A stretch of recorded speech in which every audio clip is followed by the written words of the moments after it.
I can't hear anything. Hello, hello, no. Regardless, if you can hear us. Let's go, Kristen. Okay. Well, apparently you guys can hear us. I'm sorry, our audio on ourselves is not working. Good morning. We are at America's Strongest Veteran at the 61st Olympia, like we were yesterday. We have our lovely open middleweight ladies under 180, Kristen and Vanessa, right now doing their bag toss series, which is 20, 25, 30, 35, and 40 pounds over a 12-foot bar. And so our women will be throwing over this 12-foot bar, and coming up afterwards, our men are going to be on the 15, throwing over that. Correct. So from this angle, it looks like both ladies are working on that 35-pound bag right now, which is pretty hefty for ladies' classes. Yeah. 35 is sometimes where they stop the weights. And this event is scored in split time, so our judges are standing off to the sides or slightly to the back, and they're getting a split time every time that bag hits the ground. So whichever one of those ladies threw that 35-pound bag first, or it landed first, I should say, right, is the winner of that event.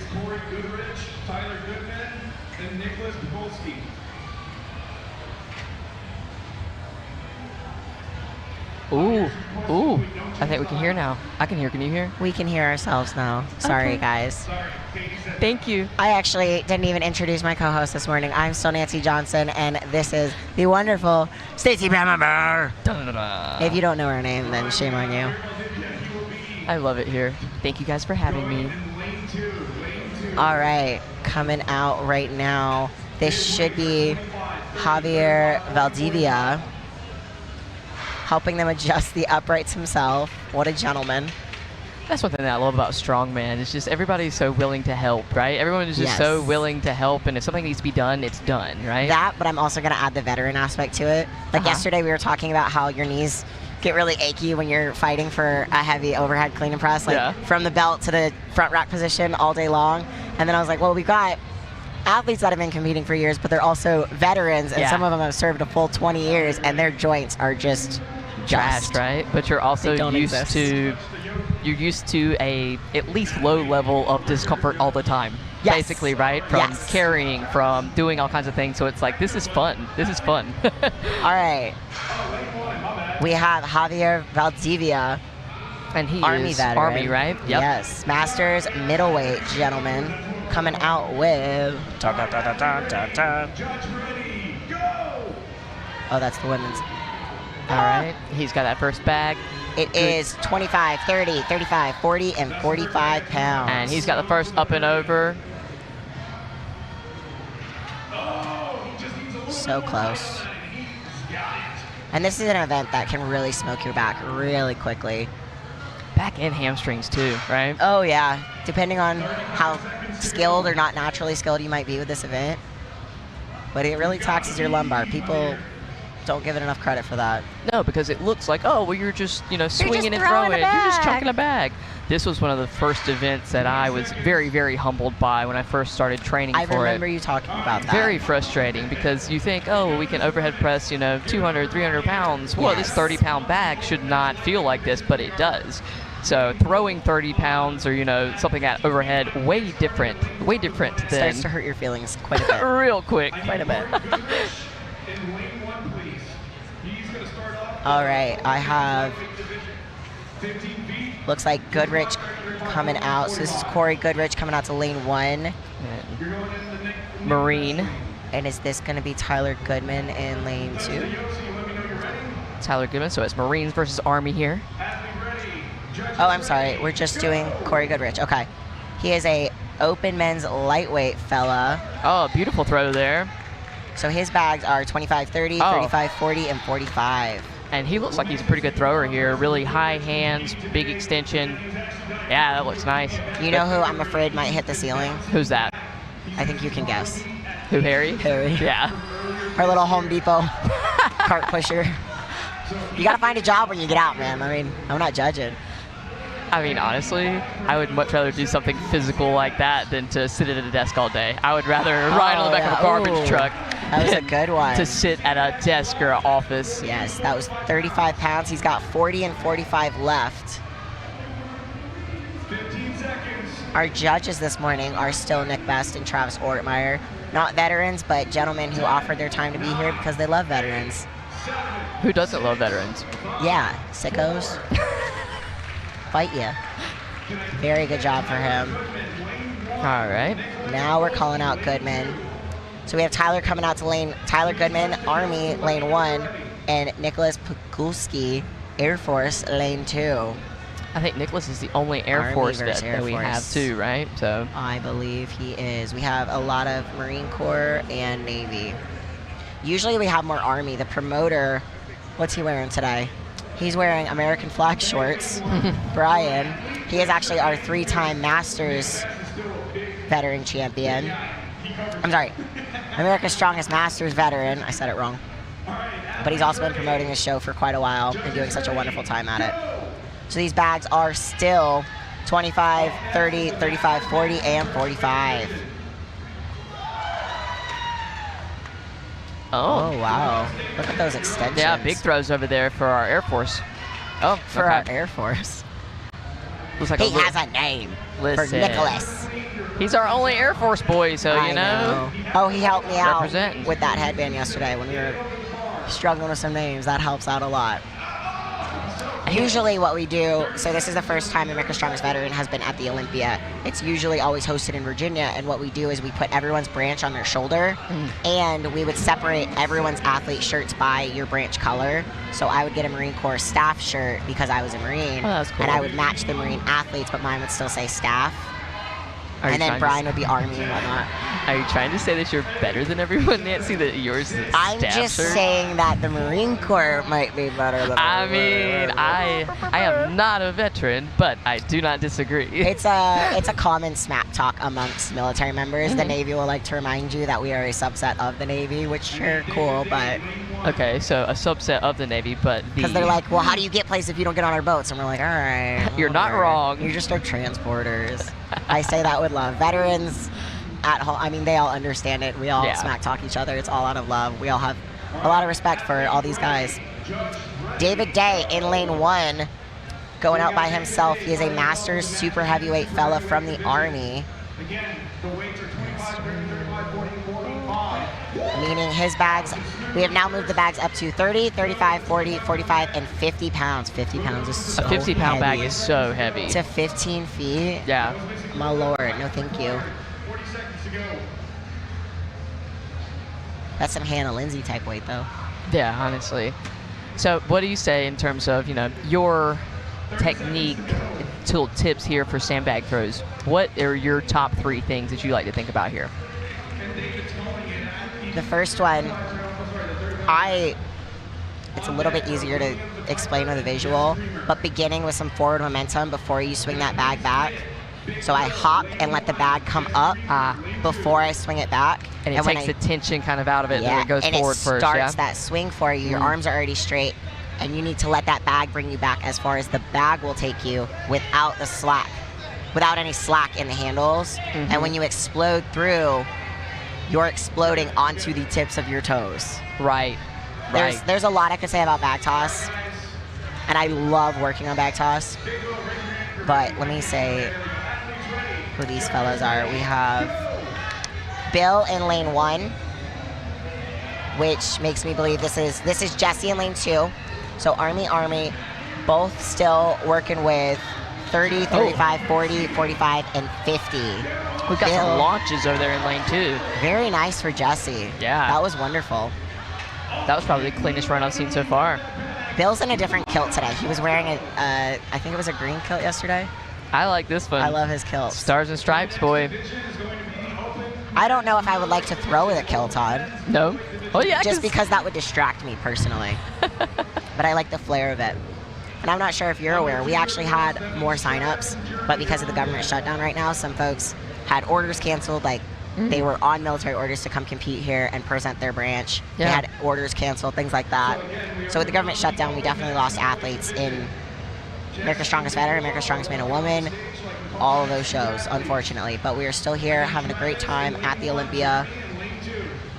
And that is unfortunate for sure, but it also goes to show that, you know, our veterans are still actively, currently, you know, out in the wild, right? So Out in the wild. taking care of business. All right, we have Travis Carrasco from the Army representing Warhorse Athletics in lane 1, and Jeremy Schulz representing the Army in Spider Strength in lane 2. Both open men's middleweight fellas. Oh, all right. Big throws here for Jeremy. He's out of Spider Strength, North Carolina. That's right in Raleigh. And their weights are 25, 30, 35, 40, and 45. I like the different shorts we see here. We got jorts for Travis and some silly, crazy flare shorts for Jeremy over there. We got all kinds of different things, and that's one thing. I was yesterday, I was at the powerlifting event. You know, everyone's got to wear singlets, and it's pretty, you know, standard. We can have a little bit of different colors, right? But in Strongman, you can wear whatever you feel comfortable in. If you want to wear a kilt, you can wear a kilt. If you want to wear jorts, you can wear jorts. And I also hear that the jorts have, you know, PowerPoints themselves. The only thing I don't want to wear jorts, because I saw everybody wearing jorts for all these. All right, so Travis is working on his 35-pound bag. Jeremy is working on his 40. So Jeremy's currently winning this heat. But you got to remember, there's a few heats per class. The only thing about jorts for me, because I tried it when I saw everybody was wearing jorts all the time, I was like, cool, I'll wear jorts. I was doing stones that day, and it pushed the button deep into my belly, and it hurt so bad. I was like, why do guys do this? That's insane. I got an ouchie. Okay, Nancy. It was so uncomfortable. Well, you know me. I like the stone to grab my skin. I like feeling things grab my skin and tell me there's contact. Yeah. But that push of that shorts button, no thank you. All right. All right, we got Harry over here in lane 2. And Chase Lenz in lane 1. Oh, Army versus Marine Corps. Harry there are spotters in the back trying to catch Harry's bag right now. This is who we thought might hit the roof. We actually had the uprights pushed back more so that the audience could have a bigger stage to see. And when people were warming up, they were almost close to hitting our LED screen, which, wow, look at those split times on each bag. Every single bag they threw was almost in unison. And I'll say that's how it's done also, because, you know, with bags and stuff, it's if you make it look the same all the way through, right? No matter if it's light, heavy, if you have the same technique, the same kind of, you know, like. But both of them were matching at the same time too. Their bags, their split times are probably neck and neck. Yeah. Half a second's off, you know. That's when you, as a judge, that's when you get scared about the human error. You're like, am I the one? Like, what's the right? I say that our judges are wonderful. What is this? This is Alexander. Baca. Yeah. Alexander Baca. He is one of our 3 active duty guys representing the Marine Corps. He's going to be going by himself. He's a men's middleweight. Oh, yeah. So his bags are the same, 25, 30, 35, 40, and 45. And looking at him, Very he's got, you know, nice. a little bit limmier, right? So do you feel like Did you just say limmier? Limmier, yeah. Like more limbs? Limmy, yeah. He's got long legs, longer arms. Do you feel like that plays an advantage with throwing bags sometimes? Absolutely. The longer you are? I do think that plays an advantage, but speaking for myself, because I don't feel like I'm, like... You're a brick house, yeah. I don't feel like I have super long limbs. I am naturally gifted at triple extensions. That's why my bags and stones have been always something I've really enjoyed. I love them, but they're also very easy for me. I don't know if it's always about being limbier. Heard. I also need somebody to fact check Stacy and see if that's a word. Let me know in the comments. If you say it with confidence, it's accurate. So. Oh. And also, everyone in the comments is going to be on board with me. I just want to let you know. Down to the buzzer. But, you know, just in thinking, right? It's like, in theory, a limmier athlete. But if you have you know. No, I agree with you. I'm just thinking about myself and like Allie Abs. She's also really good. So I'm thinking about the people who aren't really limby. You just have to try harder, right? How they're naturally gifted sometimes. There's something about triple extensions that you're either good at it naturally, you can be taught to be good at it, or you're somebody who struggles to work on it all the time. I think that's the 3 categories you would fall into. No, I totally agree. I don't think we mentioned it, but if an athlete's bag lands on our wooden uprights and it stays there, they will get credit for the bag, because in our eyes, it went. It's it over. just didn't flop Yeah. all the way. It just wanted to stay. Hang out for a little bit. We'd like it to fall over, but... All right, we are looking at Drew Stats in lane 1 and Donovan Jones in lane 2. Navy versus Navy. Titus versus Grinders Gym. Same bag weights. 25, 30, All 35, right. 40, and 45. Okay. Oof. Okay, and that, let's see. If you are joining us right now on the live stream, that means you are on the Strongman Corporation YouTube channel. That's super wonderful. If you go in the comments of that video, you will see the live score sheet. Oh! Got Or a nice one run over there. you can also go to ironpodium.com, type in America's Strongest Veteran 2025. Oh, he smacked his head. I hope he's all right there. He's moving. He is still moving. 25 seconds to go. He's starting to talk to Nick right now. Our Yeah. medical team's going to come and get him off the floor. But We never know from the commentary booth exactly what's happening, but I know that Grandma might be watching at home, and we like to remind folks that they are getting looked after. Okay, so he did hit his head. We'll do see have if he comes medical back team. for deadlifts. Maybe not. I feel like he probably walking will. off. He's walking. I mean, you know, that was a But pretty if the hard aftershock impact. of it hits Yeah. him later, maybe not. I respect it either way. If he decides to compete, he decides not to compete. The older I get, the more I respect those decisions. You know, like somebody goes out for one rep max, they miss it, everybody's like, try again, and they're like, it's No. not there. Like, I know my Yeah. body. It's okay. And that is something that's super important, knowing your body, right? And like you said, with a lot of these guys, veterans, right? So they've been probably doing physical things. They know their body They've by probably now. been concussed before. That might not be Once his or first. twice, you know, that's probably a third, fourth, but like there's a ground of familiarity, but also Yes. like, okay, maybe not, right? So I guess we'll see moving forward. And who do we got coming out here, Nance?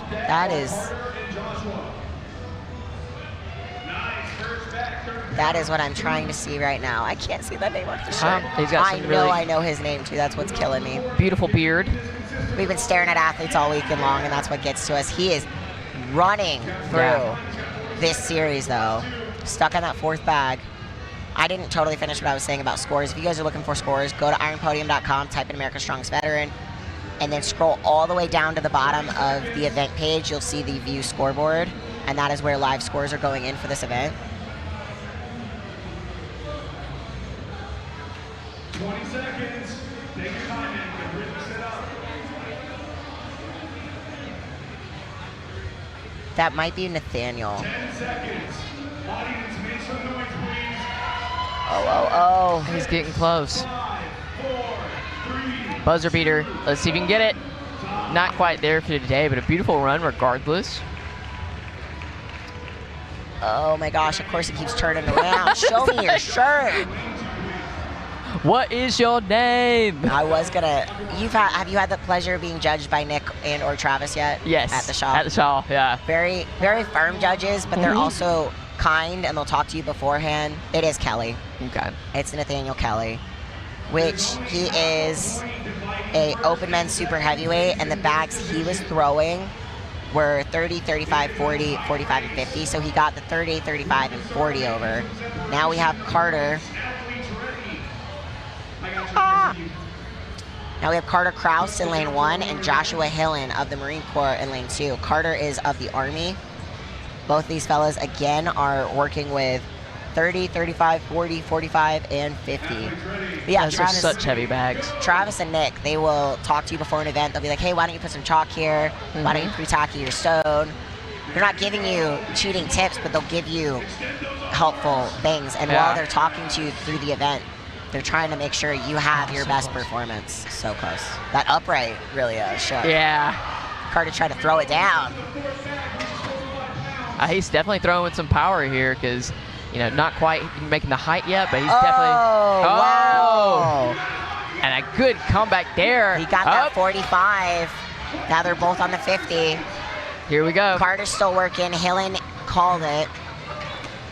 Sometimes when you know, you know. Yeah. I mean, if you've tried the 45 3 times and finally get it, your back might be like, I don't have 5 more pounds. Yeah. If you've never thrown bags and you think a 5-pound difference makes no difference here, you're wrong. A feather difference. On makes a deadlifts, difference. Yeah. hardly. Shut up. No, yeah. You're being a baby.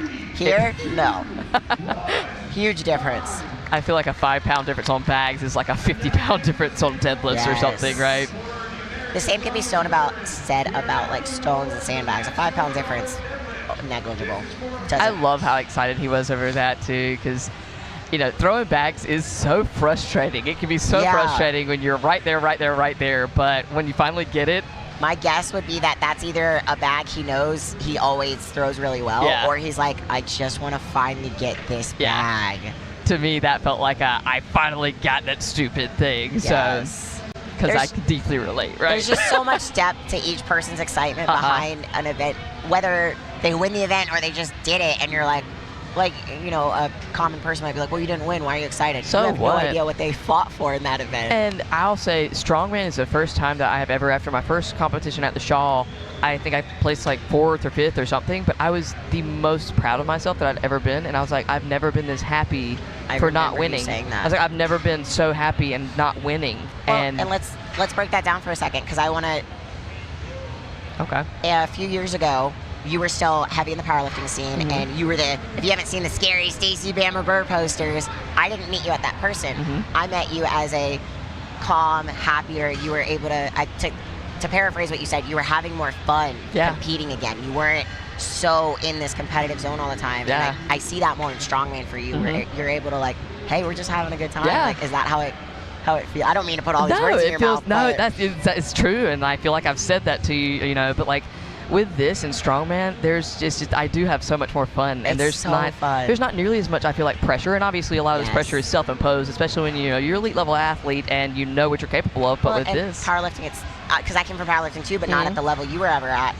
It's just numbers. Yeah, you're that's looking all for it is. 9 total lifts. You get stuck on these lifts, whereas in Strongman, you can break it down to, I want to finish this event because last time it broke me off. Last time it sent me into an asthma attack. Last time it broke my leg. Or last I just want to do it again, but faster. Yeah. I want to do it better. And it's like, when you're talking about powerlifting, doing something better, it pretty much means, sure, maybe a rep was cleaner or something, but did you, but with this, there's so many different factors, and like, it could be maybe you threw bags and it was at the end of a show, and like, okay, well, you're fully taxed, and now I did better this time. But you also can't strategize in powerlifting the same way you can with Strongman, where you can go, I have 5 events to decide where I might need to reserve energy, put forth more energy.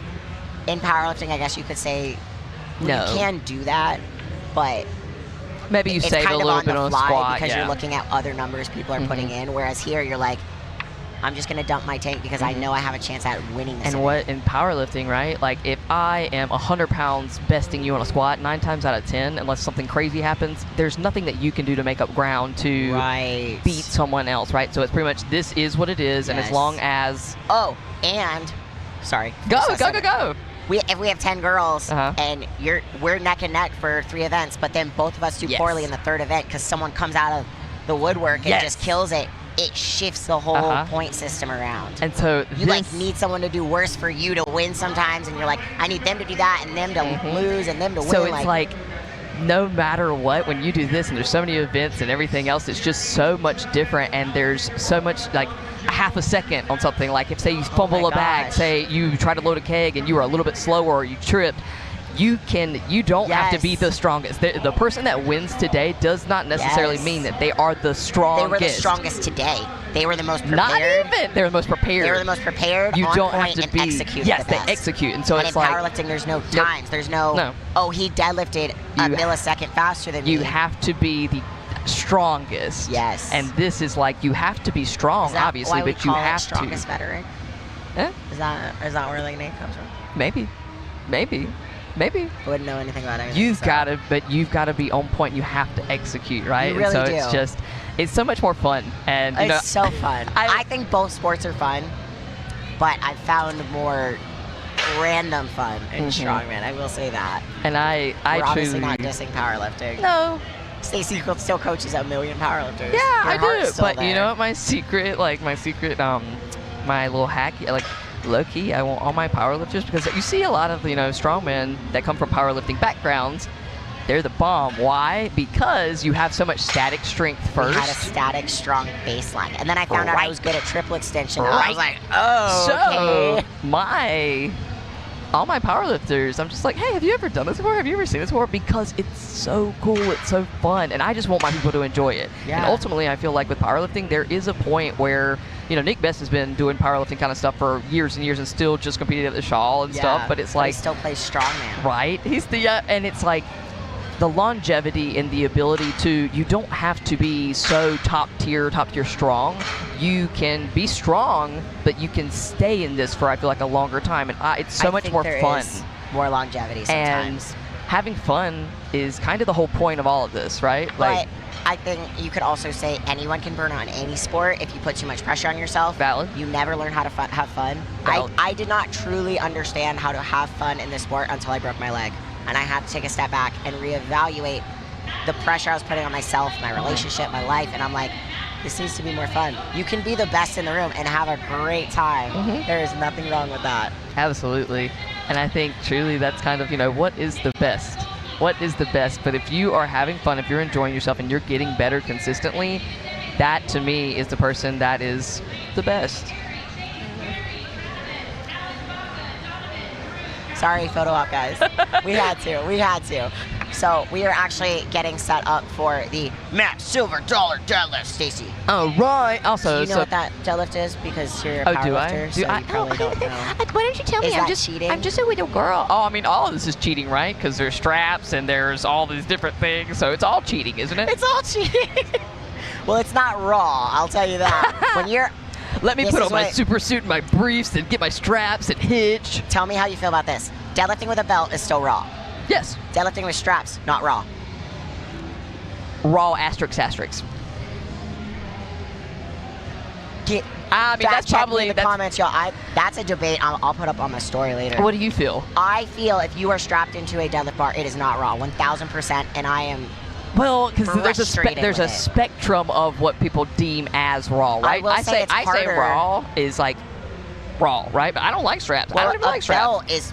A belt came out of necessity for support and safety. That's why I still view it as raw. But when you put a suit and brief, so you feel like straps on a silver dollar deadlift?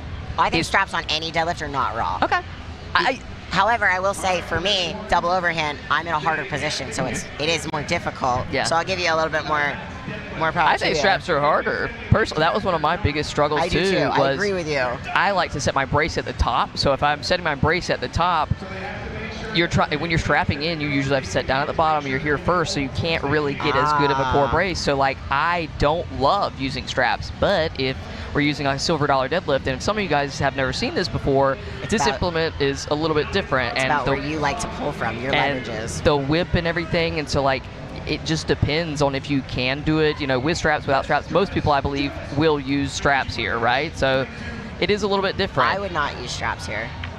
Really? I try to avoid straps as much as possible. Your forearms are also the biggest thing I've ever seen on the planet, right? So these athletes are doing a max silver dollar deadlift, and I mean, what did you think when you first saw silver dollar deadlifts? I thought it looked like fun. I thought it was cool. It looks like fun, and also it's an elevated deadlift, but you're pulling the whip out of the bar before the plates fully leave the ground, and we're looking at. Oh, those are Ohio power bars. Those are actually, that's harder than a Texas deadlift bar. Because, I mean, a lot of times when people use, you use a Texas deadlift bar or anything, you have the slack pull that you have in the initial, so you have a little bit more bend, so it only has to go like an inch or two. And for short people, sometimes you barely have to get the silver dollar. It's at my knees. I just got to get my knees under it and stand up. You just have to prove you're locked out, and they're like, the weight's on the ground. You're like, I'm locked out. I'm a midget, so I can pretend anyway. All right, Valdivia is good for his first deadlift. We, I guess, what weight are we starting at here? Do we know? For the men, was it 440? I could be totally wrong with that. But this is it's a max silver dollar, and so we have all of our athletes. We're just going to be jumping in. Oh, so all the ladies open at 2 and all the men open at 4. Oh, okay. It's that simple. Okay. So Stacy and I will do our best. We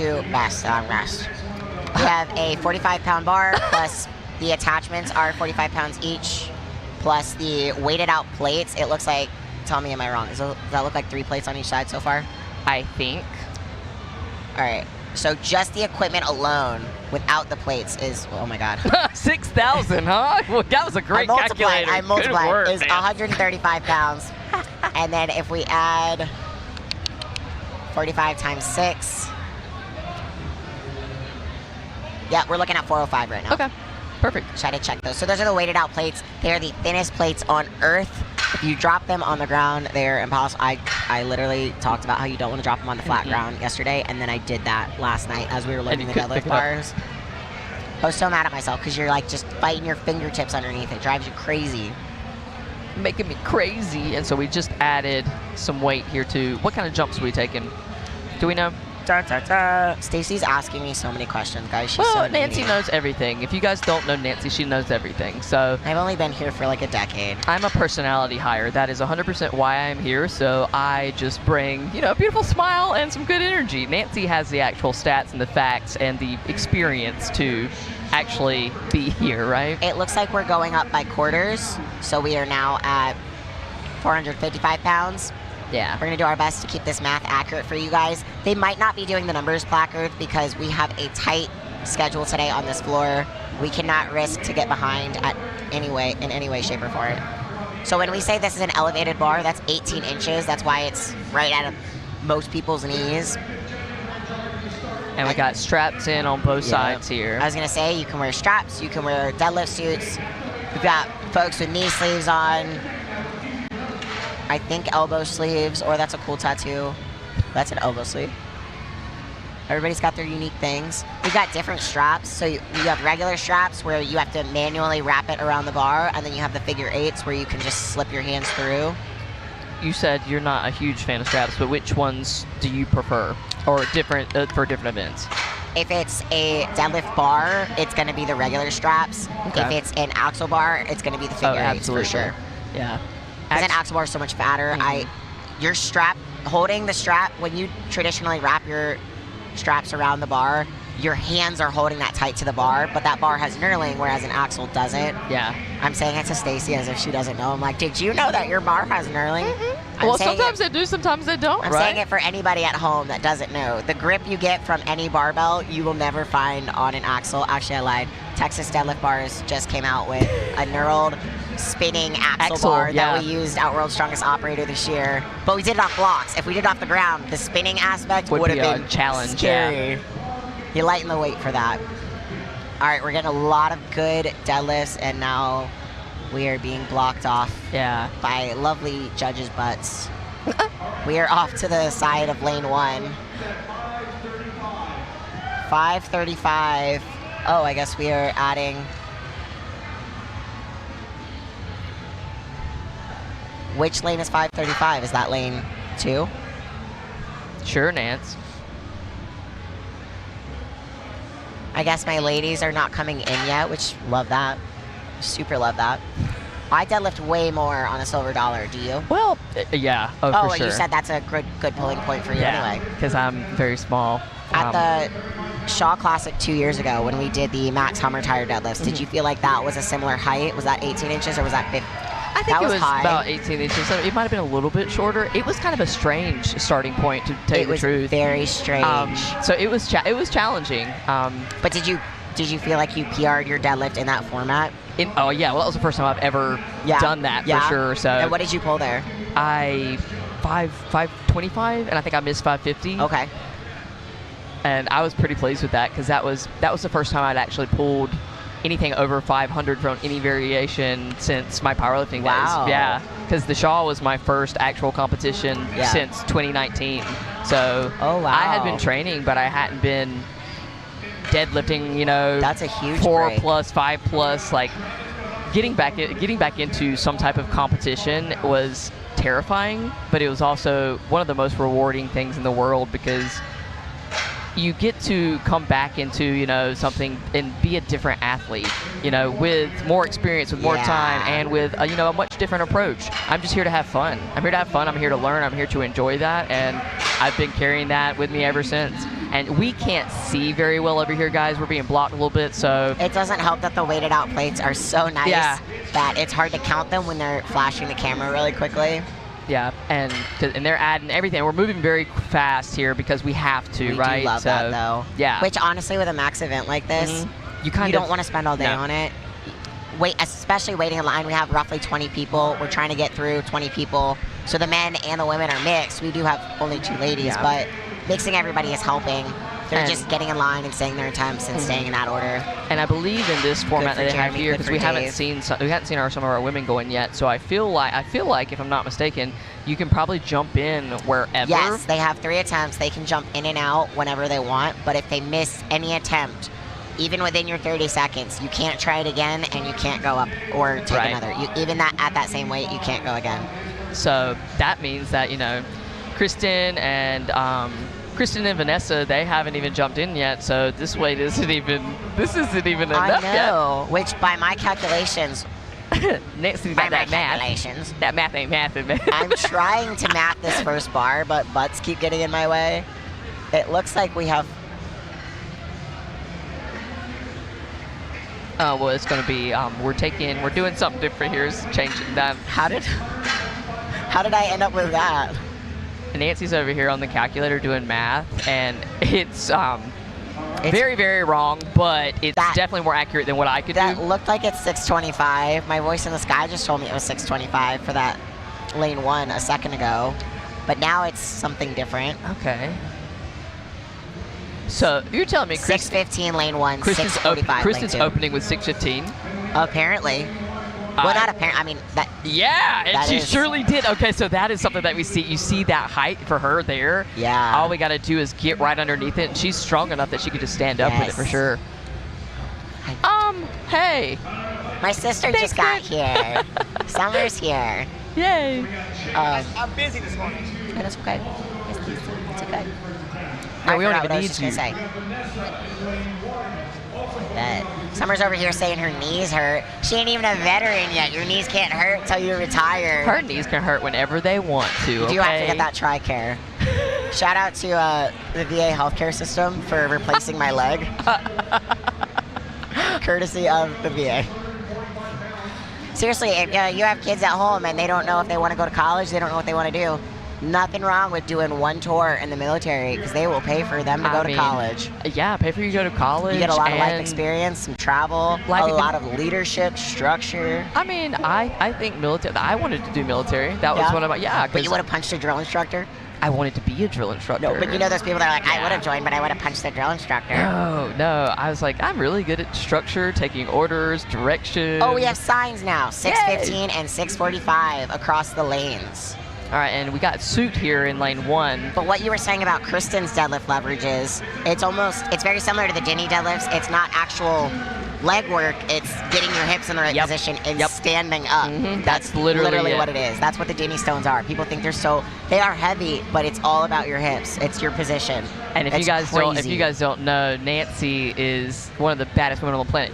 But she just recently went over and lifted the Denny Stones. I was like the 13th woman to lift the Denny stones, but one of very few to do it without straps. And no straps. No straps are a problem. That was- And how that's much? part How of the much goal. do the Denny Stones for anybody out there? How much do they weigh, individually and together? I will tell you that number because I have it right here.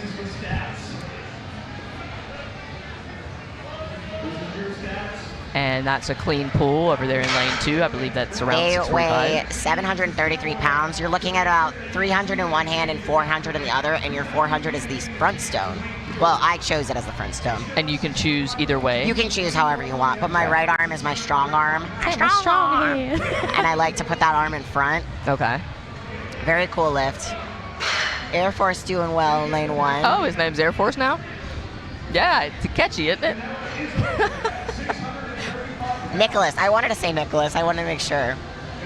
It's not that we don't care about people's names. It's that we've been talking names all weekend long, and they start to blend. And I also like to give everyone nicknames, so. This is so Travis in lane 2. This is his second competition ever. His first one was World's Strongest Operator. Oh, that's awesome. Which a lot of folks will say they don't do Strongman, but they'll come out for that show. Some of the guys that come out to America's Strongest Veteran will say the same thing. He got that good deadlift. He really fought for that. That's awesome. I think there were several guys, even at the America's Strongest Firefighter, that weren't necessarily. I think there was a couple of guys that had never competed You before, definitely or like see that. They're like, oh, I don't compete regularly, but I do for this. Yeah. Because it's a community aspect, it's a fellowship, it's camaraderie with people of like-minded personalities. And that's what one of the things about America's Strongest Veteran or America's Strongest Firefighter, anything operator, like you have a community in the military. You have a community in the military. You have a community of people that like you you serve with, you eat with, you do embrace everything the with, suck right? with. You were in the trenches with. And that's what the Strongman, it's about that. So it's like you have not only a hyper-specific group here with the veterans, but you have a hyper-specific, Yes. a double hyper. So it's like all these people here, they like each other, right? And like even if you're Air Force, you're Marine, you're Navy, all we have our own banter, right? Right. But we're all in it together kind of thing, right? Yes. So it's like a Strongman- really tight-knit community. Strongman and powerlifting definitely recruit a lot of first responders, military. Oh, yeah. Because we're all, Beautiful pool by Vanessa. the misfits of the world. We're the 1%ers. I like to pick up rocks. So Vanessa was just pulling. Of course, they turn the placards to where I can't see them. Thanks, guys. Because it's all about you, Nance. 695, I believe, is In over there in lane lane two. 2. I mean, these guys are burning through their deadlifts.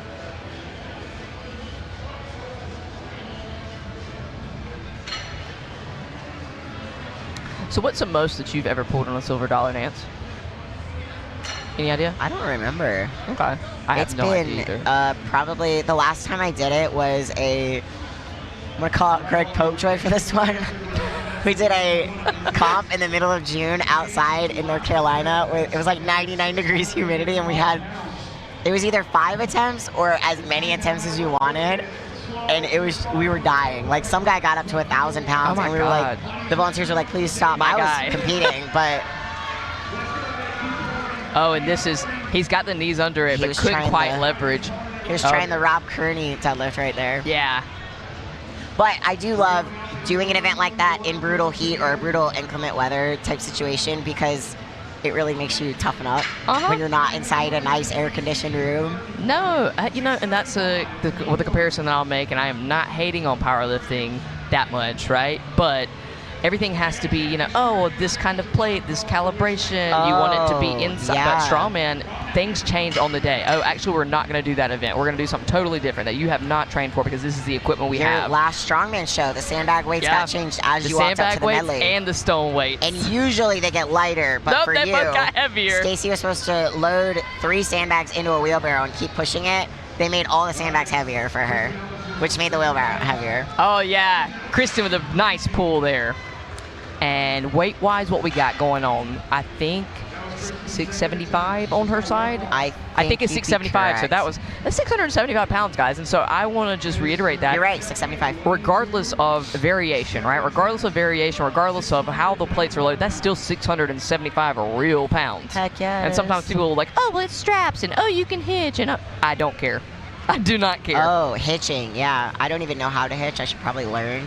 I do need to learn because Yeah. it's allowed in Strongman, Yep. but my pride has not wanted me to do it for so long. That's one thing that I've added into my training. It's very hard for me because you've trained so long to Yeah. not hitch. You not tell yourself hitch. it's so pretty to not hitch, and then you're like, okay, but the rules of this sport Yeah. allow it. Like, I need to play the strategy of getting better with everybody else. that part, because if you ain't cheating, you ain't trying, in theory, right? Hey, But if it's not in the rules, that's and be the person that makes it a rule. right.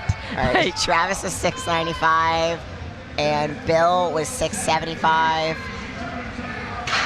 man, beautiful pull over there. Travis's Both- Corinne. Our athletes, as Owens Media and Zero Dark 30 keep working these shows consistently with Strongman Court, the athletes are learning to celebrate a little bit more in front of the camera. Yeah. Because they'll tell them in the rules meeting, they're like, when you do a great lift, we want to catch that on camera for you. We want you to have that moment. So, like, don't be afraid to smile. Don't be afraid to go, like, yeah.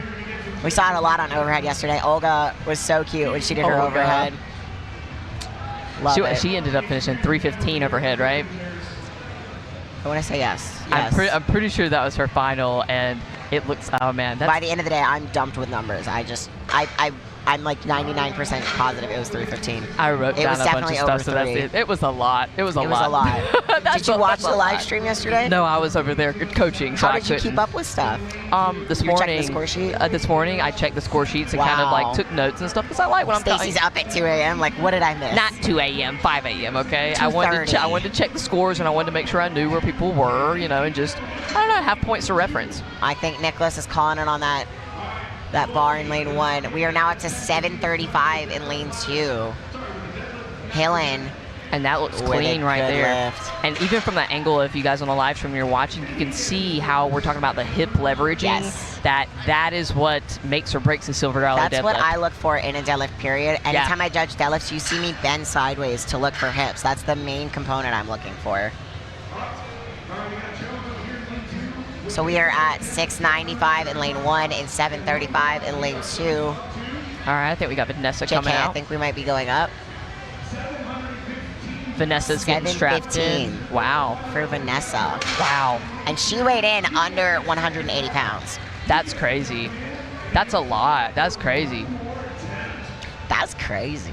That's crazy, man. And Vanessa is Navy, representing, I think, love that Dungeon Fitness. all of us have you, me, Nick, Travis, because they were on Come live on, stream come yesterday. on, come on.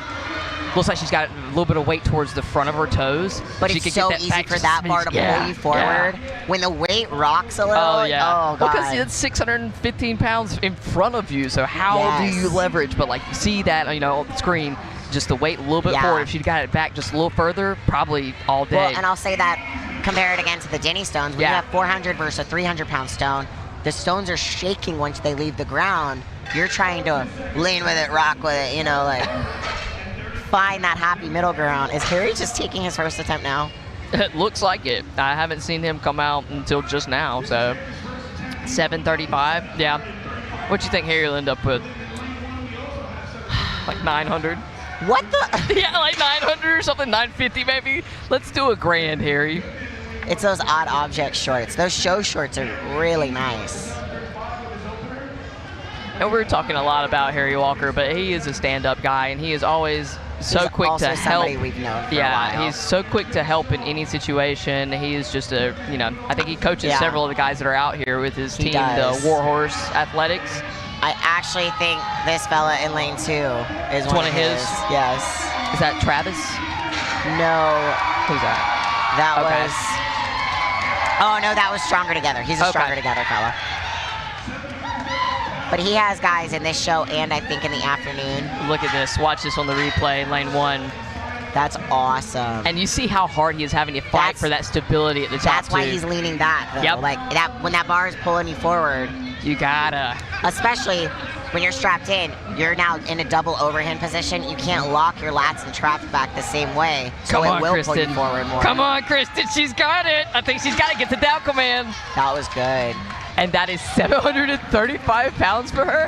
And if I'm That not was. if I'm not mistaken, I'm not sure if Kristen had a ton of experience with silver dollar previously, because I know she was polling on Instagram like, hey, what's a kind of a respectable weight here, right? And just so she knows, just so all you got, that's very respectable. That's it right there, bro. That's it. If that's all you got today, girl, that's it. That's 735 If pounds. that's all you got, If from that's all you Stacey got, Burr. if that's all you got, you know, Is we that how can you live text with your it. athletes? You're like, if that's all I you guess got. that'll do. I guess that'll That's do. fine. Not bad on the day. All right, we got Bill still at 735, I believe. And this is slightly different from powerlifting. You can try it again in your 30 Yeah. seconds, Yeah. I believe. I'm pretty sure. Yeah, because Like, we've seen but that several times. I might have said you don't get to try it again in 30 seconds. What I meant was if you miss it completely, you're out. 805 here in this lane 2. And that So looks easy. super clean. Very nice job for him. That was Donovan Jones. They also, at America's Strongest Veteran years ago, I don't think we've done it for the last 3 years, when we had enough signups from each branch, by the end of the day, they would crown the strongest branch as well for like total points So of like who has did the best The things. Marines always win, right? I think the Army kept winning for a few years, honestly, but they always have more people. They got more. That doesn't count. It's Brian not being fair. Army. Army is also way more prevalent in Virginia than Marine Yeah. Corps.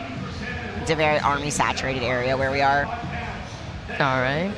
We got straps going on, and he's got those figure eights on. Figure eights and a suit here, lane 1. Do you like socks, no shoes, flat shoes, sneakers, lifters? I love to do everything barefoot if I can get away with it. You're nasty. I am grocery store feet all day long, you know?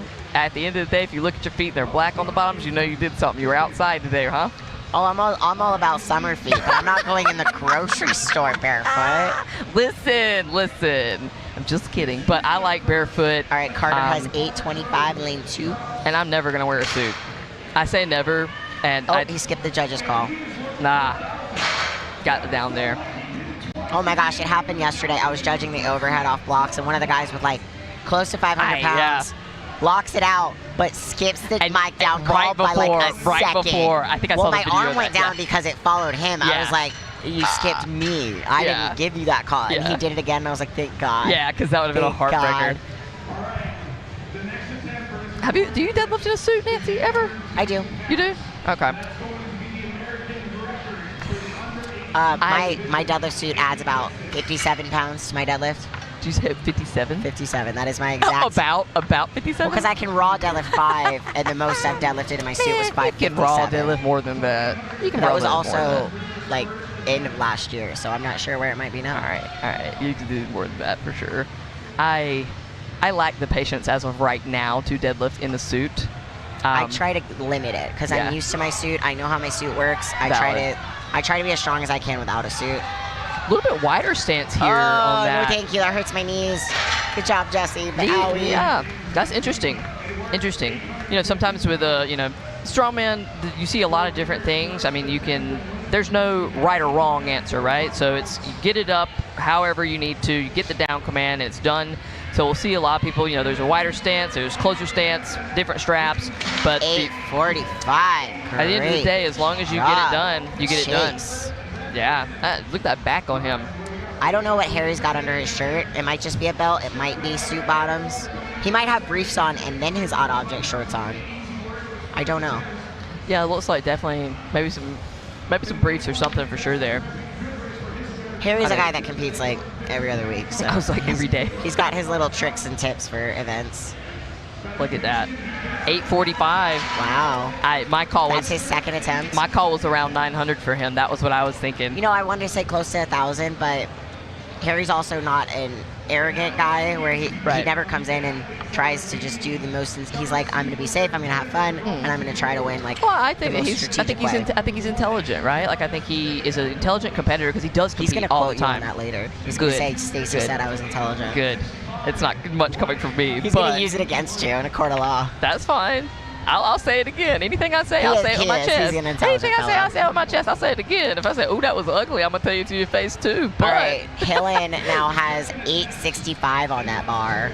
865. I think you're intelligent, babe. Thanks. Stacy has all the movie quotes I've ever needed. That's one of my selling points. Oh, and he's got it. He's got it. Looks like he's almost there. He's there.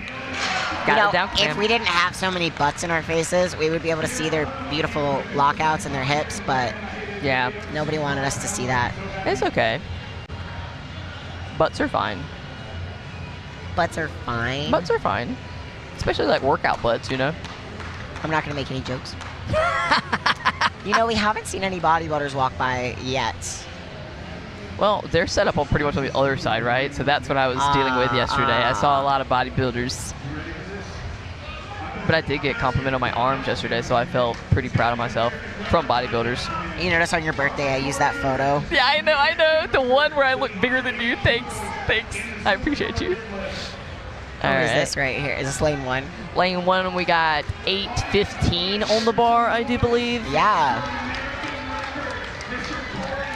This will be the American record for his weight class. For the under 80 class. I think he's got it. What you think, Nance? Based on his other attempts? I think he does. Oh my God. Yeah. All day. American record. That was a very good lift. Is that Pogulski? He was about to pull a me. Strapped into the bar. Oh my God, I remember that. You scared the life out of me when she... I'm fine. No, you're not. Well, I'm just stuck. Was that Pogulski?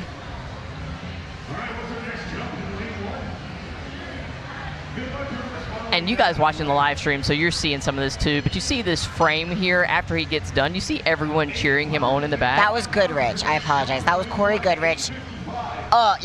Representing the Marine Corps and Stronger Together with a new American record for his class. Beautiful deadlift. Yeah, when we were at Olympic City, Stacy just decided to go to sleep attached to the deadlift bar and went down with it.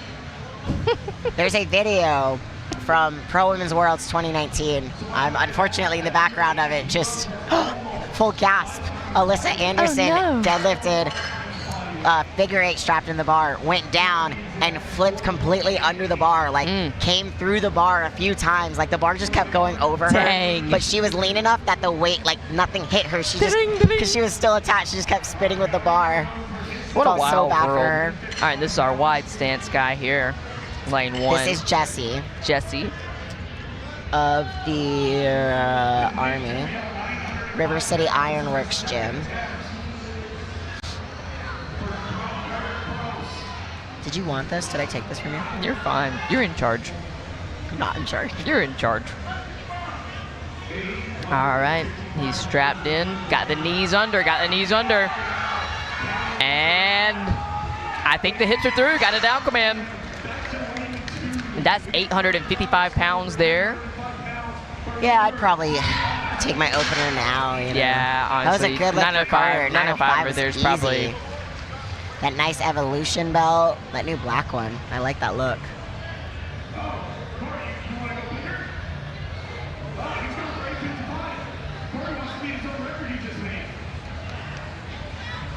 All right. Carter either told me this was his first show or his second show also. That's crazy. He's a strong guy. I love that though, when you finally convince a strong guy to compete. This is Hillen right here. One of our super heavyweight Marine Corps fellas. And we got Goodrich coming back out in lane 1. So not only did he just take that American record, but I think he's going to best it here. He's going to be pulling... Break your own record. Oh, looks like we're stuck there in lane 2 at 905. And that's the part right there. You can get it to move, but like once it's stuck, it's stuck. All right, let's see if we can best that American record there.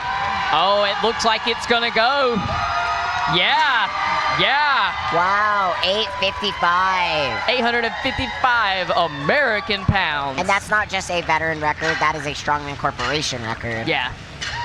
Because the veteran show is part of Strongman Corporation. Check that out. Very good lift for Goodrich. Beautiful job. I mean, look at all the people to his left, though. That's what you want. You see that a lot in Strongman, but in every veteran show I've been to, there is always that kind of camaraderie and support for each other. Well, that's what I was talking about with the community groups, right? And then the hyper-specific community groups. Yeah. It's like, you can't get any better than that, It's even better at the pro, like at the higher levels, because you have less athletes. People know each other better. They're fighting for each other better. We will actually be doing a Shannon Willits Award later and a Athlete of the Day. 1,000 pounds on the bar. We on have which just bar? Lane been, 2? I guess lane 2. So we will be doing an Athlete of the Day award and a Volunteer of the Day award at the end of the day. I think the Shannon Willits Award is the Athlete Award. He passed away while competing a few years back, so we do it in honor of him. He was also a veteran. Harry's the one coming out for 1,000. Yeah, that's what we said. You know, that's what you called there.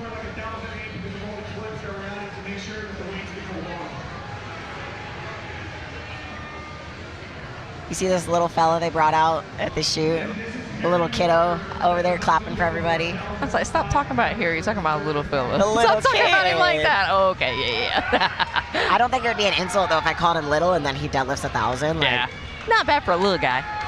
All right, we got Harry coming up. I'm excited to see this. You know, Alex is just like bouncing around the audience right now trying to take a great video of him. And check that out.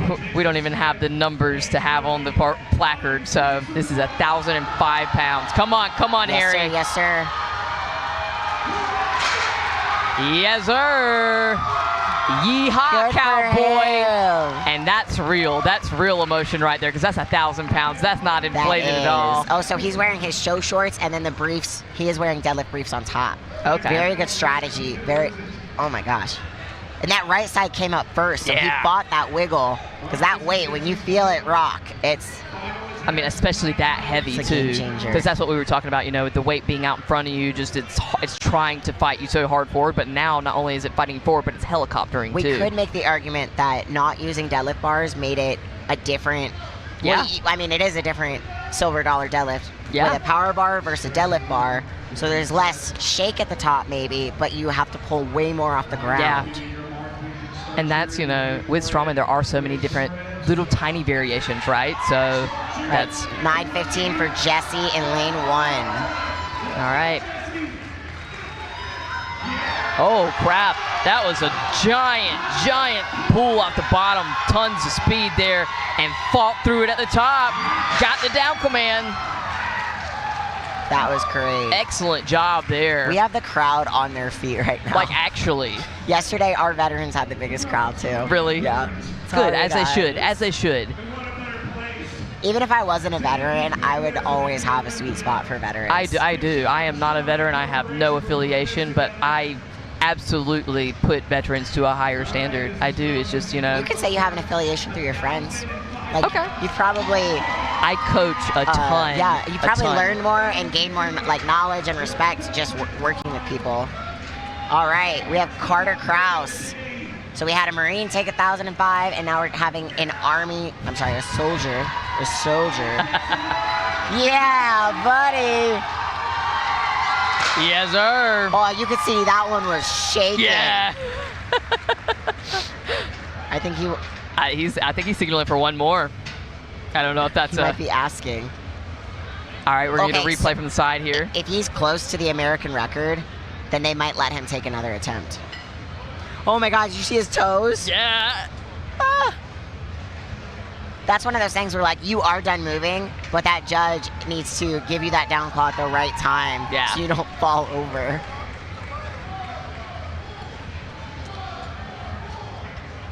All right, and scheduling wise for today, I think- this will be, is that the end of our, That will conclude our silver dollar? our silver dollars. Yeah, Yeah. they are looking to see if Carter can have one more attempt right now.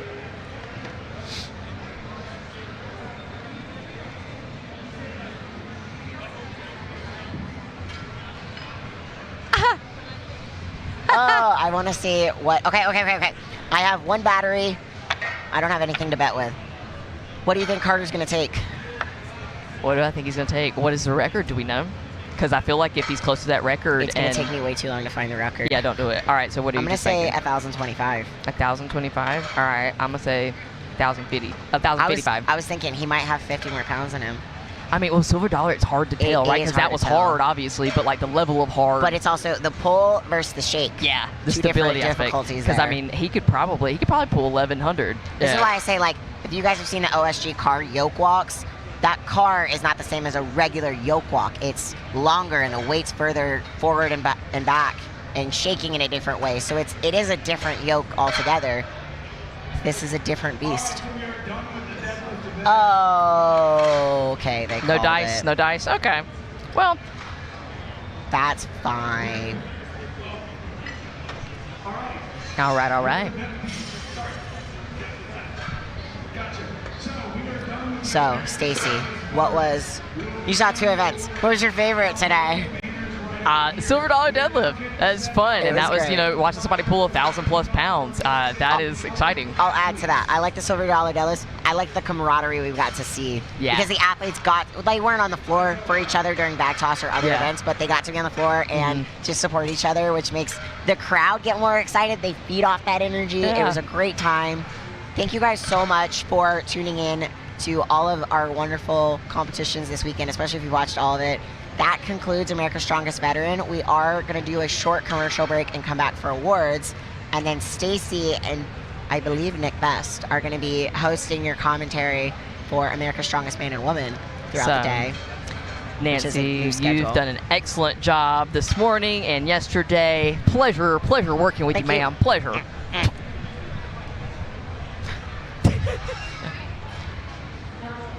All right, we're going to bring over our American record setter. Let him talk about that wonderful moment in a second here, if we can find him. Bet. We love to give athletes a chance to talk about that. Be like, yeah, I pulled it. It's like NASCAR. Like, well, I took a left turn, you know?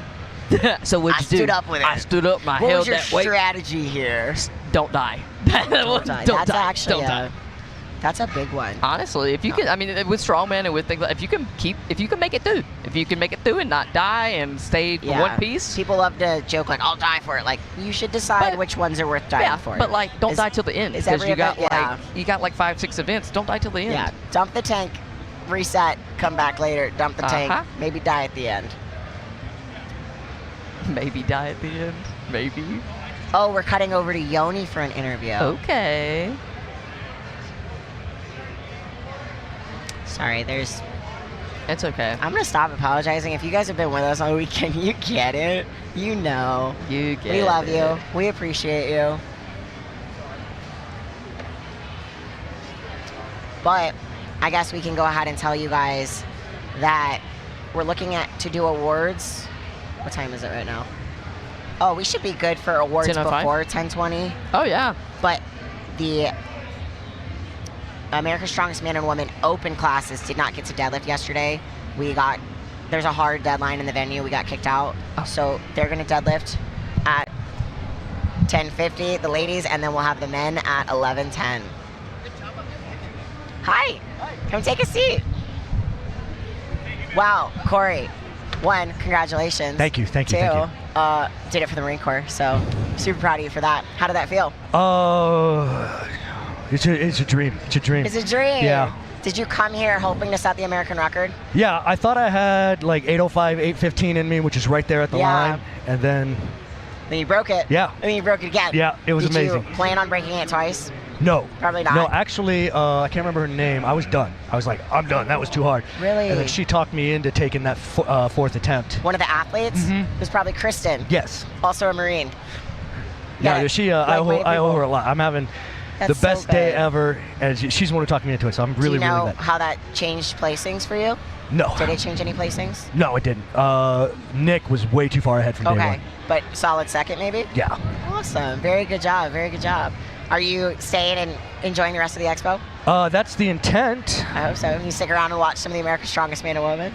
Yeah, I have some friends doing the 73 women's. Good. Do you have family here with you this weekend? Mhm. My wife and my son are here right now. Oh, your son got to see you set a record? Yeah, but he's only 2, so he ain't gonna remember. But still, you can tell him he was here for it. Right. That's so awesome. That's super exciting. And it was so easy. Well, That's what everybody keeps saying. I know. That's what everybody keeps saying, but I like felt like everything in my body just pulling down to the ground. Yeah, well, that's what we were talking about. When you're strapped in, you're pulled forward even more, and the bar's rocking a little bit. You're fighting it. I think your first record looked harder than your last one. Really? In my opinion. Well, the 855 felt like it was gonna take my arms off. They were smooth. I can't wait to see the video, because then maybe I got more. Maybe I'm mixing them up, but one of them looked really easy, and one of them was the good fight. Yeah. Both of them were well worth it and well earned. But it's weight I've never felt before. You know, like, so it just blew my mind as soon as it came off the ground. Yeah, you come in here, and I'm guessing the warm-ups back there maybe went different, felt better. The warm-ups back there went really good. Really good? Yeah. And then you came out here, and Kristen was just like, go, go, go, go, go. Yeah. That's so good. We were talking about how awesome it was having, if you watch the replay, you see everyone on the side cheering for you. They were so excited. That's so amazing. What a great experience. And the rest of the events, they couldn't be on the floor with you. So having all your military brothers and sisters out here cheering for you to set a record, like, awesome. It's an amazing day. Super exciting. Super congratulations. Thank you. So, congrats on your record. We are going to cut to a commercial break and then do their awards here in a second before we start America's Strongest Man and Woman. So stick around and we will be back.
This is crazy. You gotta get these weighted out plates. You need to start lifting these plates. That's a 45. You'll be blown away by how thin these are.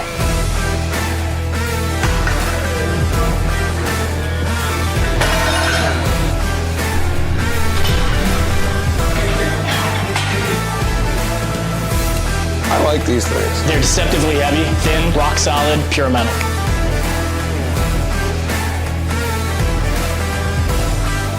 You'll be blown away by how crazy these are.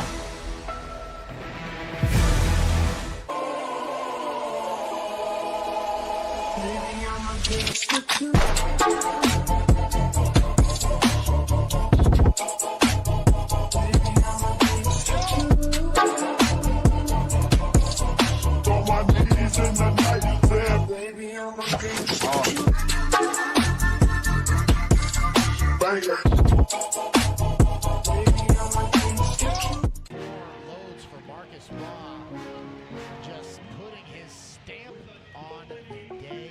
The next day, as opposed to just competing on the day, or we gotta manage the days individually.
So how you feel being your first America's Strongest Man, 105 kilo?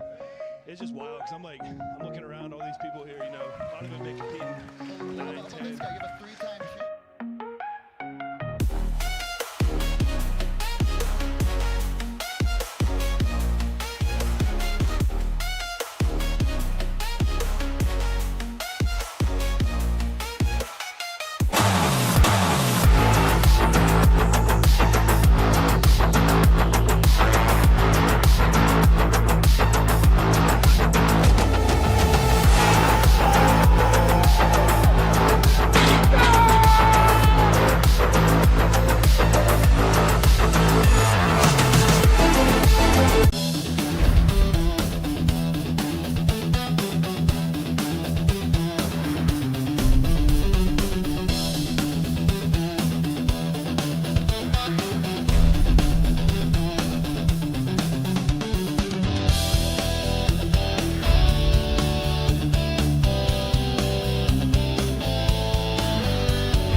This is crazy. You gotta get these weighted out plates. You need to start lifting these plates. That's a 45. You'll be blown away by how thin these are.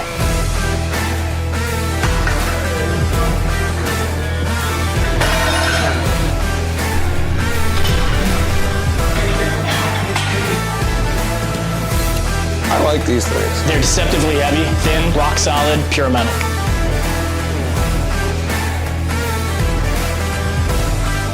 You'll be blown away by how crazy these are.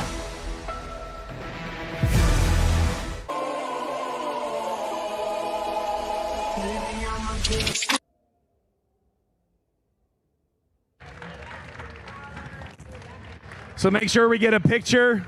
Who's taking a picture?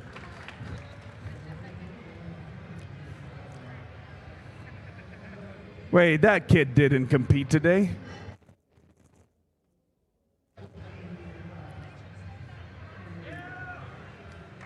All right, for our next award, this goes for...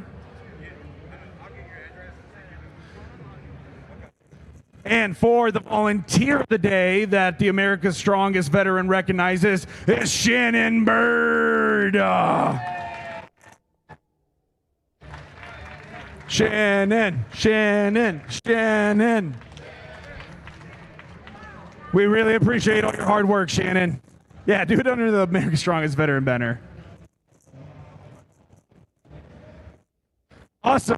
And now we're going to get started on the podium finishes. Starting off with the open women's middleweight division. In second place, Vanessa Futch. Remember, we're going to give you an award, and then you're going to go under the America's Strongest Veteran banner. And in first place, Kristen Ellis. We're going to get some pictures real quick. Work it. All right. Oh, we're still going. Okay. Cool. And cut. Yeah, there we go. Up next is for our active duty men's middleweight division. Your winner is Alexander Baca.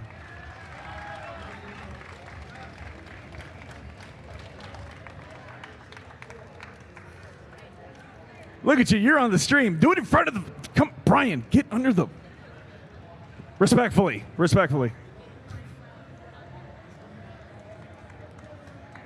Awesome. Up next is the active duty men's heavyweight division, 231 and over. In second place is Donovan Jones.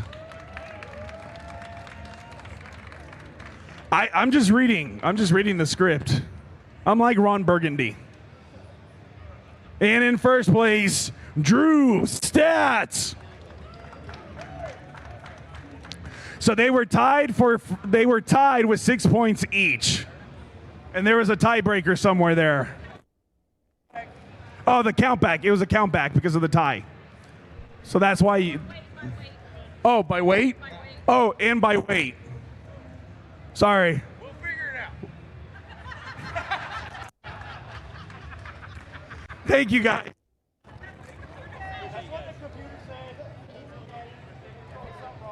Moving on to the open men's lightweight division, 175 and under. In third place is Tyler Goodman. Tyler, there you go. And second place, Corey Goodrich. And your first place finisher is Nicholas Pegolski. It was a 1 point difference between first and second. All right, get on. Yep, get it. Yep, there you go. All right, smile for the camera. Smile and wave, boys. Smile and wave. 3, 2, 1. All right, get out. Now, moving on to your open men's middleweight division, 231 and under. In third place, Travis Carrasco.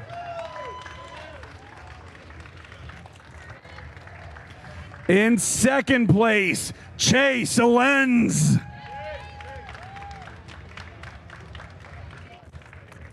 And your winner, Harry Walker.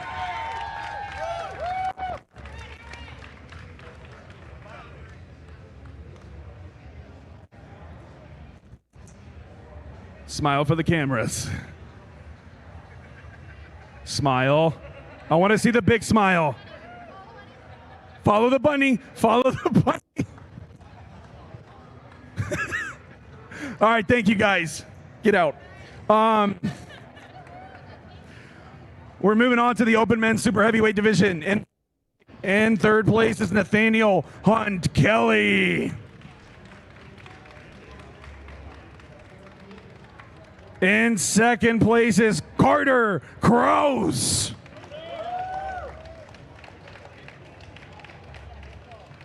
And in first place, Joshua Hillen.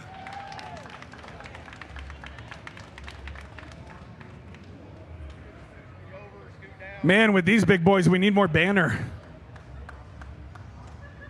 Smile, smile. Carter, you better smile, I swear. Carter doesn't like smiling. Good job, guys. Thank you so much. Give it up for your open men's super heavyweights. Your winner for the Masters men's middleweight. Oh, they're hugging it out. Aww.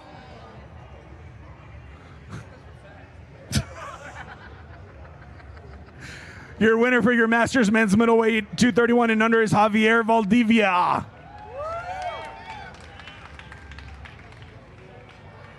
Under the banner, there you go. Get some pictures, some videos. Yes. Give it up for Javier. And for your final group, it's the Masters men's super heavyweight. In third place is David Day.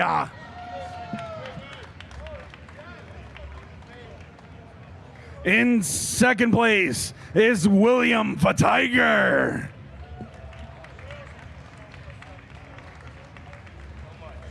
And in first place, Jesse Reamer.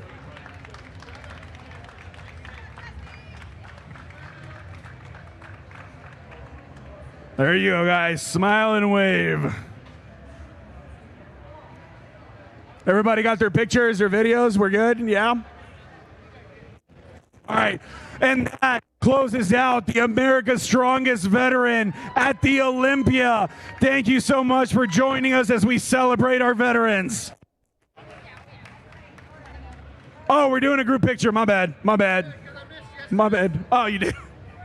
Group picture, guys. Group picture.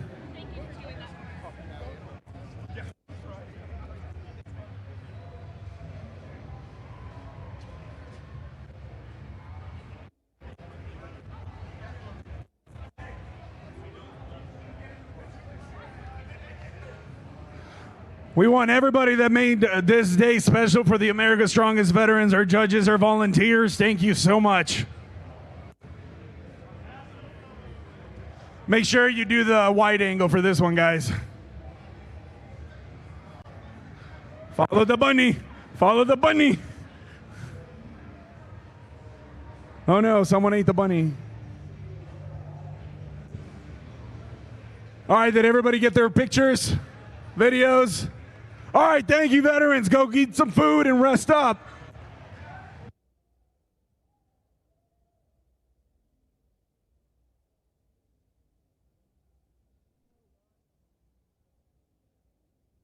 For my open heavyweight women, remember your warm-ups need to be done by the 10:45. We will start at 10:50.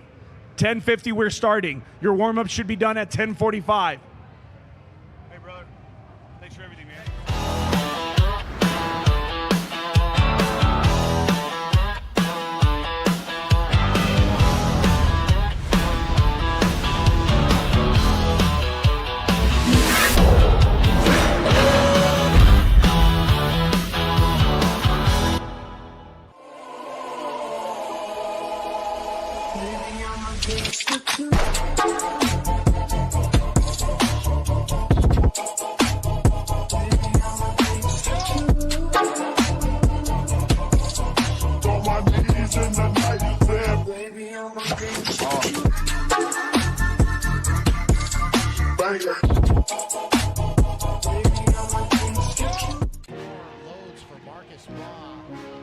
Just putting his stamp on the day. The next day as opposed to just competing on the day or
America's Strongest Man, 105 kilo. It's just wild because I'm looking around all these people here, you know, a lot of them been competing 9, 10. You have a 3-time champ.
This is crazy. You got to get these weighted out plates. You need to start lifting these plates. That's a 45. You'll be blown away by how thin these are.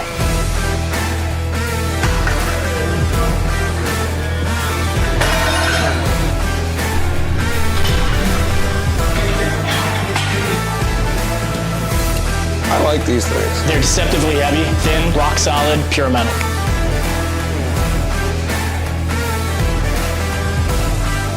You'll be blown away by how crazy these are.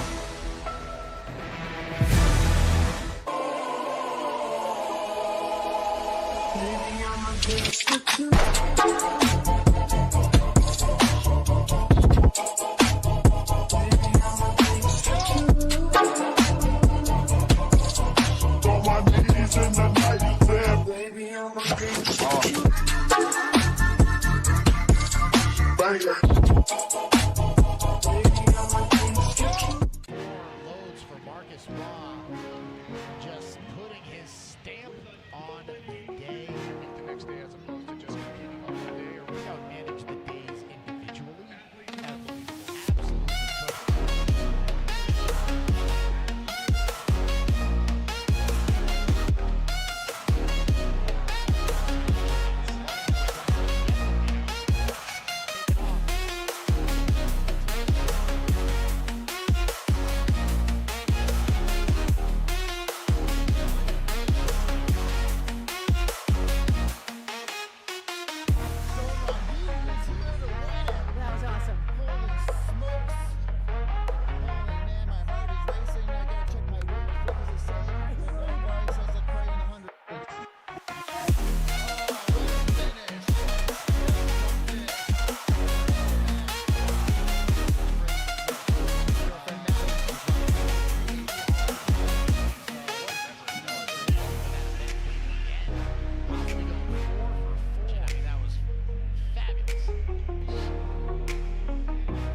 America's Strongest Man, 105 kilo.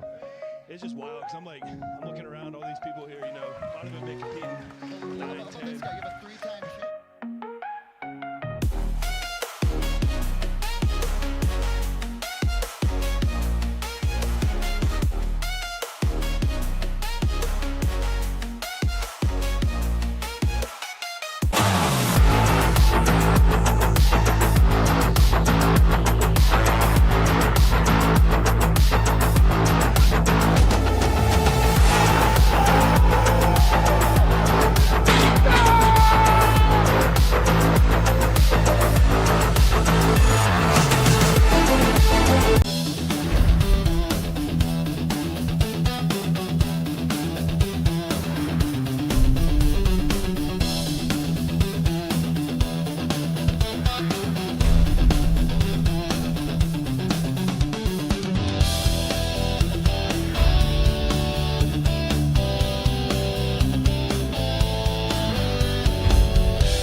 This is crazy. You got to get these weighted out plates. You need to start lifting these plates. That's a 45? You'll be blown away by how thin these are.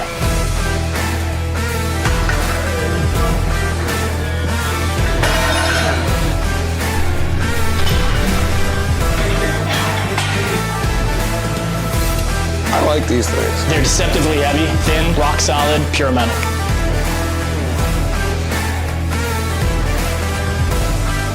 You'll be blown away by how crazy these are.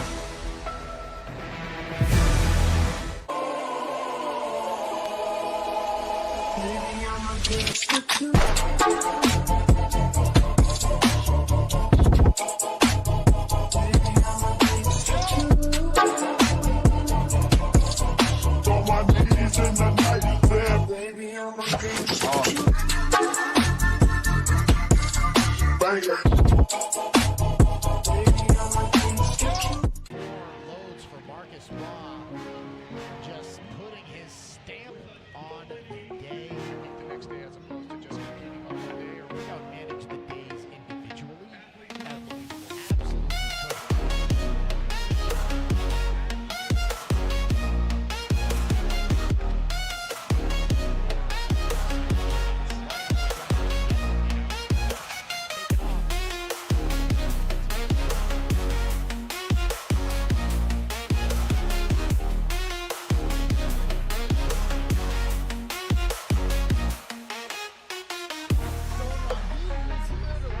That was awesome. Holy smokes.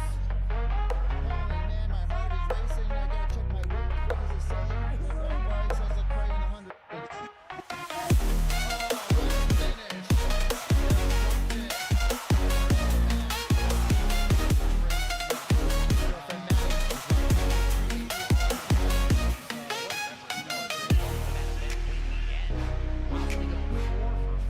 that was fabulous. There we have it. Happy with it. So So how you feel being your first America's Strongest Man, 105 kilo? it's just wild because I'm looking around all these people here. You know, a lot of them been competing. How 9, about 10. this guy? You have a 3-time shit.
This is crazy. You got to get these weighted out plates. You need to start lifting these plates. That's a 45? You'll be blown away by how thin these are.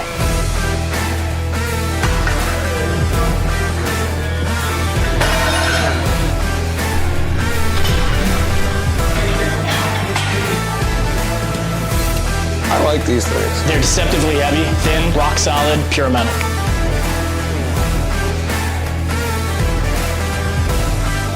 You'll be blown away by how crazy these are.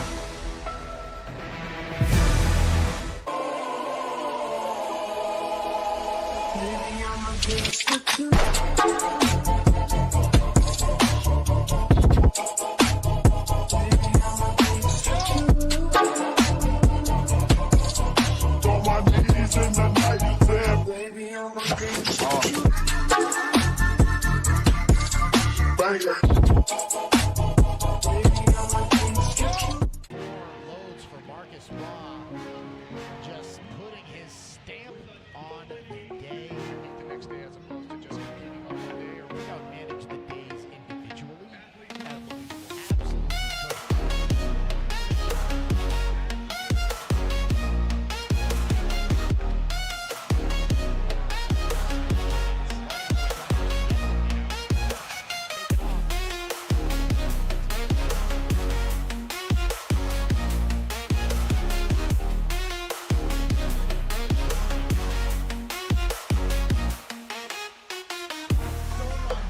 That was awesome. Holy smokes.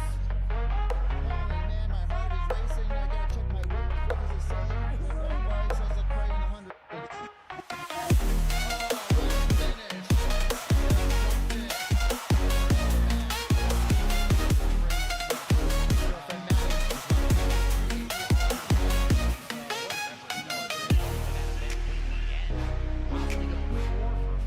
that was fabulous.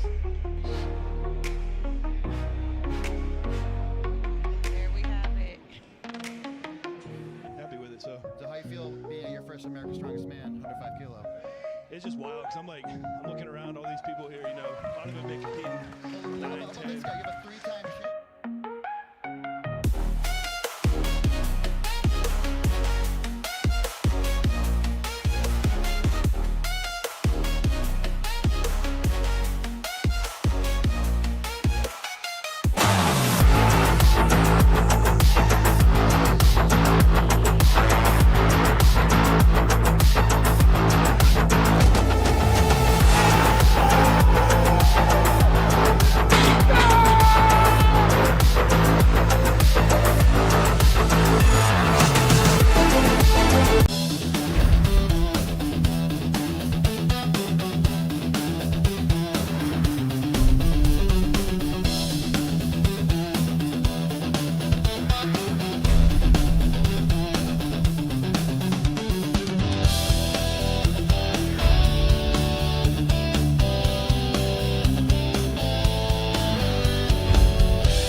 This is crazy. You got to get these weighted out plates. You need to start lifting these plates. That's a 45. You'll be blown away by how thin these are.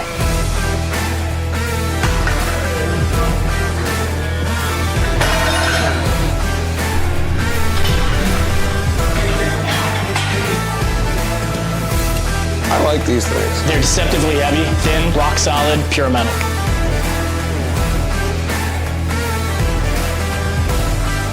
You'll be blown away by how crazy these are.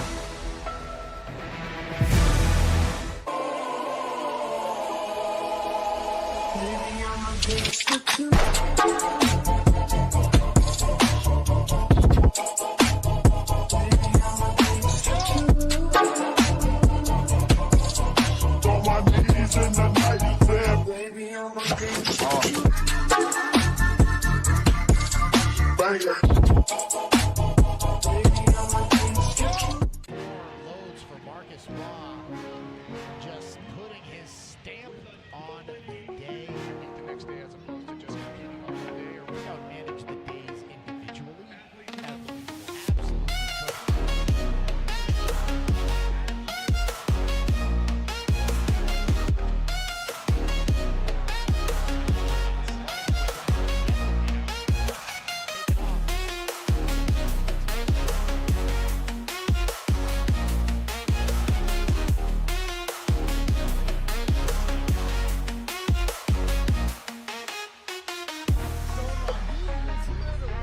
That was awesome. Holy smokes. Holy man, my heart is racing. I gotta check my weight. What does it say? Everybody says a cray in 100.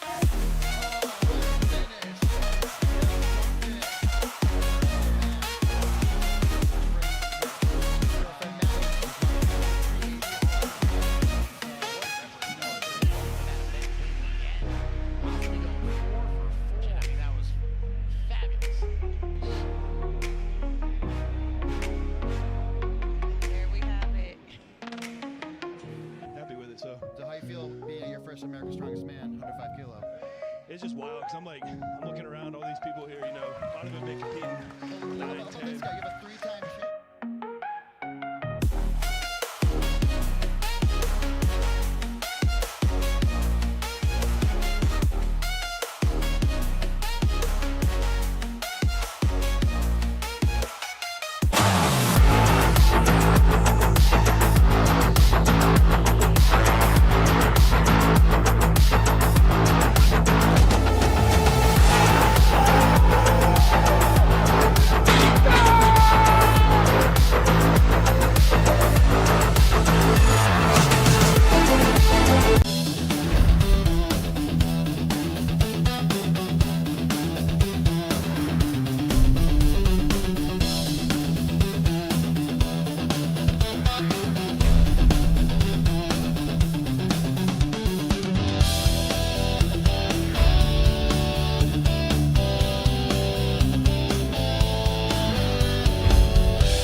This is crazy. You gotta get these weighted out plates. You need to start lifting these plates. That's a 45. You'll be blown away by how thin these are.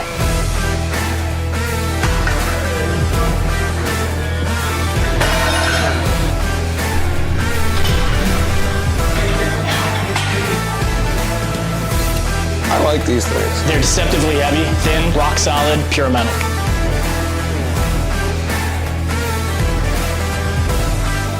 You'll be blown away by how crazy these are.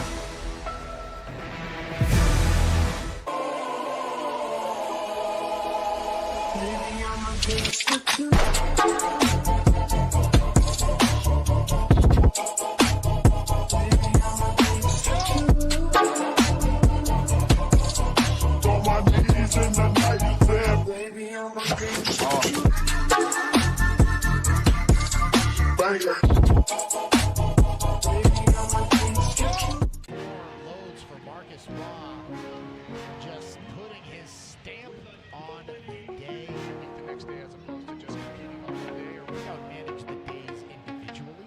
Athletes will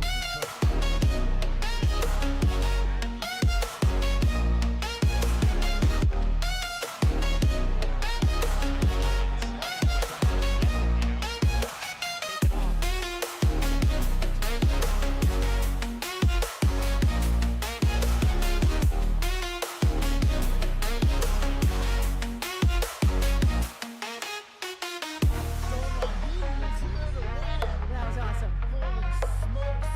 Holy man, my heart is racing. I gotta check my work. What does it say?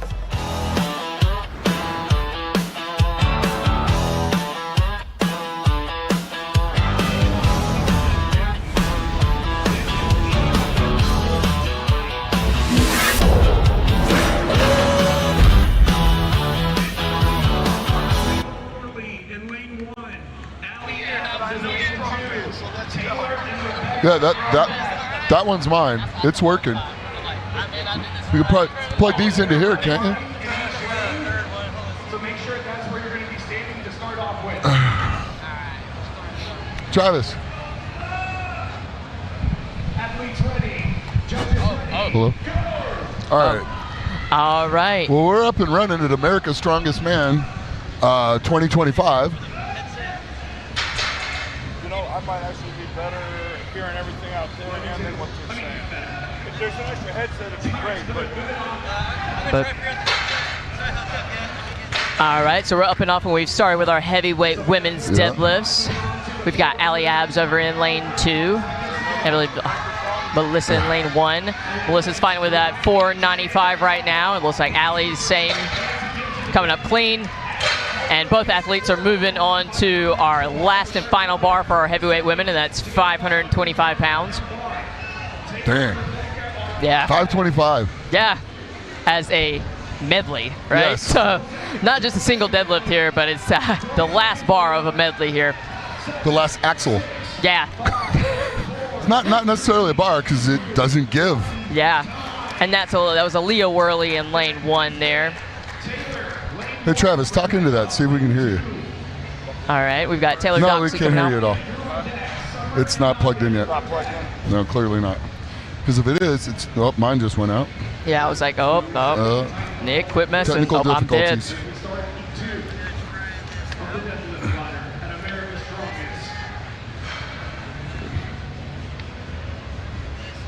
All right, mine's and we're working. back. Yep.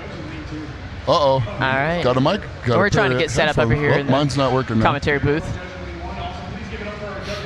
There we go. Yep. Now mine's working. All right. We've All got right. Taylor Doxey in lane 1 and Rebecca Houston in lane 2. Yeah. Can we hear him? Can you hear me out of this? No, can't hear him.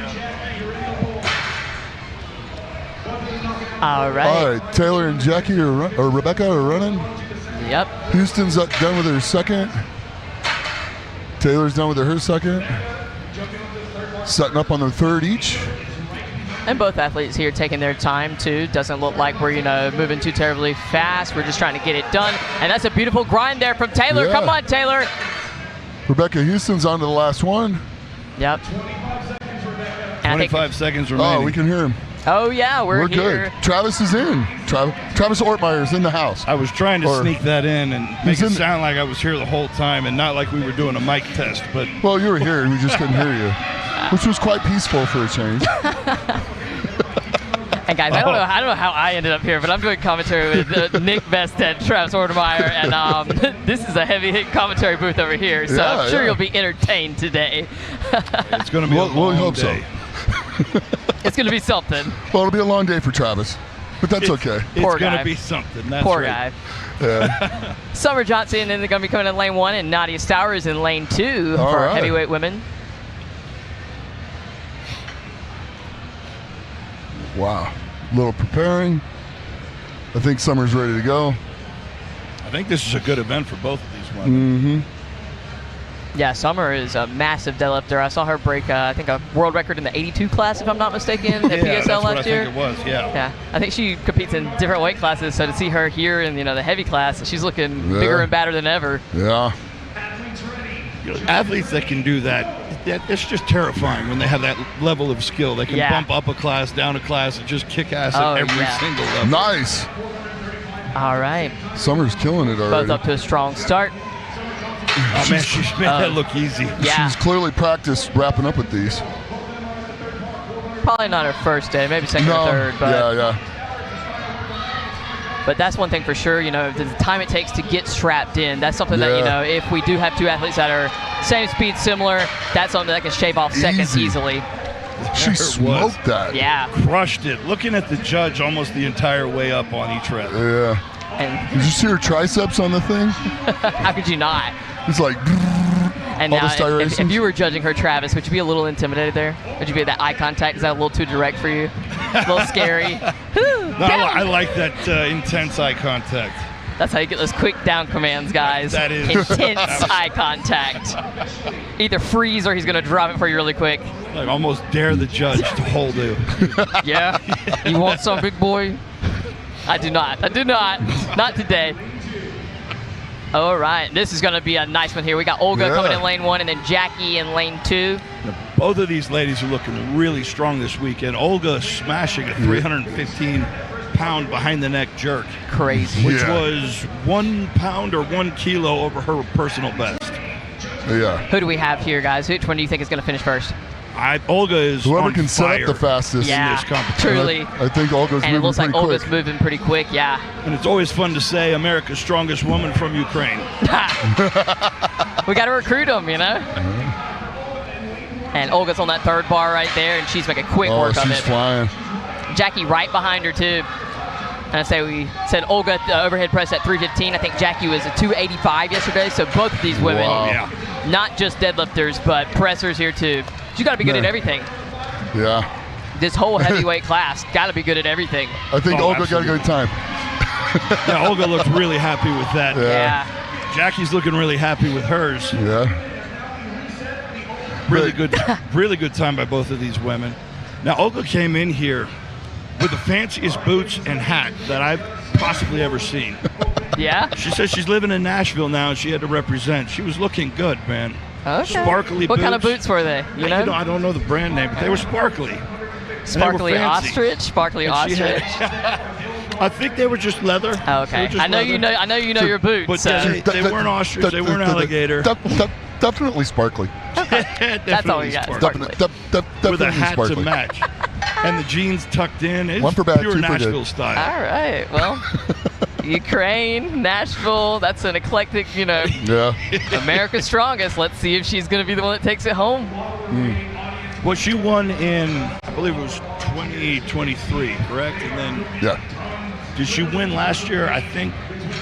Yeah, I think she did. It looks like she won last year. I'm trying to see the sign across it's the way. it's right on the sign there, Charlie. She's multiple times. Do you want my glasses? See that far. You want my glasses? You might be able to see it from here. Probably Let not. me try Probably those on not. real quick. Okay, go Let's ahead. see. And then you'll be safe too. The ballistics glasses. How many lenses do you need on these things? It's about this 3. thick. 3. I feel like. Oh wait! Okay, Oh my I God! can see Check it out out. the top. That's Spaceman Travis Hordemeyer right there. He can't see himself, but Oh my Wow, God, that's Nick, hilarious. buddy. What? Ooh, we got to do some eye push-ups. Ooh. Don't worry, it comes for everybody. Don't worry. Your time's coming. get some keratin supplementation, going on. I eat baby carrots, most every day. Do you? Yeah. Do you? Mm-hmm. Chop them up, throw them on my food.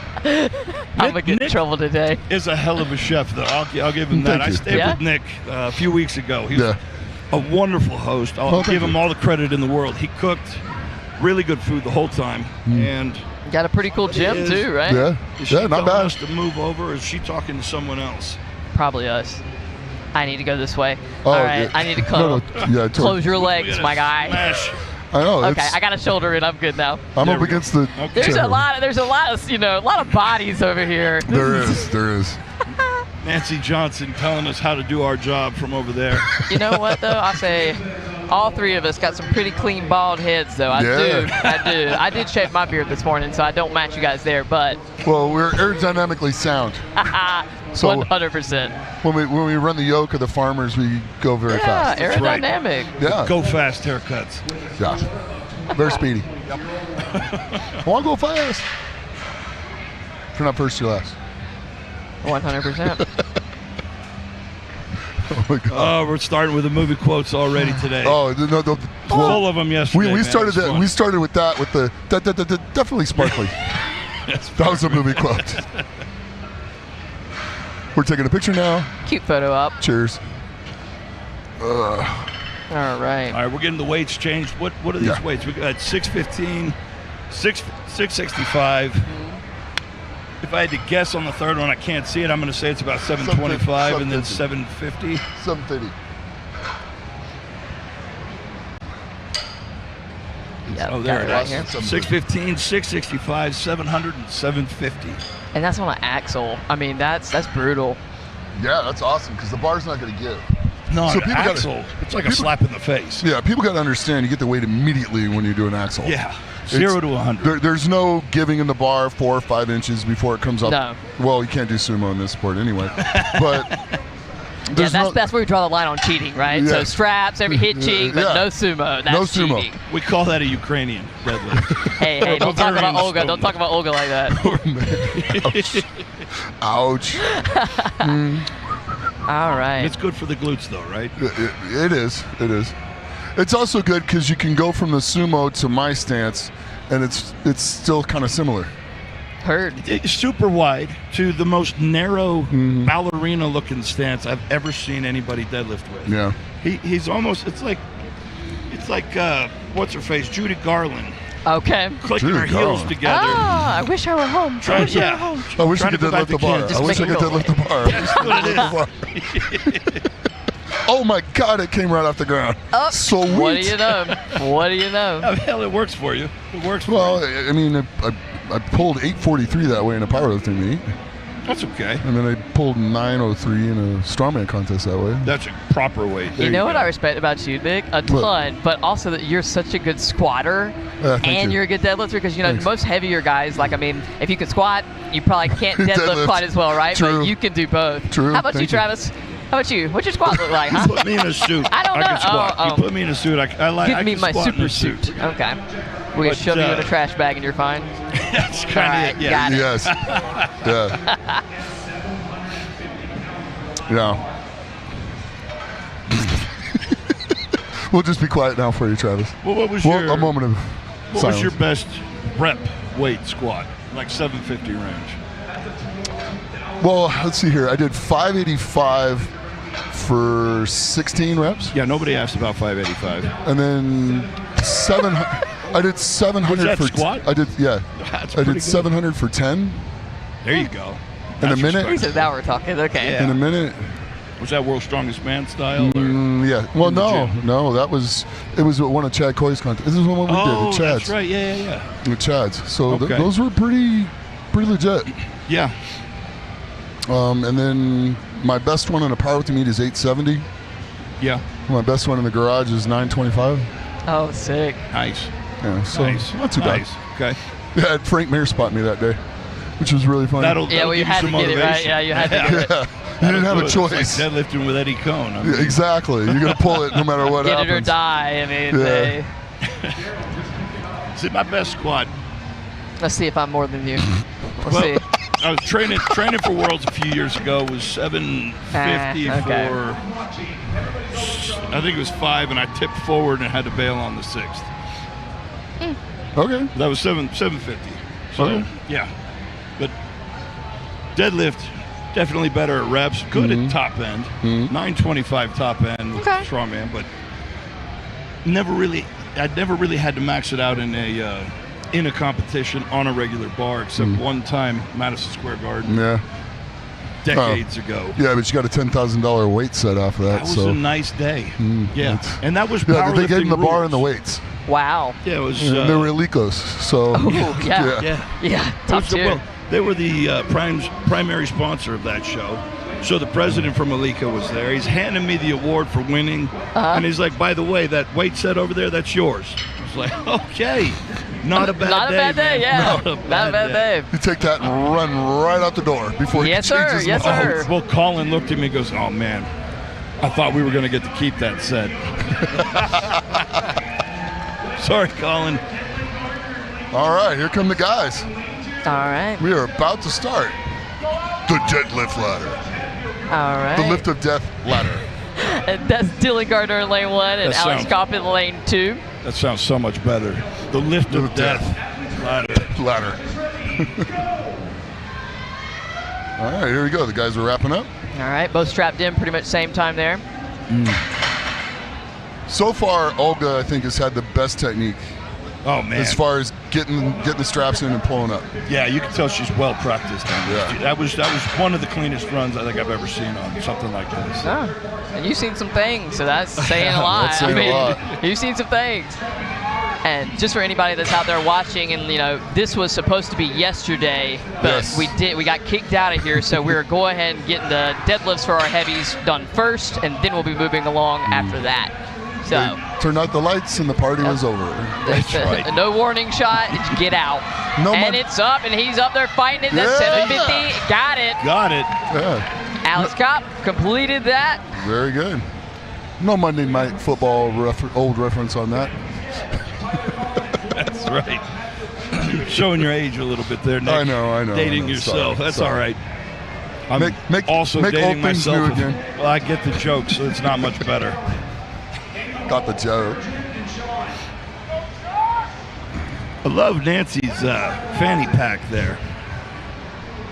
Look, the bright colored one. Yeah, that iridescent gold. It's very sharp shiny. looking. Very shiny. Somebody commented about it earlier, said it looked like a WWE belt, one of those. They do make those fanny packs. So. Like that. Oh, right. Josh Hatfield just run through the first one like it's not even there. No straps. No straps on the first two.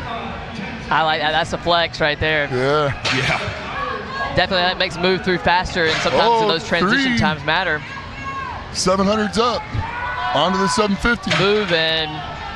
All right, both athletes Josh have the is end. a good deadlifter, so it would not Josh is surprise coming me if up. he locks this out. Yep. And Nice. he got it. Nice work. All right, so what are you guys' thoughts? I polled a couple people, in terms of weights for things and whatnot. Does this ladder for you guys, for the heavies, does this feel appropriate weight, a little bit on the light side, a little bit on the heavy side? What do you guys think? For America's Strongest Man, Yeah. second day, I think these are pretty good weights. Pretty accurate? Yeah. I think it's pretty good weights with the bar. Okay. If you're using a regular, the newfangled deadlift bars that Yeah. are really spongy, then it's probably a little light. A little light? Yeah, But absolutely. for that bar, it being the second day, it's actually probably a perfect weight because you're going to have a few of the guys struggle to not finish it or get the first couple, and you're going to have like the top guys are just going to smoke this. Yeah, annihilate it. And that's kind of how you want it. You want a third killing it, a third doing it but working it, and you want a third struggling with it. That's the spread. That was a really good. Really good. I like that. That's when you know you got the weight perfect. Yeah, when you nailed it, right? Yep. Because it always sucks whenever you have something that's like too heavy, right? Because I love a heavy show, but if everyone's struggling to hit Yeah. it barely, Yeah. it's like, okay, Yeah. well, maybe. And then it's not fun to watch. Yeah. It's not fun for the crowd. It's All not right. fun for the Tyler athletes. Gustafsson is going against CJ Allen. CJ Allen. CJ's up. CJ's a pretty good deadlifter as well. Yeah, it looks like it. He's doing one strap around, one wrap. He's got that pretty well rehearsed. Not wasting any time. 700 easy. This could be close if he pulls this fast.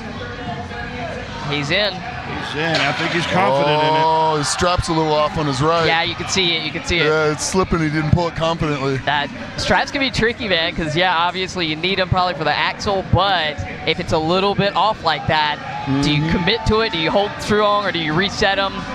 Yeah, Fighting well, through it up top.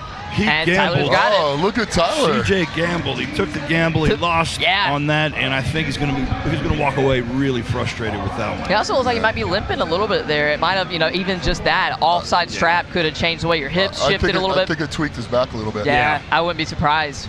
And that's unfortunate because we've got a bunch of events left for the day. We got the frame that might be a little challenging there. Yeah. That's America's Strongest Man. You just kind of suck it up at this point. That's right. All right. All right, big All right, third, lane Steve. 1.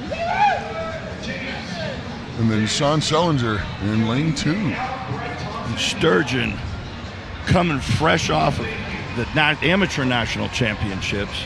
I believe he took second. Wow.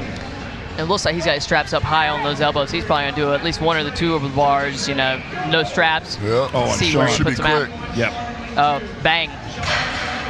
Love to see that, man. Love to see that. Zoop.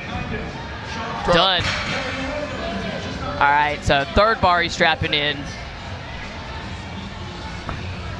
All right, and Sturge got that over there. Second bar is up. All right. Sean's moving on to that fourth bar. We're getting strapped into the second for Sturge. All right, here we go on his last one. It's cutting up. Oh. Looks man. a bit much. Okay. That dead zone mid-shin, that's hard to get Yeah. past that if you're trying a second time. Because you've already used your power from the floor, Yeah. and then you're not quite there where you can kind of kick the glutes in and everything else. So it's like, okay, Yep. that's the worst spot to get caught in, I think. Yeah. All right. He put a lot of effort into that first attempt, and that second one, I think he called it a little bit before he put full effort into it, but I think he made the right move. I agree. Well, sometimes you're pulling pretty hard, and you're going to be like, I can get this, but I'm going to be done for the day. Yeah.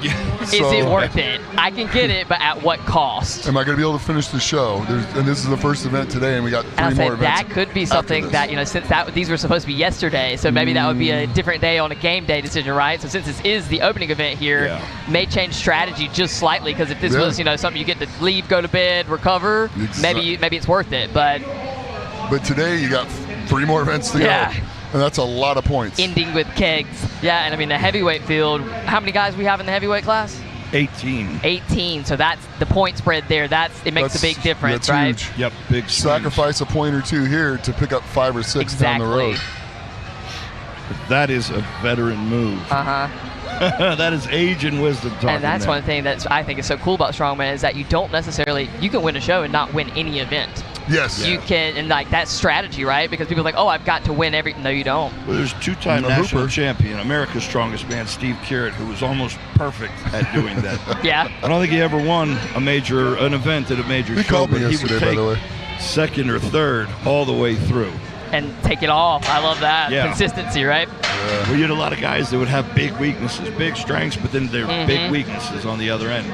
He was one of the first Americans to really be good at everything. Good. I like that because I think that's how you win. You have to be good at everything. You don't have to be great, or the best at any of it, but you have to be good at everything all around. I think nowadays you have to be good at everything, Yeah. but you still have to be great at a couple of things. 'Cause Valid. There's just so many guys that have had so much time to practice, and so many coaches out there. There's so much more knowledge. And you know what else I think plays a role is who's an athlete.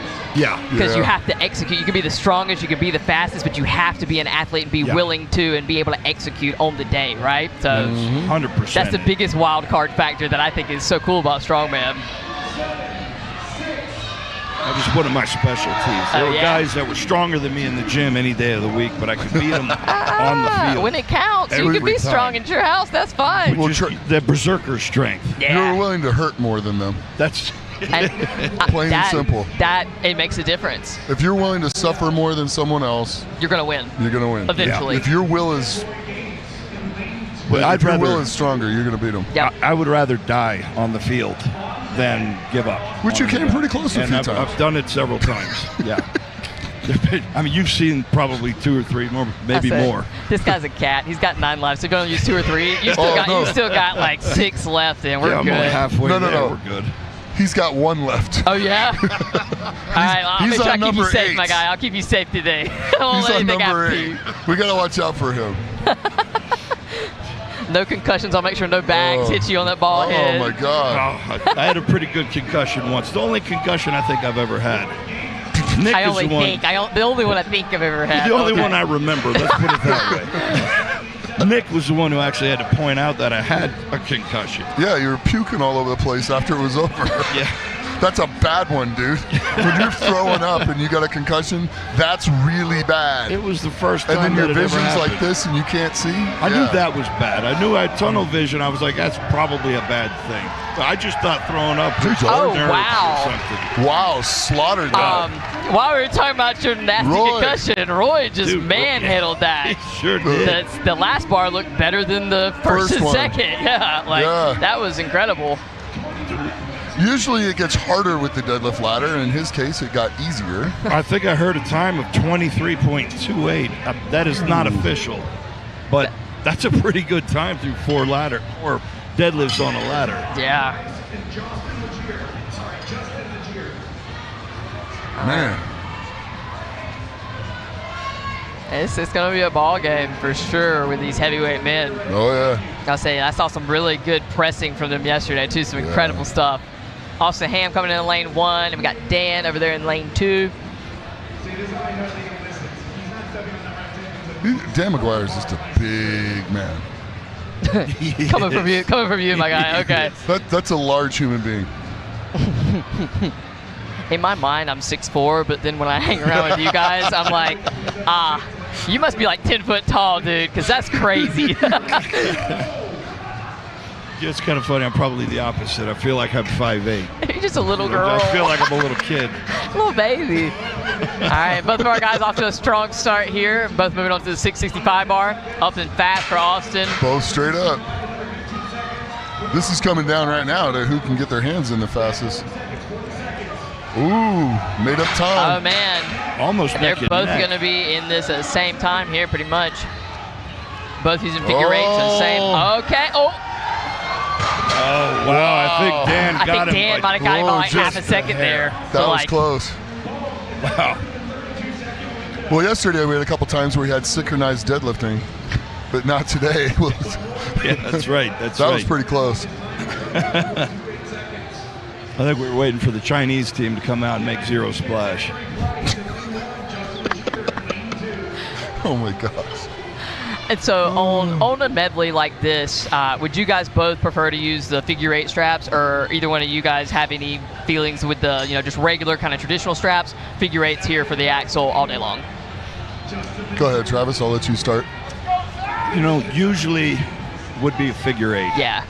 If I have a good strap, like I can't remember who it was a few groups ago, but he did the single loop around. Yeah. We had these kind of wide, grippy straps. If I had a pair of those, that's probably what I would go with. Something that I know is going to grab. Yeah. And you can loop it around one time. One of the best deadlift ladders I've ever seen was Adam Bishop at 2024 World's Strongest Man. Okay. He just did a single loop and pulled. It was the smoothest run I've ever seen. And, if you've got the straps that'll hold an axle with a single loop around, then do that. But if you're at all unsure of them, then you need to go with a figure 8. Yeah. Because that way you're locked in regardless. Yeah. Well, how about you, Nick? What would you say? So I would probably monkey grip the first 3. Well, yeah. And on the last one, have a pair of long and wide, but like a softer cloth. Okay. That really is grippy. Okay. Not The traditional kind? Not the nylon. Okay. And then just chalk Yeah. on both sides of it, and then just wrap it around once and pull. Okay. Noted. I don't know if you guys just noticed Justin Laguerre just blew through the medley. And now he's out there cheering on his fellow athlete, which is Zach. what Strongman is about. He's got it above the knees. He's got it above the knees. Let's see if he can figure it out. I think he can. I think he's there. This guy's a fighter. He got the down command. This guy's a fighter. He did it on that log press at the Shaw. He did it yesterday on the overhead. He knows how to stay in the moment and keep fighting. Yeah, for sure. And that's a skill too. It is, when you can think with that much pressure in your head. Yeah, can you sit with a 400-pound log on your chest? Can you sit there in the discomfort of holding that deadlift in front of you and figure it out? No? No. Okay. Nah. Not a 400-pound Sucks to suck, log. I guess. No. Travis can, but I guess, That's the zone I like to be in. Nick calls that Travis land. That's a pain world that I love to be in. Heard. Oh, this is going to be a good pair. All right, who you guys got on this? Nick. Nick is the athlete we were talking about earlier. Right. The guy who comes out and he's a gamer. Oh, he's a hitter. He's a hitter all day long. He's a gamer, man. He's had such a good year. I met him first in 2021. We went down to their gym, Heavy Metal Fitness. San Antonio. Yeah, and we did an exhibition, not an exhibition, but a seminar. And I've watched him and Austin just steadily rise. Every time I saw them, they got better and better and better. And Nick has had an absolutely stellar last year and a half so far. And the cool thing is, I feel like he's just getting started. He Truly, I've seen him improve a lot over the last 3 years. Yeah. I mean, it's just been like night and day each year. Well, they've got, they got an awesome gym to train at. They got a great environment. He's got Austin pushing him. They've got Tim. Tim and Michelle, they're awesome people. Oh, yeah, they're really great. And he's getting a lot more experience, and he's starting to do things. Like, he took his time setting up for this. Oh, yeah, you can see he's got the experience. Somebody's showing him how to do it.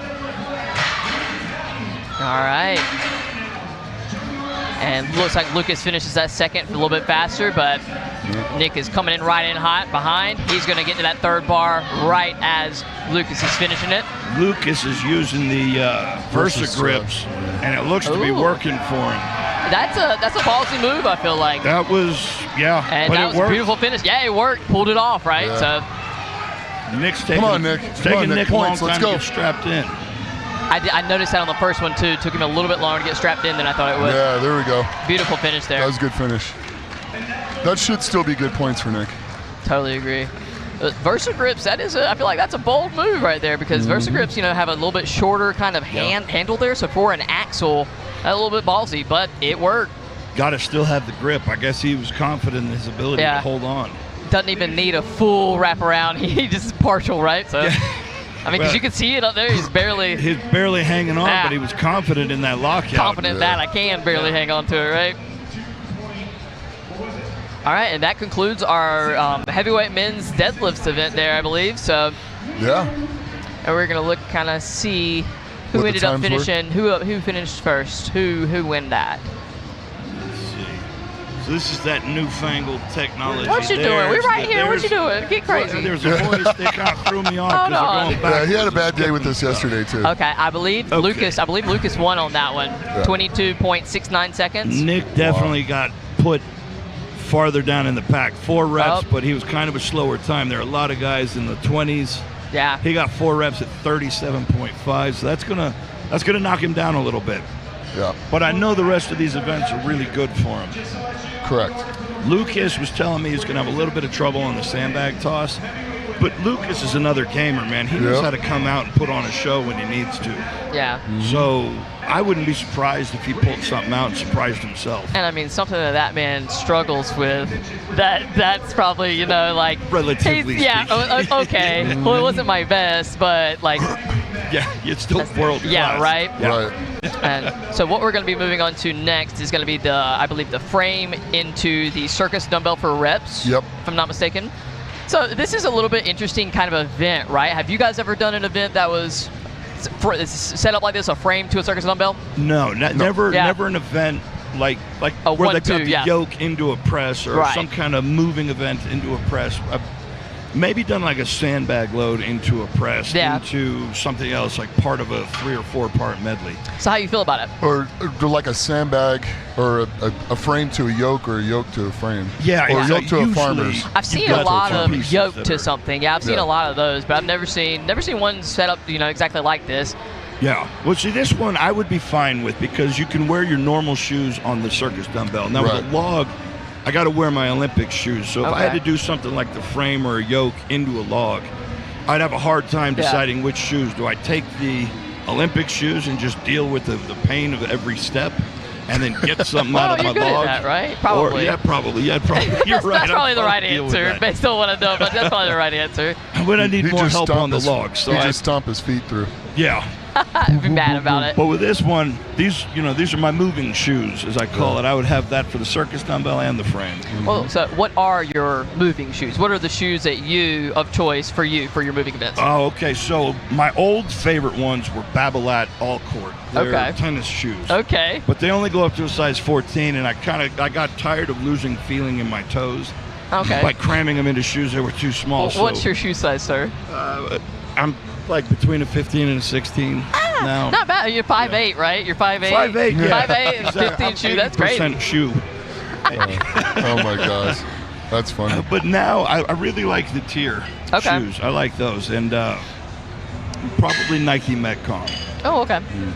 Interesting What answer. about you, Nick? Nick, you like the indoor soccer shoes, if I remember correctly. I like some of the soccer shoes, but the old school Vans that had the skateboard shoes that were a little bit thicker. A little bit thicker heel. Yeah, those allowed you to go really, really fast. And with Vans, you have a little bit wider toe box too, so it gives you a little more room. I like that. So it was easier on my feet, so when you're running, nobody's going to catch you. Right, that's it. And if you get the light up too, then ain't nobody catching you so fast. He's got the wheelies in his heel, or the heelys, or whatever they're called. And I believe Lucas Haddon is coming over here, so I'm going to let you guys interview him. I'll let him hop in right here. Oh, okay. All right. We get to talk to him. All right, here we go. Lucas, congratulations, man. Good job. There he is. Jump in. Can you get through? We may have to. Nick, scoot over a little bit. Yeah. Okay. Can you fit it on? Dude, you already got me scooted over. Well, he's taking up all the room now. I know. There's a lot of body heat here. Now back up just a hair. Right, There we go. We fit. Well, you're really warm. I can feel you over here. I'm very warm. You're very hot. You're very hot. Yes. Well, how are you feeling, man? That was a bold move going out there with That's a good warm-up. ribs. Yeah, I just figured with the weights that we chose this year, I would have preferred a little heavier. So the good pullers are there's no differentiating factor if we're all going to use figure eights. So I took the risk with the verses.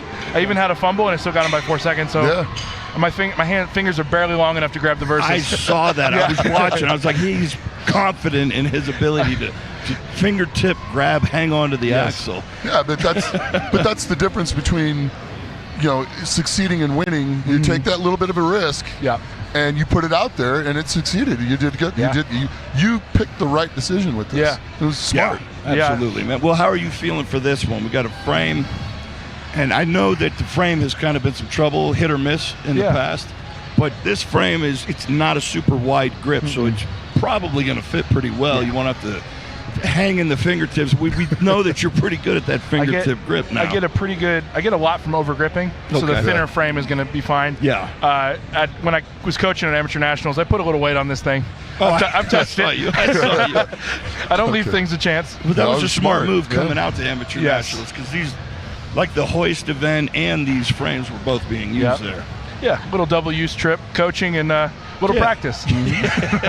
Well, and that's the difference between wanting to succeed and paying attention to little small details. It's the small details in the end that make the difference, especially at this level as the guys keep getting better and better. You guys are more trained. You get to the world level and America's Strongest Man level. The less mistakes you make and the more little things like that, opportunities that you have, that picks up an extra point, extra 2 points. Yeah. That one, you picked up an extra 4 seconds because of that. That was smart. And I didn't really leave any meat on the bone yesterday, and it still only got me a 1.5 points on Guardian. Right. Like, there's no wiggle room in this show, and I think he's got 1 or 2 event wins ahead. So I gotta do what I need to do on this dumbbell. No, well, that you will. Well, we know that's going to be a good. That'd be all right. That's going to be a good one. That one I think you're going to be just fine. Just fine. Just fine. And it's kind of neat because you literally have to get every point you can at this level. Yeah. And every point is important, and that's the big thing. So it's the little things like showing up, going out of your way to go to some place that you didn't necessarily need to have to go to. Sure. Well, it was a smart move to go try something. You know, there was a little bit of controversy about that. Some people thought it wasn't fair you got to touch equipment, but to that I say, show up yourself. Get your ass out there and go touch the equipment. Nobody said it's not his fault that you were lazy and you didn't go out there and do it. Nobody said you couldn't go. Absolutely, man. So that was a veteran move and a smart play on your part. There's guys and women in this show that competed at amateur nationals or masters nationals that have gotten to touch it in an actual competition setting. Right. There's a lot of ways to get your hands on equipment. Yeah, absolutely. Yeah. We've got a couple amateurs, one of which, former amateurs, I should say, that competed in amateur nationals. Yes. One of which you train with. Yes. So with the old rules, he'd be a pro. So they're just taking the first place as a pro. So they're going back to the original rules of just one pro. Right. So, but he got his qualification here, and we're like, similar events. You're not going to win, but let's see how it goes. And he's just learning a lot this weekend. I'm happy to see him out there, man, because he's doing. That's exactly what he should be here for, and he's learning so much. and he's really put on a pretty good show. I mean, he shows he absolutely deserves to be here. Yes, Yeah, and Sturge he'll be off all the way until the Amateur Arnold. Again, another learning show for him. He's not going to be in a position to win that one yet, but he's only 22. And it's a pleasure to train with him, and he moved up to train with us, just moved his whole life. He's like, I want to do this. So a lot of respect for that guy. That's what it takes, man. That's awesome. Yeah. I got to say, I'm jealous of your training group, man. Yes. You guys have an incredible crew up there. Yeah. I'm excited to see what Sarah does on this one. I mean, all these ladies are going to put up 4, 5, 6 reps. Oh, yeah. There's a lot of good dumbbell pressers. I think they might have put that dumbbell weight just a touch light. They're all touch and going, like unbroken sets of 4 or 5. Okay. So how many do you think it'll take to win it for them? I've seen Sarah do 6 in the comp time, and it wasn't her cleanest run. So maybe 6 or 7. And a little extra game day adrenaline. Yes. Now the next big reps. question: how many do you think you're gonna do? Whatever Zach Price does, I got to do one more than that because he's not going to leave me any wiggle room. That boy can press. Yeah. So he can press, man. I've been really impressed with his ability to just be in the moment and grind and not quit. Yes. Like, I love watching guys turn various shades of red and purple. And you're pretty good at that too. Yes. But I got a lot of respect for people who can do that. Yeah, Zach's catching points wherever he can. Absolutely. In the final second of 2 of the events, he just earned probably additional 5 or 6 points. Yeah. Oh yeah. Yeah. So. Okay. All right, we're going to let you warm up. Well, you got to go get warmed up. Yeah, Well, you don't need to warm up anymore. I'm Maybe you need to plenty cool warm. down over there. Now, just the cool part is now you're sitting in a spot where, other than the guy that's going next to you, you're going to know how many reps you need before you go out. Yep. So got to stay in that this. final heat the rest of the day. Exactly. So driver position, man. Right Yeah, on. that's exactly what you need. All right, boys. I'm going to head back. Good luck. Go kill this. Good luck today, brother. All right, guys, we're going to take a break. We're going to jump to a quick commercial break, and we'll be back in a few. We'll see you in 2 and 2.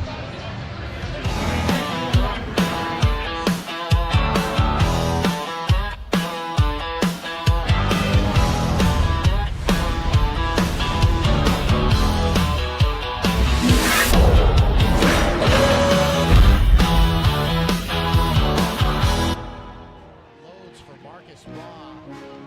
Just putting his stamp on the day. The next day, as opposed to just competing on the day, or we don't manage the days individually. Absolutely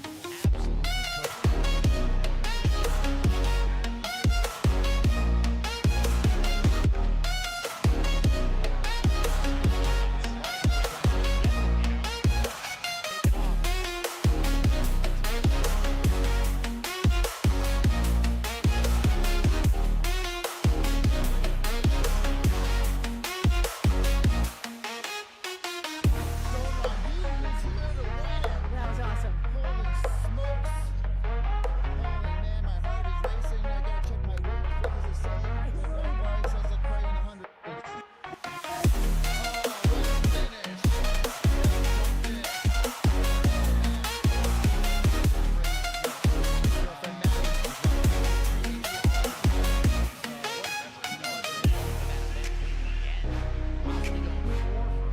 That was fabulous. There we have it. Happy with it. So how you feel being your first America's Strongest Man, 105 kilo? it's just wild because I'm looking around all these people here. You know, a lot of them been competing 9, 10. You have a 3-time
This is crazy. You got to get these weighted out plates. You need to start lifting these plates. That's a 45? You'll be blown away by how thin these are.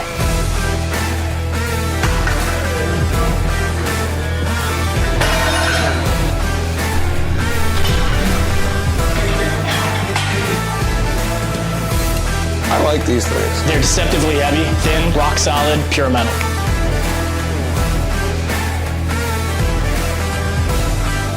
You'll be blown away by how crazy these are.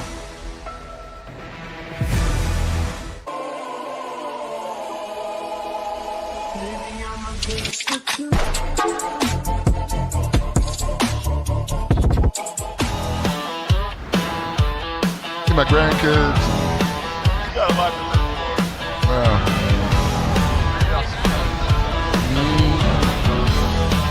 You will at some point. You will.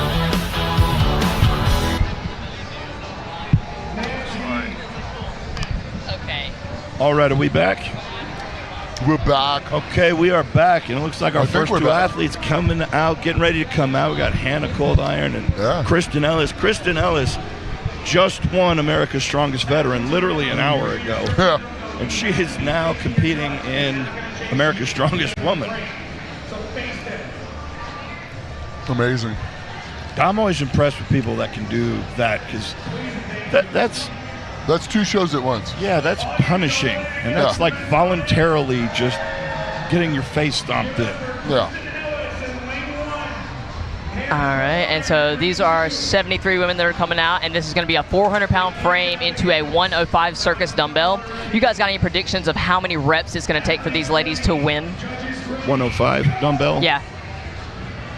6 is the first number that jumps out of my head. I'm thinking that 7-8 is going to be the winning number right there, because the frame I feel like is a little bit light here, so they've got plenty of time. Actually was pretty light, you're right. Yeah. All right, and both of these ladies, they're right here, they have that dumbbell up. Both struggling a little bit to get it settled, but Hannah's got her first rep up and it's completed. I think it's just going to take a second for them to kind of retool and get into pressing mode, because it is weird to try and do a carry event before a pressing event. I mean, it, like you said, it's interesting. And luckily enough for, you said you would wear the same shoes, but maybe for some of these people, maybe they wouldn't. So maybe that's a little bit different. We've got Kristen wearing no shoes. No shoes. No shoes, no problem. Maybe that's the way to go. No shoes, no problem. Then nothing could be a problem. And one thing I like about circus dumbbell is that you do see so many different techniques here too. So, you see some split jerks, you see some push jerks, you see all kinds of different things. See alternating hands? Alternating hands, different rack positions. This is, as a coach, this is the hardest event to teach my athletes. Yes. Because everybody's so different. When I was first learning how to circus dumbbell, I'll ask questions for anybody, right? Yeah. Like, especially if you know more than me, I want to know. But everybody shared something totally and entirely different. And then what ended up working for me was nothing like. It was just maybe a piece of a little bit that everybody said. Right. And so, because everybody is so different in terms of mechanics and even where you place a dumbbell, right? Yep. Oh, mobility too. Yeah.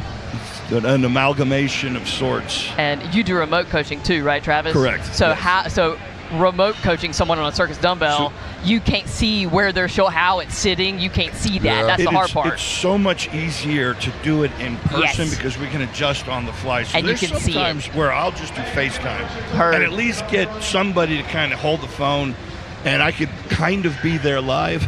But I mean, some of the basics stay the same. The basics are your rack position needs to feel somewhat weightless. You cannot let the outside head of the dumbbell dip during the leg drive. And the handle needs to be somewhere over the center of your feet. Just an inch to either side, maybe depending on the length of your torso or how wide your hips are. But that's your general rules of thumb. And if you can keep that rack position and keep the center of the dumbbell more or less over your center of gravity, then that's how you're going to get the power into it, and that's how you're going to get your stability for the lockout. Bailey Packard and Katie Johnson are on the move. All right, both of them moving, both made it through that frame at the dumbbell relatively same time. Speaking of different techniques, we got side of the face technique, which is working for her. And it's also interesting too, because it all depends on, with a circus dumbbell, it depends on the shape of the bell, the size of the bell, the head of the bell. So the length of the handle. Yeah, all of it. So you can train on one bell and be totally competent in it, but then you can get here and it be totally different too. So exactly, that's a little bit of a wild card.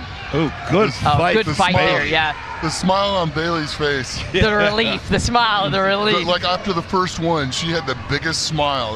That's freaking awesome. And I love to see that. These athletes are enjoying themselves for sure. They're pushing themselves, but. Oh, yeah. I think she left that one on her shoulder a little bit too long. Let's see if Katie can knock this one out. Looks like she's there. Wow. She got one at the buzzer. Nancy Johnson doing a great job of keeping that one from going off into the crowd. All right. Yeah.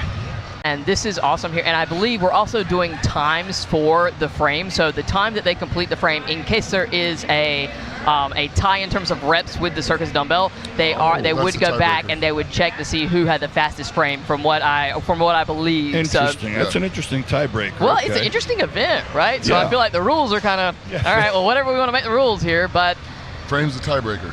Yeah. I like that. Well, I mean, it's hard to take that many splits if you're getting 5-6 reps on a dumbbell. Yeah, truly. So you've got one split to worry about. And so far, I believe Hannah's in the lead here with 5 reps, and Katie got 5 as well. So Katie got 5, and Hannah got 5, and then the difference in the frame, by a tenth of a second. Tenth of a second. So, so that was actually that's a cool way to do the tiebreaker, I think. I agree. We're gonna have Jenny Draper in the first lane, and then Grace Ingebrigtsen in lane 2. And Grace is out the gate fast here. I just like saying her last name, Ingebrigtsen. That's a great last name. She is a really good dumbbell presser here, so I wouldn't be surprised if we see 8 here. I wouldn't be surprised. 8 to 10, honestly, at this speed. 2. All right, and Jenny's going to town over there too. She's a great presser as well. Heard Alec talking about her. Both of them doing the touch and go technique. Yeah. Controlling it down, tapping the dumbbell, and coming right back up. Because it does need to make contact with the floor on each rep. Wow. Yeah. Wow. And I lost count on what I can't either count of that them high, are. honestly. But it's looking smooth. I don't have that many fingers. What about them toes? How about them? But, yeah. Both of these ladies here, really great pace. He's taking a breath. There's a veteran move right there. Yeah, drops the dumbbell, it goes rolling, you just stop and pick it up right where it's at. All right. And that was a really great performance from both ladies there, Jenny and Grace. And we'll see what our computer says how many reps that Grace ended up finishing with. That was, it was at least 8, maybe 10. Who knows? We'll see when those scores get put in. My prediction of 7 was a few short, I think. All right. So Jenny got 6 reps there. I knew she had a good setup there.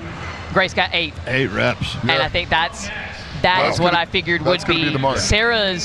Sarah's a really good dumbbell presser as well, and I think I heard her and Alec talking, and I believe maybe her best in training was 6 and 45 seconds, if I'm not mistaken. So let's see what she can do with 15 more seconds, and if she has a mark to beat, that may be what she needs. So a little contest adrenaline doesn't hurt either. Mary and Sarah is coming through. She's running with that frame.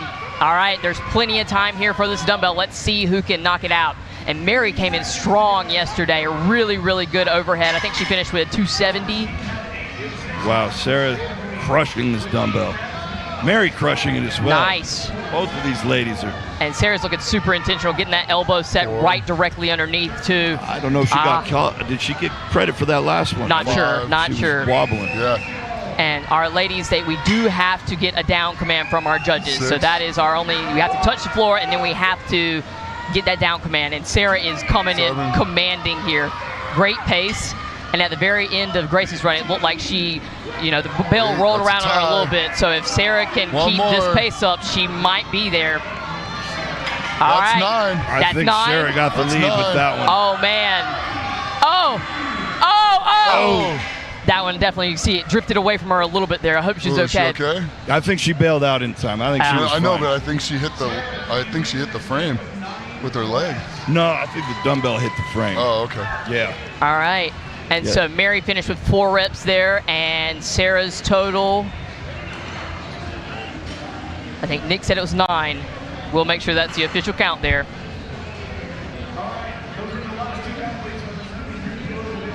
That's what I counted. Could be wrong. Yeah, 9 reps. You did it.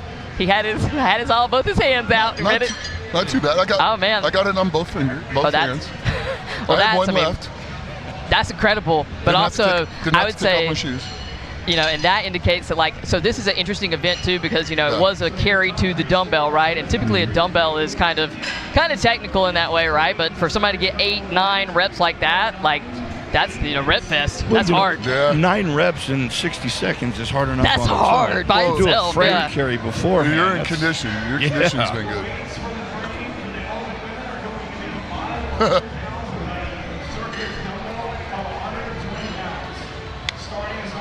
Okay, we're moving up to the heavyweight women, the open. Yeah. What are the weights here?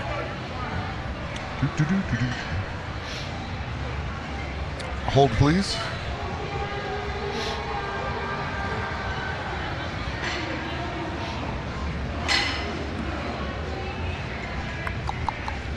How about it? Where are we going to? We're going to our heavyweight women? Yes. I'll pull up our handy-dandy computer screen. Yeah. All right, there we go. 500-pound frame to a 120-pound circus dumbbell. There we go. Okay. Wow. And once again, I'm saying this, and y'all shoot me down if I'm wrong, but frame seems a little bit light, and the dumbbell also for our heavyweight women seems a little bit light too. So we're probably gonna see a big rep fest here, and maybe that's the way that this was intended and structured, right? So for our top athletes, yeah, I think a 550 frame and maybe a 140 dumbbell. Yeah, maybe 140, 150. This will be a conditioning one. There are several of those 73s that are good pressers that I know have hit at least like above a 130 dumbbell too. So a 120 for our heavies. We'll definitely see some reps. What you guys think the rep count's going to be here to win? I hesitate to say it now. So No, far it's off fine, on the left. come on. I think it'll be similar. I think it'll be somewhere between 8 and 10. Yeah, okay. That's kind of what I was thinking. I don't know. That's a big range. What number would you pick? Olga, I think, can hit 10. You think? You think she'll get 10? I'm thinking probably If she similar needs range to. too. Yeah, I think 6 to 8's probably good. Good enough for government work, and we'll see who wants to win. Well, if Nick says 10, I'm going to go ahead and say 9. Okay, all right. And we'll just see. We're going to put something. Oh, we're going to okay. bet that car you got in your driveway on. Oh, this. shit, it's already sold. You can't.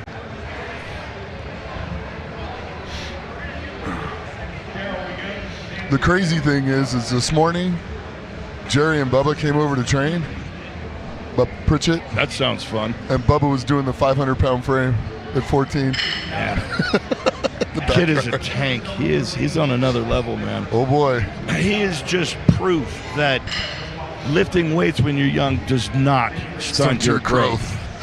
That is the most idiotic thing. Yeah, he's like 6'4". I started lifting at 11. He started at like 7. It absolutely does not. I mean, obviously, if you go overboard, you can cause some problems. But you would do that overtraining or overworking your kid on anything. Yes. If you put together a smart training plan like any normal person would train, it's absolutely going to do wonders for that child's development. Oh, yeah. Bone, tendon health, muscles, help neurologically, everything. You're going to set that kid up for success the rest of his or her life. Well, yeah, because whether they compete or not, just getting out, doing the exercise, stuff like that, it's going to make your quality of life better as you get older, no matter what happens. What makes the foundation stronger, And your healthier. bone density is going to go through the roof. Exactly. Oh, excellent. All right. Yeah, I would love to talk to Sarah if you guys would let me. Yeah, absolutely. I would love to talk to Sarah We're if you guys would let me. fangirling over here, all right. She's an incredible athlete. Yeah, I'm fangirling. I'm kind of yeah, I'm fangirling, too. fangirling. I'm not kidding. Let me have it. Come on. You got it. Thanks, guys. I'll share. No, that's we'll fine. We'll put her. I'll let her take this middle seat. We'll put her in the middle, yeah. Put her in the hot seat. I don't know. That's the hot seat after Lucas sat in. You are, guy. When I went with my headset on, I was like, oh my god, it was wet. I was like, I hate you guys. I hate you. Sarah's not gonna do you like that. You're not gonna have sloppy. I'm like, oh my god. I should have just grabbed your shirt and started. I was like, You sat in a wet chair. Oh, that's hilarious. No. My headset, the earpieces were. I was like, sweaty head. Well, yeah, but now you're going to be yes, absolutely. I want that I'm absorbing headset. That's that. actually none not for fair. you. None for you. Well, you get Sarah, so lucky Right, you. I think she's coming over. Here you guys are. All right. All right, and we got Sarah Johnson coming in off of that Sarah, event awesome win. job. Oh, Awesome job. Yeah, grab your headset and whatnot. She got her banana here because she's going to make sure she's eating in between. Thank you for joining us. All right. Your mic's right here. Thanks for having me. Yeah. Yeah. Oh, absolutely. All right. So first off, are you okay after that? We saw that last one kind of drifted away from you a little bit. You feeling okay? Yeah, I'm totally fine. I was just tired. Redlined that one. I mean, I'd be tired too, even just as a dumbbell by itself. 9 reps is a lot. Yeah. So from a frame to a dumbbell, how did you like training for that event in the first place? How did I train for it, or how did I like How did training you like for it? training for it? I like it. I like the athletic side of strongman. Yeah. It's one of the things that drew me to the sport originally was that, we're not just standing in one place. Yeah. Right. I will say training for it really was rough because it's like, I've got to sprint and then do reps. That's rough.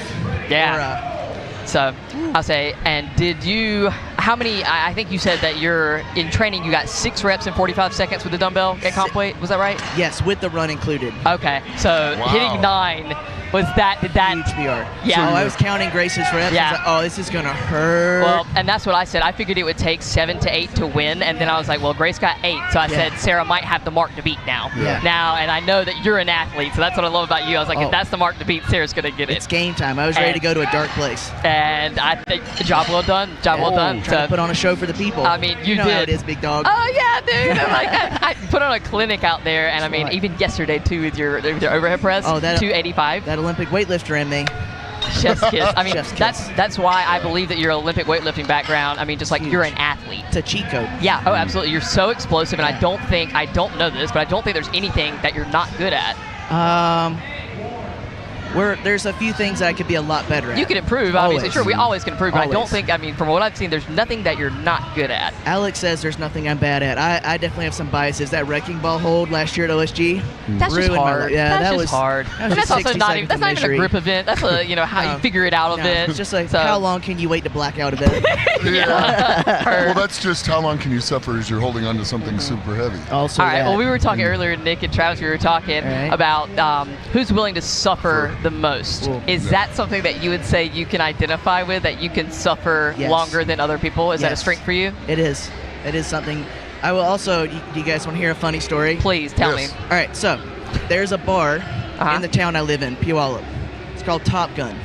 Now at Top Gun, they've got a special, $130 for an hour of flight instruction, a plane ride, and a cheeseburger. Yeah. Sign me up. You heard it. Sign me up. If I win the whole show, I get a plane ride. So I'm fighting for this because I want my plane ride. We're getting Sarah her plane ride, ladies and gentlemen. That's what we're getting. Right. And a cheeseburger too. That's right. Whichever one you want. So what's on your cheeseburger? What's on an ideal cheeseburger for you? Obviously bacon, cheese, fried onions, a little barbecue sauce. Oh, okay, country girl. All right. Oh, okay, yeah. all right. You know I'm from North Carolina. You know how we do. Carolina raised up, baby. Right. All right. Well, thank you so much, Sarah. I think we're about to move into our heavyweight women there. So you rest up, recover, eat your banana, and make good choices. And we cannot wait to see you knock out everything else. Guys. Thanks for having me. Thanks for coming, and good job. You're the bomb. It's going to be fun seeing the next one. That was good. Yeah, dude. You're the man. You're the man, bro. Yep. That was awesome. All right. And all right, now we're going into the second run here. We got Taylor Doxey and Rebecca Houston up next. Had a little malfunction on the monster dumbbell on that one, so they're making sure the collars are on nice and tight so that they don't come apart when they drop down. I know that was one thing when we were at Masters Nationals and regular Nationals. We make sure we had those high temp collars or whatever, because those dumbbells are getting used and abused. Thank you so much. Those dumbbells are getting used and abused, and thrown down. So yeah. Taylor and Rebecca coming out. Oh, Rebecca's flying. And ding, onto the dumbbell. Little stumble. She got up quick though. She jumped out, man. That's athleticism. Here we go. Dumbbell, 120-pound dumbbell. She got it down signal. She get a down signal. She did. Might have been a little bit of a gimme, but sometimes it goes your way, sometimes it doesn't. Yeah, and that's sport sometimes. That happens with everyone. And people will complain about X, Y, Z, but I think that's part of sport. Sometimes you have good calls, sometimes you have calls that don't work in your favor, but that's part of the game. And we see that these dumbbells are getting used and abused, but Taylor's approaching with enthusiasm. That's one thing I like about her. She's a great athlete. I competed with her at Olympic City Pro-Am, and she is an absolute outstanding athlete.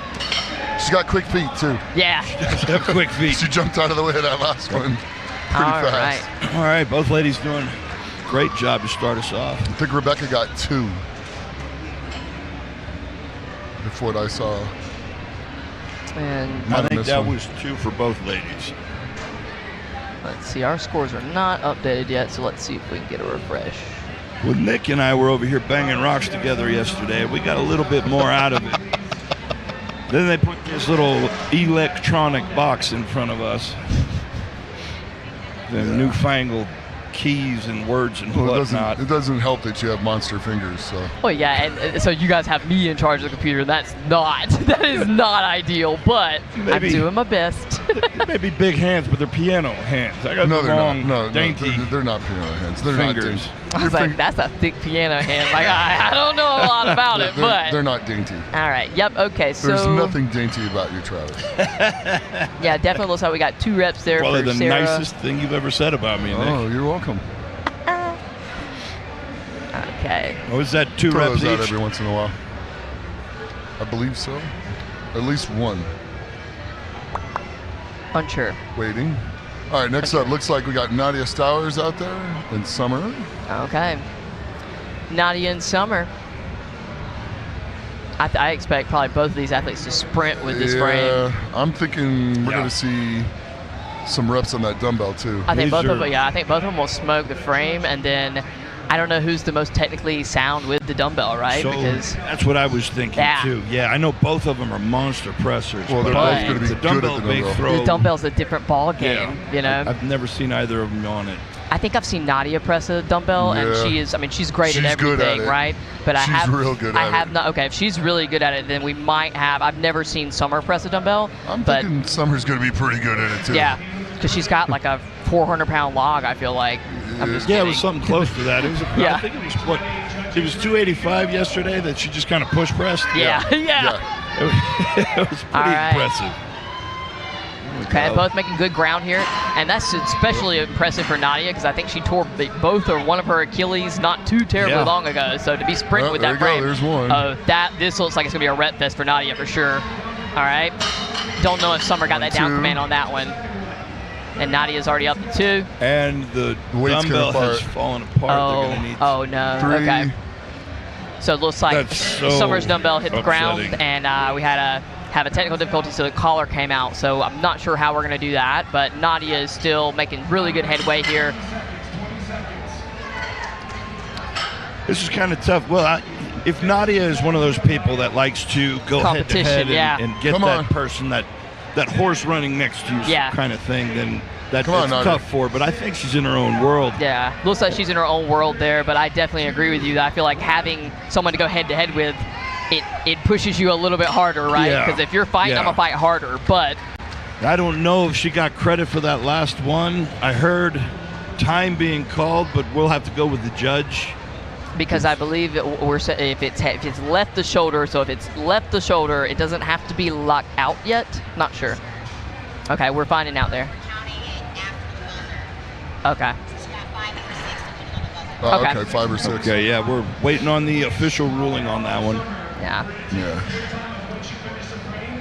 Because that's what I believe I read for our standards there, but okay, so we're gonna have. Okay, she's gonna get to do it. We do have a ruling for Summer Johnson. She's gonna take her time from the frame, and then start the clock at that point and do 6. The so dumbbell Nadia from got 6. And honestly, I know that it's not ideal, right? But this could work in Summer's favor. Now she knows the number to beat. And she has the number to. Now she's also not coming straight from the frame. Yeah. Correct. So she's, obviously it's not ideal, but she does get to breathe for a second. So hey, it might turn out in her favor because sometimes if you're rushing from implement A to B, you're kind of rushing and it's a little bit sloppier. Yeah. Now she's just pressing a dumbbell. Yeah, exactly. It's one of those things. If she is. If she could turn herself on and keep it going and get back into the groove right away. I think this is going to work for her. And I think it's going to pay off for her. Yeah, absolutely. She looks very steady, secure, stable here. So, Oh no! Oh no! Did that one just? Yeah, that one came I did. apart too. Had another. The collars came out. Unsure of what to do on that. Summer, stop being so strong and just manhandle it like that. That's the worst thing to happen in training too. You're doing reps and all of a sudden just flies out. But oh yeah, if it flies out, hits you in the face. Hits you, hits somebody else. Yeah. Circus dumbbell's frustrating by itself in the first place because it's one of those things that you shift to the side, whatever else, and things can go wrong. But if something else technical happens. Well, the crazy thing is if you use the lead shot ones. Yeah. You know, it's great, but it's hard to change weights. Yeah. Yeah. And if you use the dumbbell, the plate loaded ones, you got a problem because it's hard to keep them in. You got to keep it in, or you got for that specific reason. The ones that I like the most are the big top circus dumbbell from Mike Bartos. Heard. Plate loaded, but then you bolt the whole side on. Yeah. I absolutely love that. I love that design. It's easy enough to change. I really like those. So shout out to Mike Bartos. It was free advertising for you, buddy.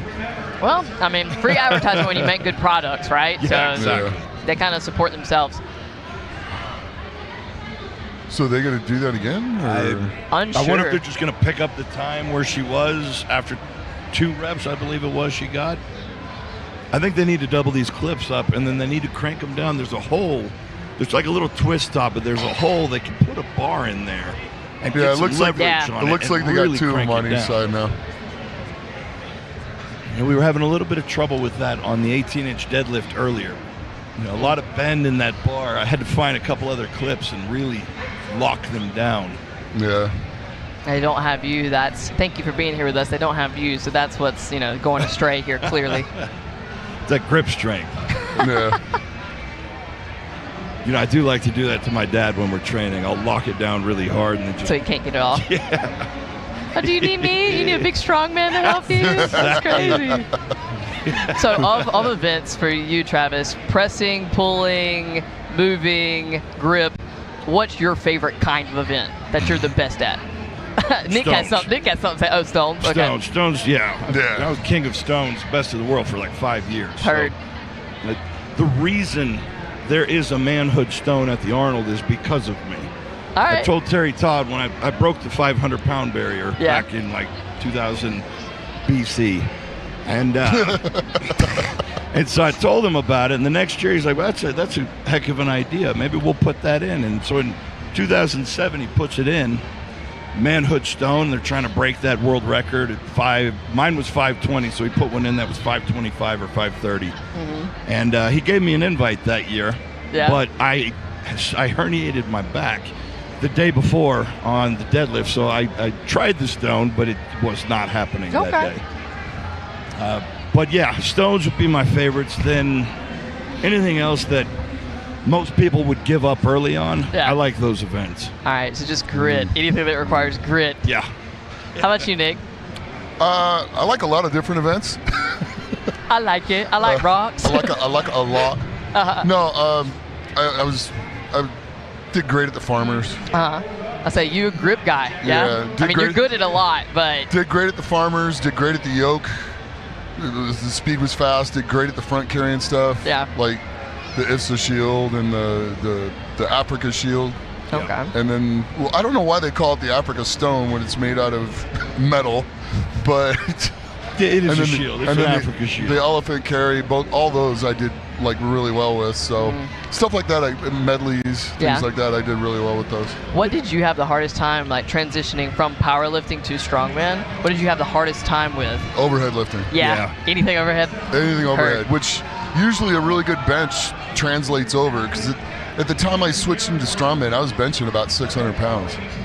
And it just did not cross over for me. It did not in cross the over. slightest. I had never really explored my overhead.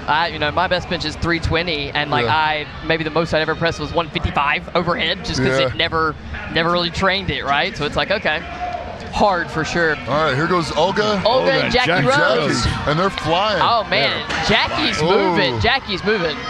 I say Jackie's. Olga. First to the dumbbell. One. Oh, that looks easy. Come on, Jackie. For both of them. Now it's going to come down to the conditioning. Who can keep the intensity? I got money event. on Jackie. I'll put money on Jackie. Jackie has been really working since too. The Arnold, she was doing an outstanding job there, and she's improved her conditioning. I believe she's lost a They're decent both amount of on weight 3. too. So, yeah, she's moving a lot better, and she's getting some reps here. She is moving a lot better. I was noticing that. She's Olga's faster. on 4. Way she's faster. smoother. Jackie's on 5.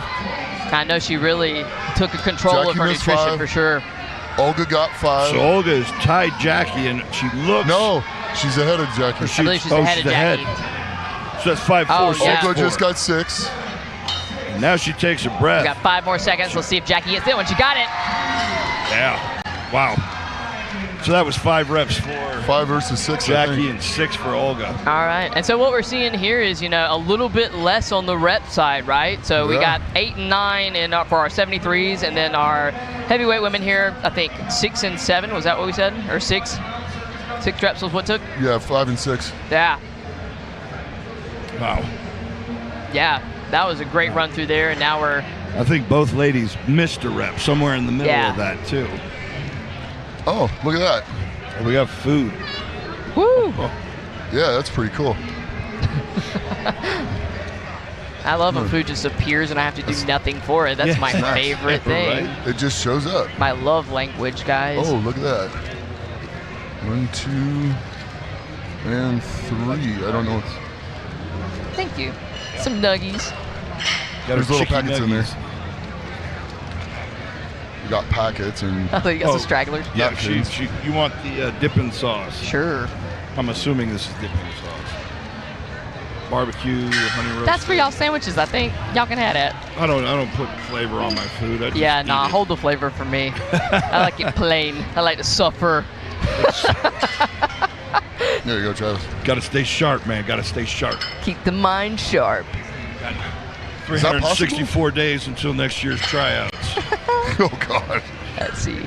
And I believe we're getting the floor set up for our 105 men. And so I think we have, 15, how many athletes we got here? Decent amount for sure. I think there was maybe 16 or something. Oh, sorry. I don't know, but this is a pretty tasty sandwich. 14 athletes. All right, 14 athletes. And this is a 650 frame and then a 185 circus dumbbell. I think the frame's a little light. Okay.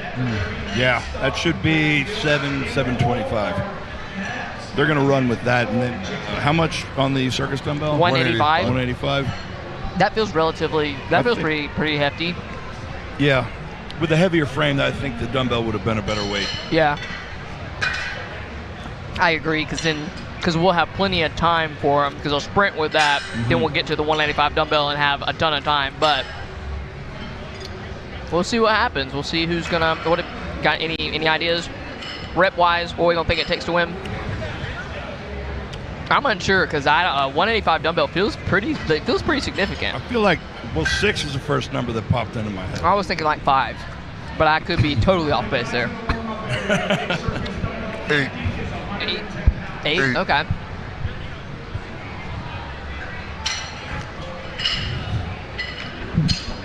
I think anything over 8 is probably going to be pretty darn good with this.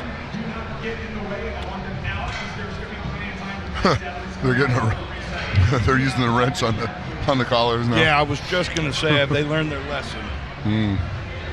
Just put every single collar at the function. Just put them all on there. Yeah, exactly. Hope for the best. I mean, maybe it makes it 186. More is better. 186. That's not going to change. Like, Exactly. if you can't press 185, 186, you can. That's not going to be the issue. No. But if you can't get to the other end of the frame, you're not going to have an issue either. That's valid.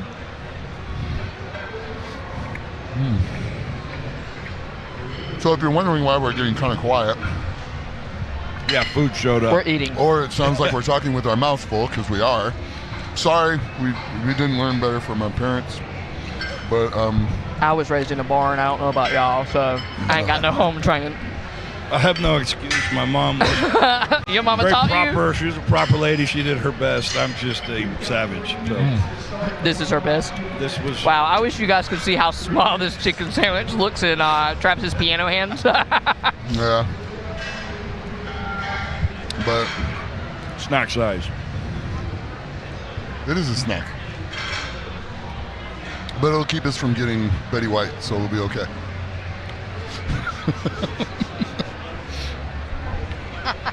Be like, I'm hungry. Now I feel pretty good. Somebody bring these men a Snickers for later. Or maybe not, because that might just be fun. That might be fun too. I'd love to be a part of that, actually. Give me that food. So if you're listening and you're here in the arena and you happen to find yourself into some Snickers, feel free to bring them over here. Oh yeah, I accept bribes of all kinds, especially in the forms of food. And let's see. That was tasty. And this, how far are they carrying this frame? Is it 30 foot? Is that what we said? I believe the frame carry is like 30 foot. Oh, she did it. Pull that table. Oh. Okay. I got food here. I got food. This is great, man. Yeah. Well, you won't be so skinny. Okay. Travis, you won't be so thin. I'll get it in a minute. Thank you. Trying to watch their girlish figures over here. I'm trying to watch it get bigger. And guys, we've got a really incredible staff here too, outside of just us three. These guys are working tirelessly trying to get everything right, and we're also on a tight timeline being here at the Olympia Expo. Boy. We have tight timelines, so our volunteers are getting worked double overtime, right? So got to do it not only correctly and make sure we take care of our athletes, but do it fast. Correct. Got to go fast. Gotta go fast. No, we missed an event yesterday that we made up for it today. So it's we have to be efficient today, and the staff is just killing it. The loaders and everybody are just working their tails off. You always gotta, you gotta give a shout out to the spotters and loaders, No, yeah, organizers. 100%. Without them, this does not happen. That is the hardest job, and I am very thankful that I've done my time on that. So I love it. I've never worked so hard for free in my life. Oh boy! I have never worked so hard for free in my life. That's right. I saw you on stage at the Arnold. Oh yeah, last year. Yeah. The background of a lot of my athletes' videos. It's so incredible. I mean, just like to be a part of it and to be there. I was at the Arnold. I was catching kegs for I think some of the. And to be the last point of contact, I'm looking at you in your face, and I'm like, I was like, just play catch. Just play heavy catch. Come here, you want to toss it over to me, big girl. Like, I love that. I eat that up. So I'm with you on that. Oh, we're bringing over Nadia. So. All right. Okay, Nadia was our event winner. You guys want to talk to Nadia? How many did she get again? Let's see. Six? Technically, she tied. Yeah. Her and Olga. All right. Oh, okay. Yep. So 6 reps out there. I'll let you guys talk to Nadia when she gets over here. Yeah, and her frame was in 7.28 seconds. Yeah, she was quick with the frame too. Here, Travis, I'll take care of that for you. Here you go, Travis, right here. Throw it in here, little. All right. It's we could tell Nick is a dad. It's like sitting next to your big kid. All right, Nadia's on her way over.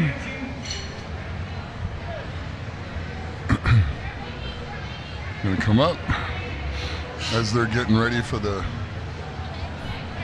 Come on over and have a seat. Grab the headset. Congratulations. That was good. Was that one not a tie? But if we look at the count back, and I think they were, as far as we know, the tiebreaker was the. Come on in here. Come on in here. Travis, you gotta give her some room there, Travis. Time. Oh, nice. So, all right, we got her in screen. There we go. All right, how are you feeling now after that? Feeling positive, hopefully. Yeah. How's your foot? Your it's Achilles? honestly doing pretty good. Yeah. Right now, I'm just dealing with the rehab of it because I walked with a limp for a very long time. Yeah. It was taped, so now it's just trying to get all the kinks out of that side. Yeah. Right now, the only thing that's kind of still struggling is my deadlift because it's gone up and into my hamstring, into my glute. Yeah, so as you can see, I got stuck, but everything else is starting to come around. So once the deadlift unlocks, kind of got stuck. Not really.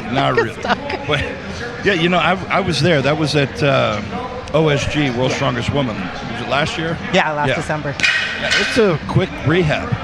I got that no quit attitude, so I'm like dragging one leg and I'm like, put me in. And I was like, you see, I tore it and I still came back for day 3. I just don't have that quit in me. Yeah, and so we've been taking this time off to rehab has just been like struggle. It's almost torture. Like, I just need to do something. So I know that feeling all too well. Nick knows that feeling all too well. Oh yeah, you guys know for sure. Well, you got to turn the rehab into a game almost. You got to have like your post-surgery or post-injury PRs. And then that way you got something to look forward to every workout.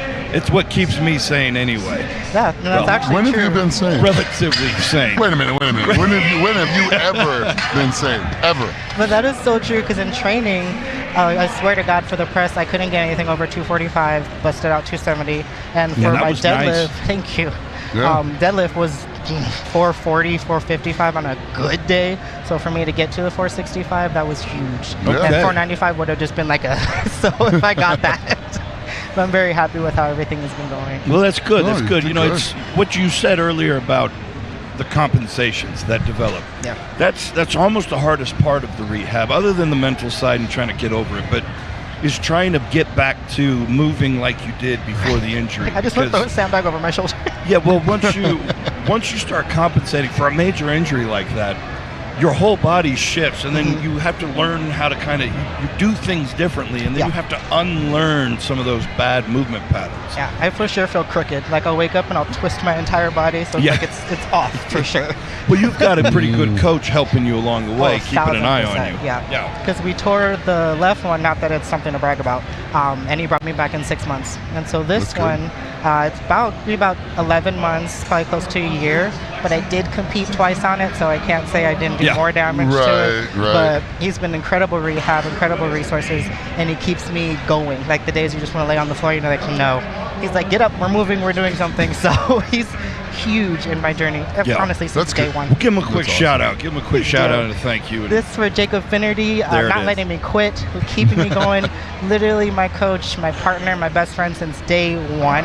I would never be the person, the athlete, anybody without that man in my life. That's awesome to hear. So as a coach, I love seeing him get that kind of absolutely. People know. They see me, they're like, where's Jacob? I'm like, well, hi. Okay. But I love it. People know we come as a twofer. So now, as we go through the rest of these events, how are you feeling about the rest of day 2? I'm looking forward to bag toss because one thing I did lose was my triple extension, so trying to get my jump back. That's been fun. So far, I've been able to still handle a 40 pounds, so I'm looking to push that today. I love how she said that's been fun. Yeah, that's been fun. This is what it takes to be a strongman athlete. We're a little sadistic, you know that. Normal people don't do this. It's actually masochistic. I'll take that. Normal people don't do this voluntarily. Then I'd say keg is going to be hit or miss because it's like the deadlift, the same mechanisms, the same muscles. That's right. So we'll see, and then getting that triple extension back to get it over the bar. So you're putting the two pieces that are the hardest for you together. Exactly. Okay. Yeah. Okay. Exactly. Yeah. So it's going to be, I mean, it's going to be a fight to finish the day, but as we know, you are ready to fight and you're able to fight. So I think it's going to be fun to watch you. Thank you. I really appreciate the kind words, like a lot. I do. That's awesome. Yeah. It keeps me going. Well, Nadi, we'll let you get back to what you need to do. And thanks for coming over to talk. Yeah, great job. No, seriously. Thank you guys, Art Meyer. That was amazing. Thank you. Yeah, that was truly amazing. Awesome job.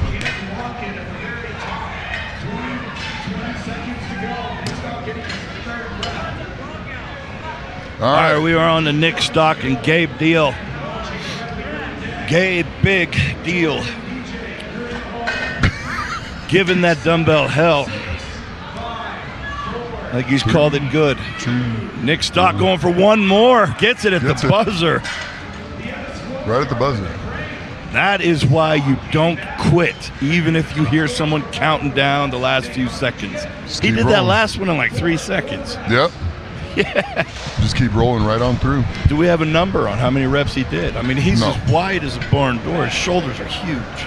Yeah, I don't know how he made the 231 because he's got 200 pounds in each shoulder. Yeah. 24-hour wait. There we go. 24-hour wait. So he came in completely freeze-dried and dehydrated yesterday. They had to thaw him or hang him up and let him absorb the moisture from the surrounding atmosphere. It do be like that sometimes.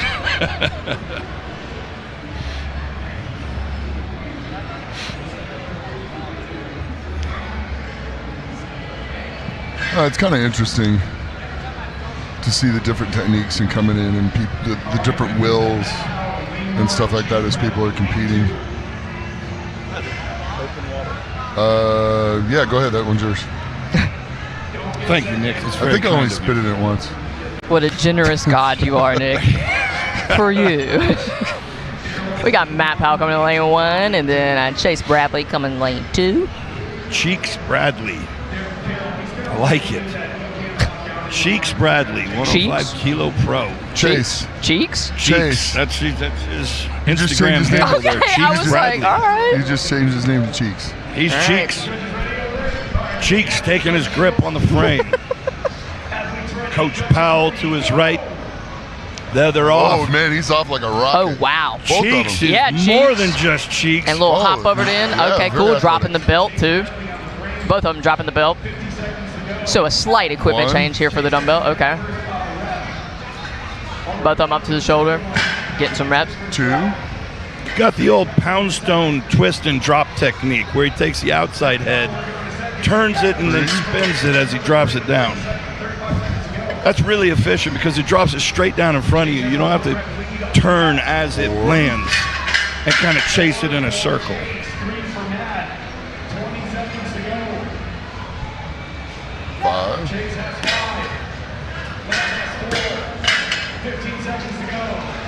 Or what are we on, 5? Yep. All right. Go. Getting close on time here. Got. Yep. 6. And he's got On the 6. Chase. Looks like he's got that last one. Okay. It's pretty good. Chase got 6. Is that the leading number so I do far? believe so. So he was good. That was my prediction. Yeah. We'll see if somebody can top that. And I'm pretty sure, remember, I get that car if I was right. To unsell it. You are out of your mind. Man, you just get everything. Don't you? Some plays, a car. Okay. That's right. You got a water. Flavor packs. Look, I'll give you another water. A chicken sandwich. Yeah, I got a chicken sandwich. And some waffle fries. My fiance brought me food. I got food sitting over there. So Oh. Yeah. Oh, so that was just a little snack. That was a Okay. little warm-up. My woman's an angel. That's probably she is. She is. I definitely got a good one there. Absolutely. Yeah, you got. Shout out to Ashley. She is. Shout out, She's Ashley. an amazing woman. You know, she had cervical cancer earlier this year. Oh. And I went to a coach that helped me get over a leg infection thing I had a few years ago. And in conjunction with her other treatments, we put together a peptide protocol and just the whole protocol. And 1 round of treatments, 6 weeks, and she's 100% cancer-free now. Seriously. Totally. That's incredible. It was wild. That's incredible. Went from stage 3, it had gone into her lymph nodes, and completely clear now. That's awesome. Okay, Marvels now of this, modern I think, medicine. This is going to be really incredible. This guy right Yeah, here. DJ's pretty good at this. DJ I can do press a remember. dumbbell. He Yeah. can press a dumbbell. He's a Texas guy, right? Texas guy. And I've seen him do some massive numbers on dumbbell. And then we talk about the techniques. You see how he's tipping it up on his trap. It's almost vertical. Yeah, pretty much almost vertical. Ends up turning into like a tricep extension, right? Yeah, exactly. With that open face, it grabs a little better. I guess that technique works. If it was a rounded end, kind of like the shot loadable ones Nick was talking about earlier, I'm not sure how that technique would work. All right. Jordan Washulis is just going. Oh, he didn't get that one. He didn't hold the lockout. Come on, Jordan. Oh, wow. Jordan threw that one out to the side, but he chased One it more. and got under it. 1 second. Buzzer beater. He's trying. And that's going to be a really good event for DJ, I believe. I think so. Did you count how many reps that was, Nick? No. I lost count. I know he lost 1 or 2. He didn't quite wait for the down call. Didn't quite have it locked out. We're going to have to wait a second. 5 for Jordan. So 6 is still leading? Well, DJ got 5. Only 5? I think he had a few that he kind of got 90% of the way and then missed it. Okay. This is someone I would like watching compete. World's strongest mullet, what's his name? Aiden Howell. He's a wild card. Let's see what he does. He's lost the mullet. He's growing the mane all the way out. He's got a luscious head full of hair. I'm jealous. This guy's got I hear the jealousy. I hear it. Justin Loy in lane 1. I think he does, nutrition and whatnot. And he's done a lot of his competitors are actually competing here today, I believe. Prestige Performance, if I'm not mistaken. Yep. What was the guy in all the book covers? Fabio? Yes. Fabio. There we go. Got Aiden a Fabio dunk Howell. to the face, right? Didn't he run it? Didn't he on a premiere ride on a roller coaster take a bird to the face? Broke his nose, I'm pretty sure. That's a piece of fun fact information I am not sure of. Someone drop in the comments and confirm if that is true or not. Travis, you have far too much time on your hands. The things that stick out, man. The things that stick out. All right. Getting a little equipment worked on here to make sure the dumbbells triple stay collar together. everything. Which I do like the fact that they're doing that. Same. Better to have it locked way down than risk it coming loose. Yeah. Because that's one thing, just like with us being on such a time crunch too, if we have to do resets and we have to do, things like that, it's going to eat into those times. The seconds and, minutes matter. Looking at it now, we've got 2 or 3 different kinds of collars inside of the dumbbell. I think they're going to stay in place. Both of them moving really well. Nose across. All right. Flying. Looks like Justin's at the bell All right, first. here we go. They get it to the shoulder at the same time. One. But Aiden gets one first. Aiden is an incredible presser. Yeah, he is. 2. Got a little sloppy on that one, but stayed 2. under it. There it is. 3. And I'm not sure, I don't have this information, but I know that Aiden is young for sure. So he's definitely has plenty of time left in under the belt to even get more proficient and better with this. I want to say I saw he was about 24. Yeah, a young gun here. But he's been, I think his mom or one of his parents was an Olympic lifter. I think his mother. So he's grown up Olympic lifting. And Justin's getting some really clean reps here. Justin's finding his rhythm. Yeah, looks super consistent now too. That shoulder placement, getting it right behind the head. No, not quite enough time on that one. There's a couple reps from Jordan. Jordan looked really solid. Aiden, I think he had a couple that may, or at least one that may have been taken away. All right, it looks like Justin got 4. And we'll get confirmation. And Aiden got 6. 6 reps. So that is going to tie. He was a little bit slower in the frame carry than Chase Bradley. Cheeks, Mr. Cheeks. Well, it is confirmed he did get hit in the face riding a roller coaster at Busch Gardens. So Thank you for that fact check. That was just some pictures you just never forget. Yeah.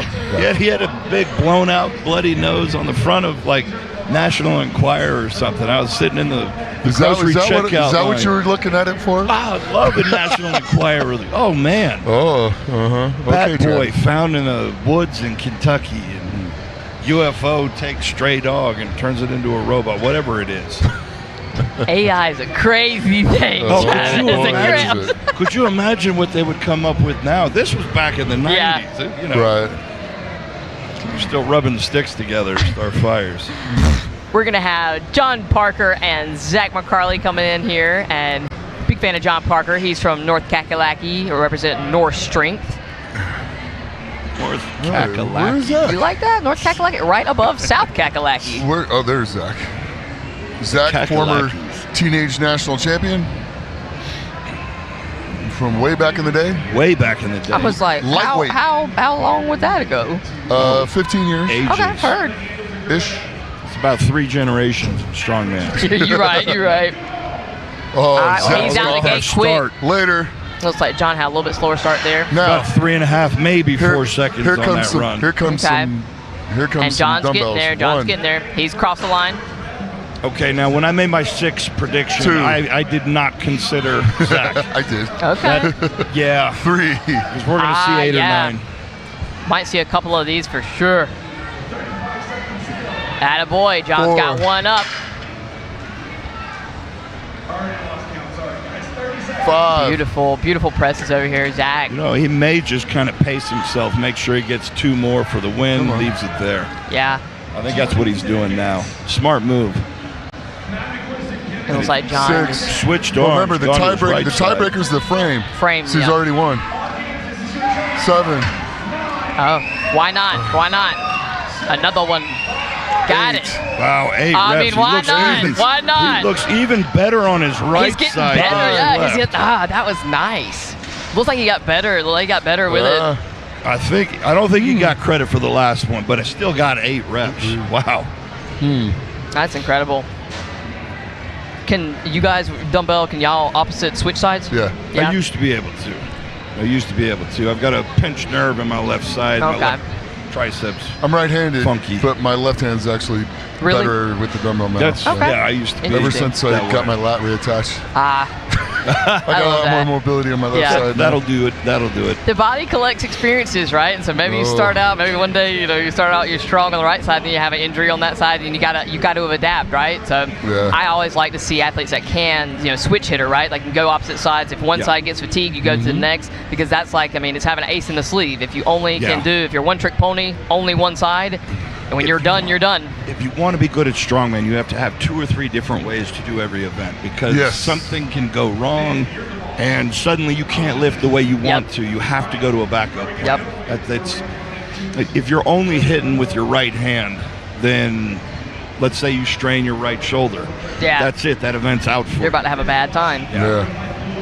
It's good to practice both. It's good to train both, because whether you use both or not, it's still good. Well, yeah, because you don't want giant discrepancies, imbalances, right? Exactly. It's also brain training. Oh, they're fun. Yeah. All right. Well, I was right about Zach's frame time. 4 seconds. Matthew and Kevin Candido here.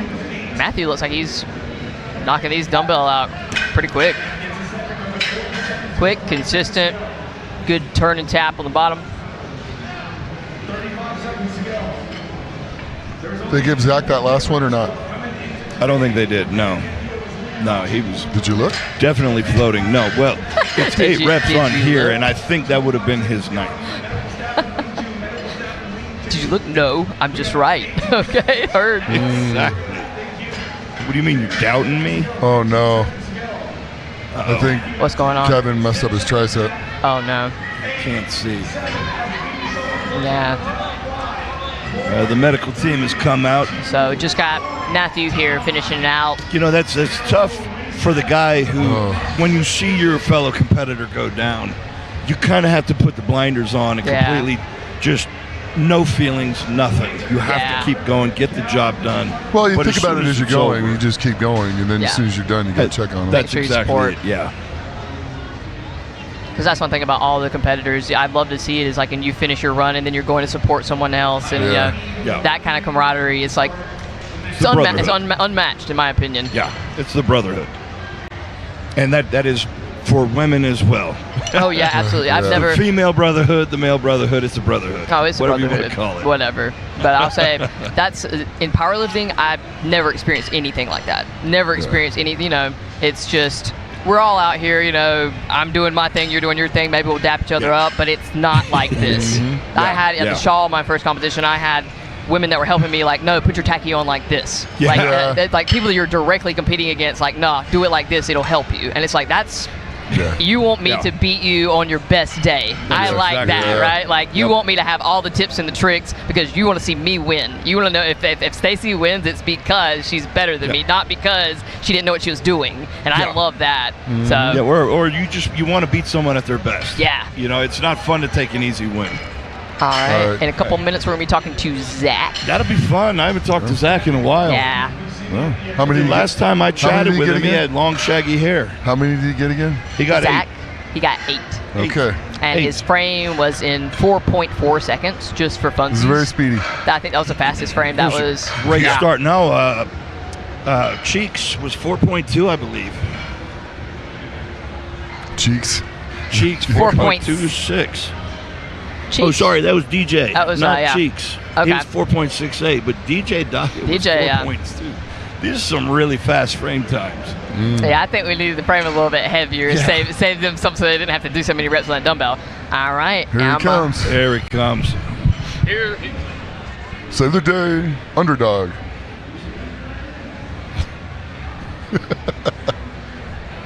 Did he get lost? Zach. Oh, there he is. Good job, man. It's good to see you, bud. Good to see you as well.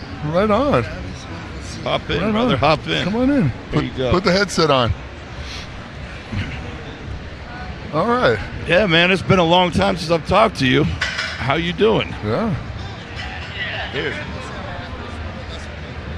Yeah. Well, that's kind of what happens as years go by. Yeah. But that was an amazing performance out here, and I think you didn't get credit for that last one. That's that true. would have been the 9th one, but honestly, I mean, it wasn't a clean lockout, so I'm glad you didn't get credit. Yeah, But you yeah. still won the event by 2 reps. It feels good. It feels nice, you know. I originally said I want to hit at least 8, and that's good enough. I'm feeling better today, honestly. Yesterday I came out, felt maybe a little flat, and feel a little more refueled. Scary feel a little, thought for the rest of the guys. Feel a little more like snappy, ready, locked in. Like, come get me. That's that day 2 feeling. You know, the gamers are good day 2 guys. That's I always love the second day because you kind of feed off everybody else's misery. They're all hurting, they're slow, and it's like, oh yeah, that's right. I don't feel your pain, you weak piece of. You find out who likes the pain, who likes to suffer a bit. Who's willing to suffer the most. So now, what do you feel about the next few events? I mean, you're think pretty good at everything. So yeah. So the sandbags also be interesting. We got some really good throwers. I think Gabe Deal is going to beat the world record currently for this. For the 105 kilo class. We have DJ, who's a very good bag thrower. We have a couple other guys that are just like phenomenal. I would like to hit a PR, which would be about 62, 65. I think I cleared a 62 in training. But we'll see what comes out. I mean, bag throw on day 2 is always an interesting event, especially after a deadlift on day 1. As you both know, I already know you guys know, for the guys at home, maybe not. But now explain to people how long you've been doing this. Oh man, yeah, Mr. my first teenage national champion. Yeah. My first competition was in 2006, so I've been doing it for 19 years. Yeah. 2006. Yeah, and in 2007, actually, I met Travis in Fresno, and I said, Travis, it's awesome to meet you. I've seen you competing on IFSA. Like, I really look up to you, and one day, I'm gonna beat you. That's what I said. That was how I introduced myself. What's funny about that is that's exactly how I used to introduce myself to all the guys that I looked up to. I am Travis. Nice to meet you. I'm looking forward to beating you one day. Yeah. Oh, that's awesome, man. So I knew I liked you. Yeah. No, you laughed and you said, "Good, come get me." And I love that. I was like, yes, that's what I'm talking about. I don't think we've had a chance to compete against each other since then, though. We have not. No. Maybe we'll get the ancient masters world at some point. I've got to play against Zach a few times. Yeah, and Nick, we've got to have some fun. Just whoop my butt every time. My goodness. No. I had to find another gear because I was like, no way. No, I'm not letting this happen. He's being far too polite right now. Nick just whooped my butt up and down the competition field, no issue. Well, all right, man. I thought that was one of the more impressive performances with how you started with your left hand on the dumbbell and then you switched to your right, and I swear it got faster and easier when you switched over. So now, are you better with one side than the other, or is that just kind of did you save your right arm for when you were fatigued? Yep, that's exactly what it was. Yeah, you know, like my best personal dumbbell alone is actually 200 for a set of 10. Okay. And you know, this competition leading up into it, I don't want to take away from these guys, but the first half of my training cycle was very, very poor. A lot of life stress, global stress was super high. Second half, I actually put a couple good training days together, and I'm coming out here and I want to lay it all on the line and leave the competition on the field. Let it be what it is. So, well, you know, that's a veteran thing where you have it in you. Like neurologically, it's there, and then you put together a string of just a few good sessions, you can go right back up to that level really quickly. And it's really showing today, man. You're absolutely crushing this. And I think Sturgeon just dumped the dumbbell and broke apart. Yeah, the plates look like they came out. That's happening. Oh, that's tough. But anyway, we don't want to take too much of your time, brother. We're going to let you kind of go back, Zach, catch it's your great breath, seeing get ready you. for the Awesome next job. It's a pleasure to see both of you guys. Nick, we need to catch up. We do. We go quite a ways back. Yeah, we do. Very long. Yeah. Very long. It's good stuff, man. This is good stuff. Good luck on the rest of the show, man. Thank you, sir. Seriously. Thank you, sir. Seriously. I want you to do the rest of this show like that kid with that little attitude that came up and said he was going to beat me. I want to see that. He's doing it if you haven't been watching. you better start paying attention. Because that's what he's doing out there, dude. Yeah, he's out there killing it. I got pretty... I know how Zach gets after it. I think he's being very polite going into the last few events, talking about the other guys.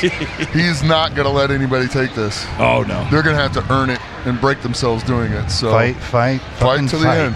That's exactly Let's go. it, man. I love it. Go get it, I got Zach. goosebumps now, man. Oh. Go get it. All right, brother. Thank you, Good guys. luck to you, man. Yep.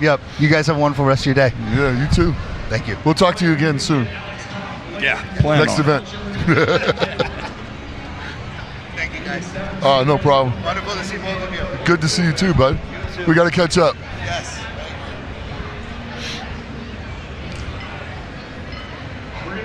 All right, little equipment malfunction with the circus dumbbell.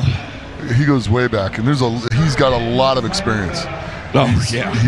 I mean, a lot of experience. I'm going to be so strong. You're going to be another sweaty headset. Here, I've got a towel somewhere. You got the the delicious sweaty headset. I love it. Well, I mean, you're getting your salt in. True. Ah, yes, exactly. So what I wanted for the day. Next up, Alex Kopp and Sean Schellinger. We'll call that bio salt. Bio, straight from the bio. My next training session gonna be fire. That's all I'm saying. Yeah, you can be strong as heck. I know. All right, let's see. There we go. We got and this is a 750 frame to a 220 circus dumbbell for our open heavyweight guys. All right. How do y'all feel about the circus dumbbell weight? 220. 220, I think that's a good weight. Yeah? I think that's a good weight. We got a 750 frame.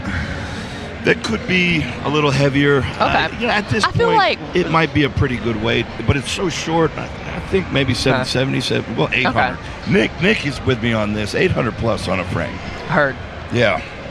Yeah, technically, because the distance is so short, I wouldn't mind seeing that. But 750 is good weight. It'll be challenging, and we don't want this to necessarily be a grip contest. And it's not just about the frame. That's exactly It's the second day. This is what, the fourth or fifth event?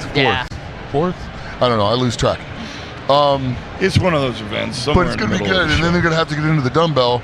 And the weight of the dumbbell is such that the guys that are in shape are going to smoke this. Yeah. The guys that are not in shape are going to have a problem. Yeah. And it's going to separate some points. And if you've got a guy who may be an incredible dumbbell presser, but if his grip doesn't feel up to the task, he's got to pick that thing up a few times. It's going to be a rough day. Yeah. Oh, yeah, for sure. That was good. What I was going to say is if the frame was heavier and actually did like really tax the grip, do you think that would and could play a role just in the dumbbell? Yeah or no? As far as the grip, I think just the overall fatigue from the core and the shoulders. Not not distance enough. is pretty short. Not I think with the dumbbell, it's going to come down to just because you don't really have to. You can use two hands to clean it. Yeah. So I don't think it's going to affect the grip on the dumbbell that much. Heard. But we'll go both men Alex away. Kopp and Sean Schellinger. Alex just hurt his back. Yeah, I believe something happened there. All right, so it's just Sean. That's tough. That's tough. That's not a good sign. And this is something that we were talking about earlier. Is sometimes that the goal is to survive, right? The goal is to piece together performance and survive. Finish. That's it's called Strongman for a reason. Yep. It's not just the weights; it's the challenge of the overall experience. Yeah, because that was one thing that with putting so many, like it's so Like many events and taxing things to do together. Like even just doing a deadlift medley by itself, you know, powerlifting. That's okay. You deadlift and then you're done. You can go home. You're deadlifting, and now we're doing 3 more things. So you've got to have the endurance, and you've got to your full body. You know, just kind of in like. You got to be able to show up to do it. Well, no. That's kind of exactly it. You know, you've got all of the reps from a powerlifting meet, but in one event. And then you got 4, 5, 6 more events. And looks like had a little... Well, it held together until the last second. Yeah. So, but like I was saying yesterday about Eddie Hall's deadlift in the 2017 Worlds, that was the 5th event and is, what, 11th event? Well, yeah, 5th event in the final. Yeah, 5th event in the final. 6 in the qualifier. Yeah, exactly. So like it was 11th event in 2 days, and he still pulled 1,041 in an axle. Yeah. That's why I say that's the greatest deadlift I've seen. But that's what Strongman is right there. Yeah. It's you're able to bring it consistently no matter what happens. And, you know, just while they're getting reset too, I got a you know, just a fun question for you guys, right? So it's like, and that was right after the truck pull. That's wow. How do you guys feel about how many times a year do you prefer to compete, or did you prefer for your athletes to compete? Because I feel like, you know, in powerlifting you're supposed to, you know, there's a specific peaking kind of phase. Right. With Strongman, I feel like there's a baseline level of readiness that you have to show up with. Yeah. You need to be about 8 weeks out of competition at all times. Okay. So, well, yeah, I'll let Nick, how many shows would you do in a year? It kind of depends. I'd probably take 3 ungodly serious. Okay. And then I'd probably throw in another 3 or 4, you know, as training ones. Heard. Well, now or when you were young and fit and healthy and young and spry, when I was right? young and spry. Yeah. Okay, yeah. But now, I was a lot less. Now you're looking at sane. now you're looking like 1 or 2. If I have to qualify, go to a qualifier and then go do the contest I'm going to do. Well, how about you? You just did the powerlifting at the Shaw, didn't you? Yeah, well, I did the squat. Squat in 705? Was that correct? Yeah. That's awesome, dude. I know. It's like everybody's like, oh, you did great. And, yeah, it was 67 pounds over the current world record. But 200 pounds less than 215 pounds less than your best ever. So understood. But you've been doing this for 30 years now. So you've been squatting over 700 pounds for 30 years. So that is 37. That in itself is incredible in my opinion. So mad respect there. All right, and we are off now. We've got. Who's that lane one? Ooh, CJ dropped halfway down. Wow. Had to re-pick. But CJ is a dumbbell monster. So I think he'll more than make up for it with this. 1. Now, when I was going hard, I like doing between 15 and 20. Holy crap! Seriously? Yeah, that was my guy. Okay. Taking his time. You know, we talked about traveling so much you forget what time zone you're in. I lost track of what country I was in a few times, trying to listen to the language, and I'm like, I hear French, I hear German. Where am I? I realized I was in Switzerland at that time. I was like, no wonder I hear so many languages. But yeah, I was addicted. It's the voices in your head, Travis. Maybe that's what it is. Well, they all speak gibberish. They've got different languages. That's crazy. What a cultured man you are, Travis. My voices only speak English. Wow. CJ is showing signs of fatigue. Normally, dumbbell is his best event. That's pretty good. Well, I mean, and this... doing the deadlifts, well, they didn't do the, they did. Doing the deadlifts first may be tricky. It may play some, a little bit more fatigue than what people were thinking. I mean, so. Yeah. Well, yeah, they're going to have a little less in the tank because now instead of doing 3 events today, they got to do 4. Well, and CJ did drop at just over the halfway point. He had to re-pick. Yeah, and that's kind of a little bit uncharacteristic of him. If I'm tracking rec, because he's a pretty good in terms of carries and everything else. So. That does feel a little bit surprising. So fatigue may be, and that's sometimes kind of like a wild card piece, right? Or maybe, like we talked about, you might not be whoever you're competing. You might not be pound for pound the strongest, or that might not be your strongest event. But if you're the freshest, you may be able to sneak out or sneak in on something in dark horse. Like, okay, well everybody else is tired. Hey, look, I'm about to win this one. So whoever's the most consistent and can perform the best in all the events. Yep. Like we were saying earlier, you don't necessarily have to win every event. You just have to be in the top 3 in every event. You got a pretty good shot at winning everything you go into. Yeah, I don't know if you just saw Tyler's chalk toss. He threw that chunk of chalk over to the circus dumbbell and literally landed it. It was a bag of chalk. Oh, well, he perfectly placed it. I mean, that was a 40-foot toss underhand, and he perfectly placed that. Well, you know, that's impressive. You know not to do the beanbag toss against him. Yeah, that's right, cornhole. You know, you don't play cornhole against him. All right, Tyler Gustafson, Tyler Thompson. Is the frame clash wide? of the Tylers? Is the frame wide enough? It almost is. Barely. That's what I'm saying. When they stand up, it's pretty close. Oh yeah, Tyler's doing great. And Tyler is having a very hard time. Tyler's onto the dumbbell. I was like, yet Tyler is still stuck almost at the starting line. His grip. That's tough. He's looking at his hands like, how dare you? Yeah. That's got to be frustrating. To just Come feel on, betrayed by your grip. You know he's strong enough to run with this. That looked kind of like a tricep press. That was pretty cool. I totally approve. Pretty cool, actually. Pretty cool. Come on. Get another one. Points. Steadies it. That's nice. Brute force on that one. He just strong shoulder power. At 4 seconds. He's going to get this last one. Well. All right. This is a pretty good run. Not bad.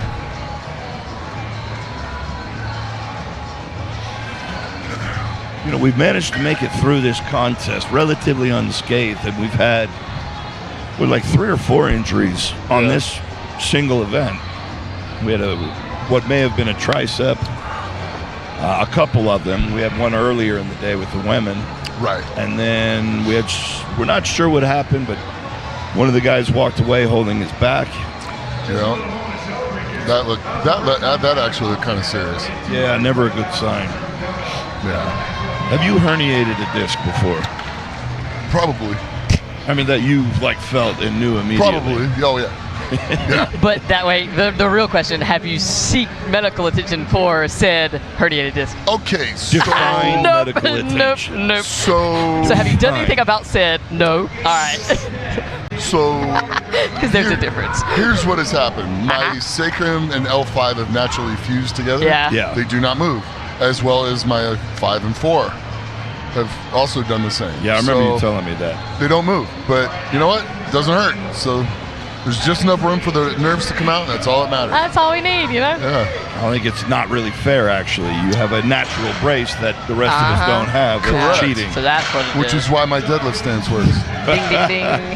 Josh Hatfield has made it through the frame and is at the dumbbell, and Zachary Price is trying to make his way. Oh, man. This is interesting. I didn't anticipate the frame being quite as challenging for a lot of our guys here, but it seems to be giving a little bit of trouble to some of us. Well, you know, Zach Price is not going to give up. That's one of those guys that's going to fight through with every inch, every ounce of energy. He's on the dumbbell. And this is a good event for him. So he gets one. I think he only has to beat 2. Or is it 4 reps? 4 reps is currently our leader. Now he's in the lead in this heat. Clean lift there. Can he get another one? I think he got that one right at the buzzer. They might give it to him. Wow. What could have been if he'd have been able to get through that frame a little easier. I know.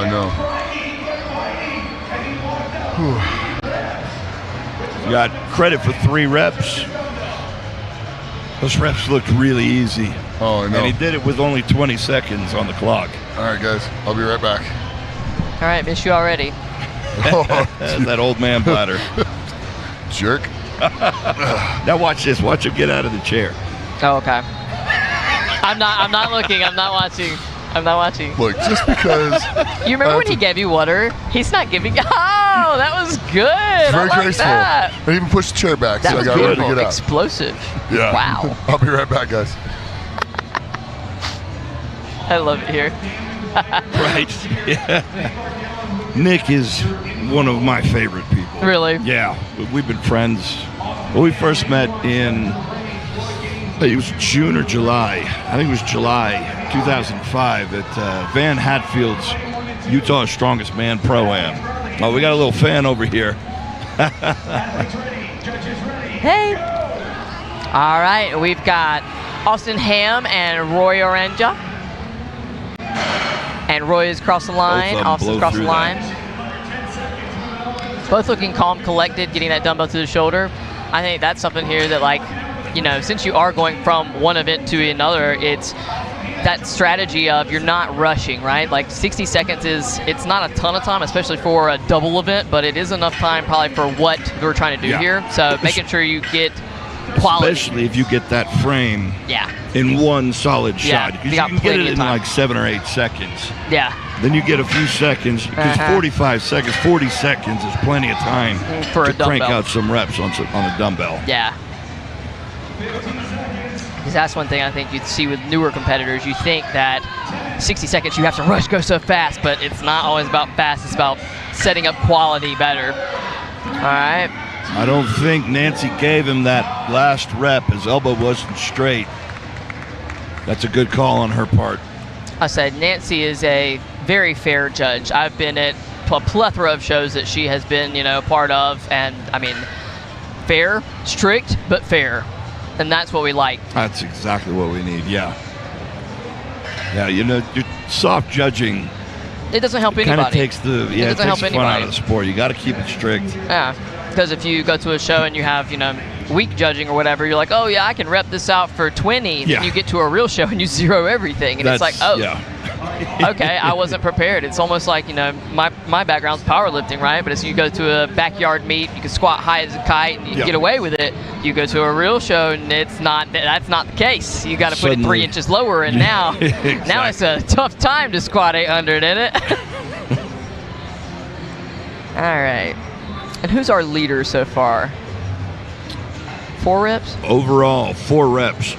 Ayuna, I'm not exactly sure. We'll say Ayuna Rakatari. That was a beautiful job. That was better than what I'd probably do. Ayuna? I have no idea if that's correct or not, but I'd love to hear him say it. Yeah. Dan McGuire, lane 1, and Justin in lane 2. Yeah, Justin had a good run on the deadlift. And this is our 3rd and 4th place athletes. Yep. And Justin is out of Connecticut, Lightning Fitness. I've seen Lightning Fitness appear multiple times, right? So I think that's something that is pretty. When you have a group and you have a strong training presence, like Utah, there's a Sweaty Pig. In Connecticut, you see these gyms, the same ones popping up. That's where you have hubs, right? Where you have strong people that train together and just make everyone better. So Lightning Fitness apparently is doing something right. It is so underappreciated, undervalued. It's having the training group that some of these guys have. It can make you so much better as an athlete. It can take you from being a good athlete to one of the great athletes because you're constantly competing. You're always trying to outdo each other. Yeah. And so you have this weekly battle with the guys who are at the top of the sport. And all it does is just make you this unstoppable machine. And I mean, if you're the weakest one training in a room full of, you know, world record holders or something, guess what? One day you're going to be that because you are, you know, I think training environment is the least appreciated aspect of, you know, any type of, you know, you can take whatever you want. You can, you know, have all the extra kind of, you know, supplements, your sleep schedule, all that is super, super important, right? But being in the right training environment where you are constantly forced to get better. You're pushing yourself because you just have to do that to survive your training days, right? So that's heavy metal where Nick is. I think there's a ton of, you know, heavy hitters that are training there. So if you're training with Nick, you're gonna have to, you know, to reach that level, you're gonna have to show up. So and, you know, if you're the strongest person in the room, then you're in the wrong room. You need to go somewhere else. Same thing as if you're the smartest person in the room, you're in the wrong room. I've never been the smartest person. I've been the strongest person, but I left pretty quick. That's I love strongman. And powerlifting, I'm a god, right? I'm not even close. I'm barely scratching the surface, and it's like that I like. because that makes me hungry again. That makes me hungry. When you're the strongest person in the room, sure, deep down, we're champion mindset, everything else. But when you're the weakest one in a room, I'm gonna claw my way to get to the top. I'm gonna get there, and it's gonna hurt, but I'm gonna love every second of it. You got that backed into a corner fight for your life mentality. Oh, baby. I love that. I love that. All right, Nick lane 1 and Lucas lane 2. All right, so you guys put your money on. You guys put your money on Nick for the deadlifts. Who you guys putting your money on here? I'm gonna have to say Lucas. Lucas. As long as he holds on the frame and the way he's shown up this weekend, I think he won't have any problem. But when it gets to that dumbbell, that weight is so easy for him. This one will be however many Lucas needs to do. What's the number to beat right now? I believe 4. 4. So basically, it's going to be however many these two get. So how do they? Nick has done really well at the circus dumbbell, and he's great at the frame too. But it's kind of cool they put them together in this too. Well, these are our top 2 spots. It's our 1 and 2, right? Fighting They usually go where you were at in the previous event. That's fair. Yeah, this is an overall place. You're right. All right, here we go. Nick got the better start. Yeah, but it doesn't really matter. But they're both making it to the line. Oh. They don't even look phased. Nick got there quick. Nick is out the gate. It's up to 1. Okay. Lucas looks like technique there. Nick's got a lot farther way to go with that dumbbell than And Lucas. I'll say, Lucas started out with that technique, the tap at the bottom, and Nick didn't quite do that. He did it on the second, he didn't do it on the first. Now he's there. I think that's going to shave off some time too. Honestly, to be able to touch and go with a 220-pound dumbbell, that's crazy. That is really impressive. Lucas is going to work. Yeah, he's going ham on this. Yeah. I think Nick, if he's smart, he just does 5 and then takes it. Oh, and you see they're kind of side-eyeing each other like, what you going to do, big boy? Come on. That's right. I love that, though. I love that. You going to keep going? Because I'm going to keep going. Battle for pride on that last one. Both of them they both got it inside the time, yeah? Yeah. Nice. What a showing from our 2 athletes, Nick Guardione and Lucas Hatton. And this is what it takes to be America's Strongest Man. You got to be at this, you got to beat this. So, and that was 7 reps for Lucas and 6 reps for Nick. So nice. That's awesome. So that's our first and second in this event. First and second overall. Yeah. I think that gives Lucas another point on Nick. Nick doesn't look happy with his performance, but I thought he did pretty well. Yeah, now this next event is going to be... Are we going into the back toss? Yeah. This is going to be kind of like a little bit of a wild card kind of thing, don't you think? Well, this will be like what we just had with the deadlift. Yeah. Because Nick lost some points in the deadlift. So this could be the same the other way around. Yeah. This could even it up and make it come down to the last event. And, I mean, depending on how the other performers do as well, right? Because, like, if something happens and somebody else that's, gets some more points in between, then that's going to change the spread. So right. That's it. Spoilers. We call those spoilers. Thorn in the side. Hate the guys those. that get in between.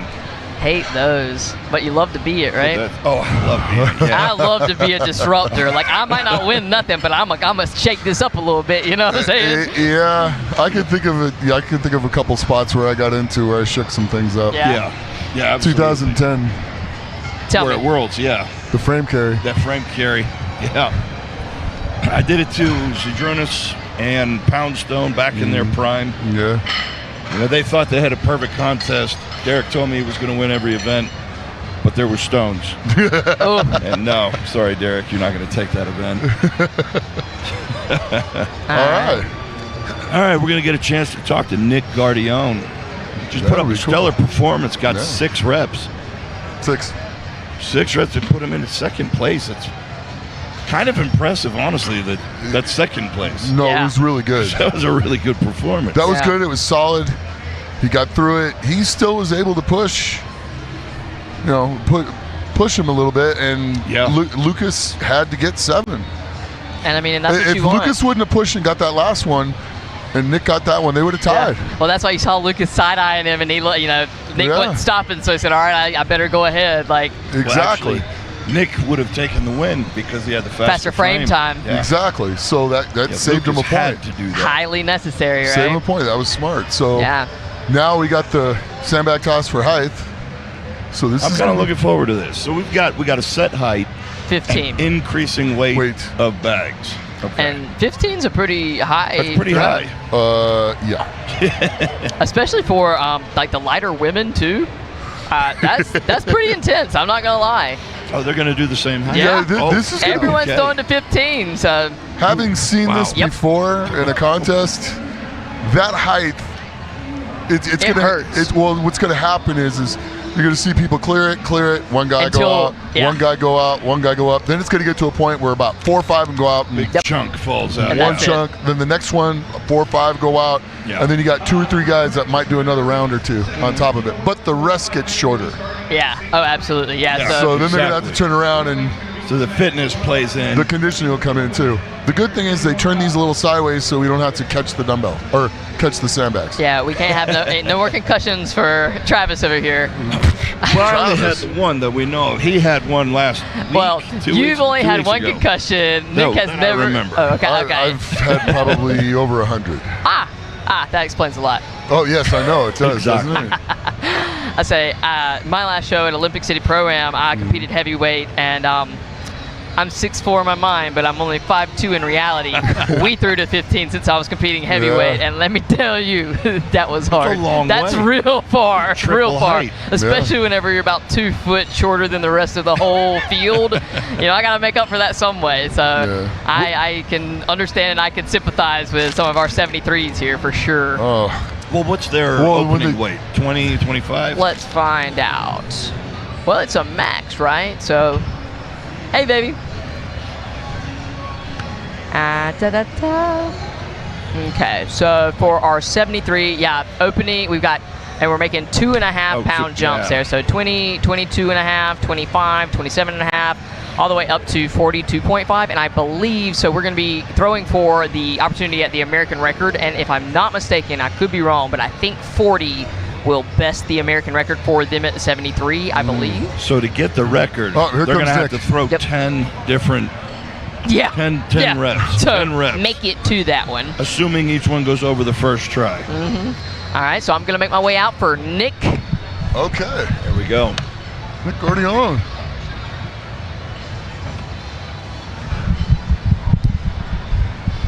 Hey, that was pretty good. Yo. What's up, brother? Nice job, What is man. going on? It's not bad, not bad. Definitely underperformed a little bit on that one. Just from training, I was hoping for 7 to 8.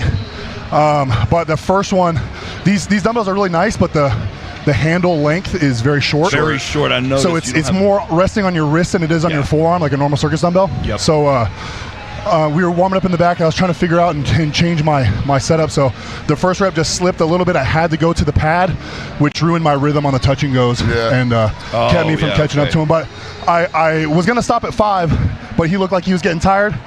And I knew I beat him on the frame, so I was hoping that he would miss his 7th. We would tie on 6, and I would win on the frame time. So that was the strategy. That was smart. But the amount of thought that went into that in that moment. While you're doing it. Yeah. While you're doing it. That's, jeez, man, I got to hand it to you. That's brain power. But I knew like 5 minimum was there, even if I had to go to the pad for every rep. Well, I saw you walk away. You look kind of upset. I thought it was a pretty impressive performance, man.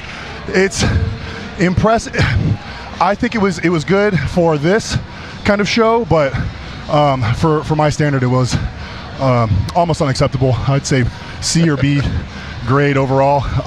It's gonna make catching up to Lucas pretty difficult. I think he has a 7-point lead on me now, so the last 2 events I basically have to win, with people getting in between us for me to come out on top. So it's gonna be close. It's gonna be fight to the end.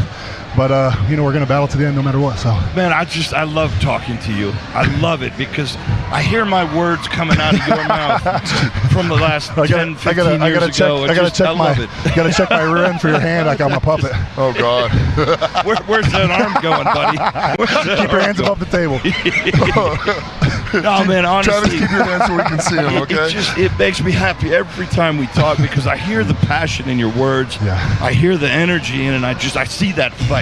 Yeah. I see there's just no freaking quit. And I know that this is going to be a really good event for you. Yeah, I should win this. I know that Roy Arancia has some incredible hip and leg power, so I know he can keep up with me as far as weight. The thing with Roy on this event is going to be consistency. So he's probably going to keep up with me on weight, but his arc is very inconsistent. So it's either he's going to, I know for sure he's going to get the weight above the height, so but is he going to get it over the bar? Yeah. He's done his homework. He knows where everybody's good, bad. Yeah, man, okay. Yeah, game tape. We're ready. Dude. Okay, so now I got. But what I really need, I need to win, and I need Lucas to get like 4th or 5th here. Hey, you know why? But you know why you do the competition, right? Why? Because they're not just going to hand it to you. It's not what's on paper. So anything can happen. That's right. No, I know. Yeah. That's why, and that's how I won the Arnold Amateur last year, or I guess 2 years ago now. Wow. I was basically in 3rd or 4th going into the very last event, and then the 2 guys ahead of me, Andrew Burton and Josh Spurgeon, ended up almost basically zeroing the last event, and I ended up winning that. So it completely flopped the points on the top and let me squeak out. So yeah, ever since then I learned my lesson 2 years ago. You never give up ever. Yeah, so, never. Not ever. Never. Yeah, that's a good, really valuable lesson right there. And I mean, you had the right game plan on that last event. You got your last rep at the buzzer, so it forced Lucas to do the same. You know, and you're right. If he had faltered at all, that'd have been a tie, and then you would have won on the frame countback. Yep. So it's those little margins at the top here. So talk to me about the deadlift. Yeah. So I knew that my strap-in technique was going to be a little bit slower, so I conversed with these guys who are the legends of the sport to hopefully try and speed that up a little bit. Warming up, I was going to go switch grip for the first 1 or 2, but it didn't feel good. I was pulling on my biceps pretty hard, so I decided to go for grip all the way through just to minimize risk of the bicep. And it ended up costing me quite a few points, but I think it was the right call. We're still in the game, feel healthy, feel good, feel strong. So you're still healthy. It's still attached. I mean, it's hard to go from training double overhand all the time to doing a switch grip, and then to throw in an axle, which is going to stretch it even more. And surprisingly enough, this was the first time I've ever done a deadlift ladder in a show ever. Wow. Okay. And I only had 3 weeks basically to prepare for the show when I decided to do it. So I only deadlifted twice for the show. I tried to. Our motto of the gym is survival of the fittest. So that's right. only the strongest survivor at that arm. But basically, we just stay ready. We stay ready, and if our opportunity arises, we are always ready and strong enough to compete and do well. So. That's it, man. That's it. So it sounds like you're ready for this event, and then you got one more after that. These next two should be my best of the show. These next 2 should be my best. Yeah, I'm basically any moving event, like any carry event. I think basically only Patty Haynes could probably beat me right now. That's big talk, man. I'm looking forward to seeing this. Yeah, so Keg Carries, the sandbag carry medley at OSG, I won by like 5 or 6 seconds over all these guys. Front carry events for speed are what I'm best at, and bag throws are also my best event. So these next 2 are literally my best. I remember that medley at OSG. Yeah. So anything but first place on these next 2 events is unacceptable, essentially. Good. That's the right mindset, man. All right, I'm gonna let you get warmed up and ready for it. Thank you for coming to talk to us, brother. Thanks, boys. Love you guys. Let's go, man. You got it. We'll get this done. It's always fun to talk to you, man. Keep getting after it. Yes, sir. We'll see you guys at the end for the trophy, get number 1. Oh, there it is. All right, you heard it here, guys. Thanks, okay. Nick Gardione coming out in first place. All right, we're going to take a short break, let everybody get warmed up for this event. They're going to give you a commercial? Yep, take you to a commercial, hear from some of our sponsors. We'll see you soon. Yeah, we'll see you in 2 and 2. 2 and 2.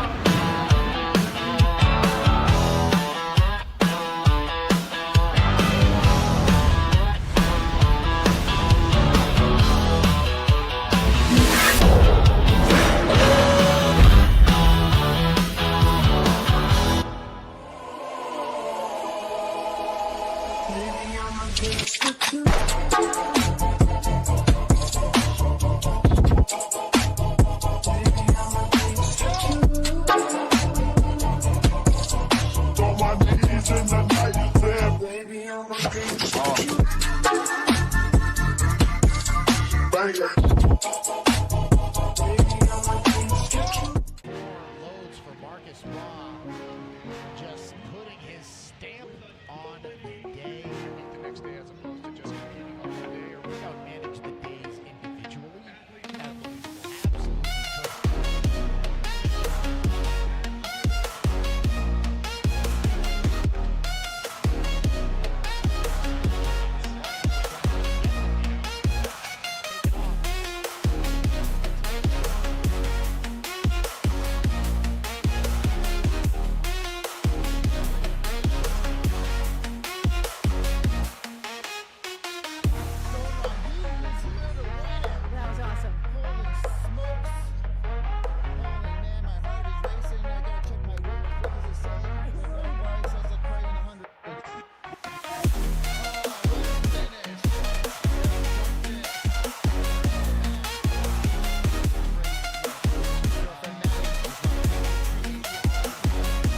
It's just wild because I'm looking around all these people here, you know, a lot of them been competing 9, 10.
This is crazy. You got to get these weighted out plates. You need to start lifting these plates. That's a 45? You'll be blown away by how thin these are.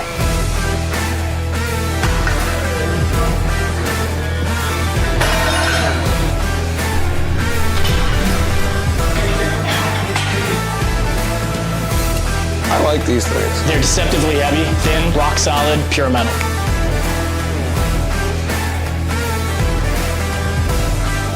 You'll be blown away by how crazy these are.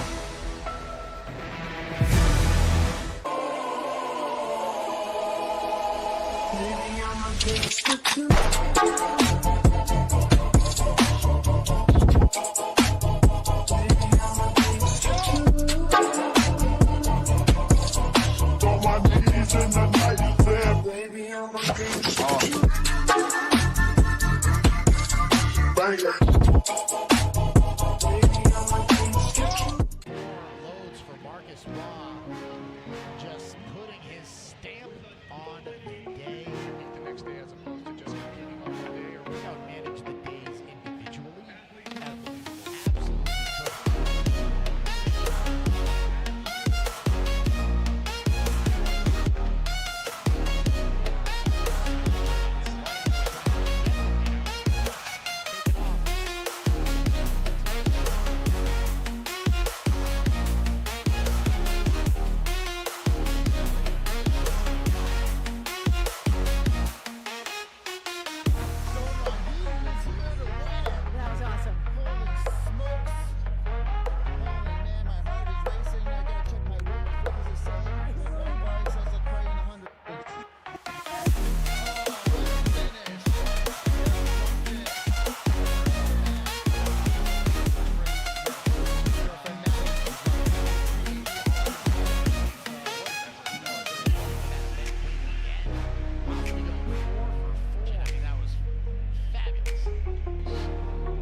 Absolutely America's Strongest Man, 105 kilo. It's just wild because I'm looking around all these people here, you know, a lot of them been competing 9, 10.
Yeah.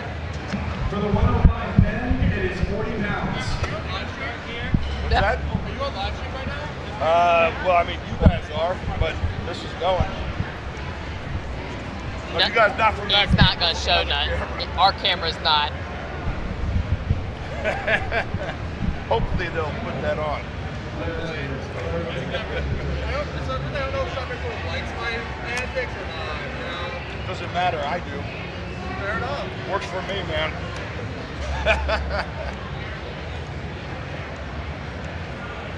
So excited for you.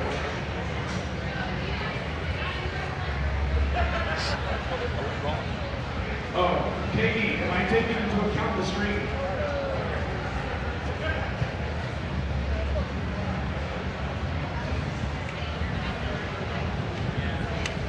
Okay, welcome back, Strongman fans. This is the bag toss. We're looking at max weight over a 15-foot bar.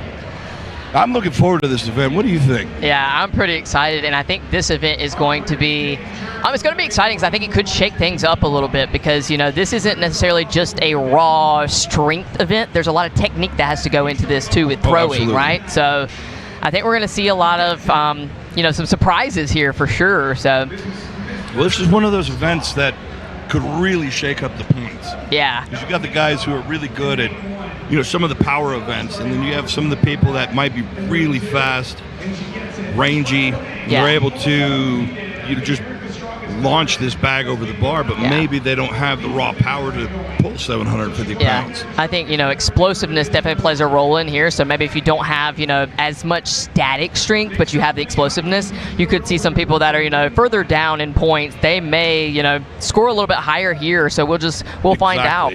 Yeah. And we have the 105s and I believe the 73s going at the same time here. So we may not be able to tell you exactly which bags because we can't see very well, but you can jump in at any point in time throughout this. I believe the men are going to be making 5-pound jumps and the women are going to be making jumps by 2.5. And so the rules are you can jump in anywhere, but if you miss, you're out. So got to be kind of strategic with that. It looks like As long as the rep is completed within 30 seconds, you get as many reps as you want. we've had some 73s that have been jumping in with the 20. No, I just wanted a little bit of room to see, that's all. Just this right here is perfect. Thank you. Oh, and she cleared it. Okay. And that's awesome because, when you see an athlete miss several times, it's kind of hard to come back from that, but definitely awesome job there. That was Bailey Packer with the 20-pound bag, so she is on the board. Kristen, Bailey, and Mary all on the board there. And over here on the 105 side, we got some bare toes out, and bag is completely cleared there.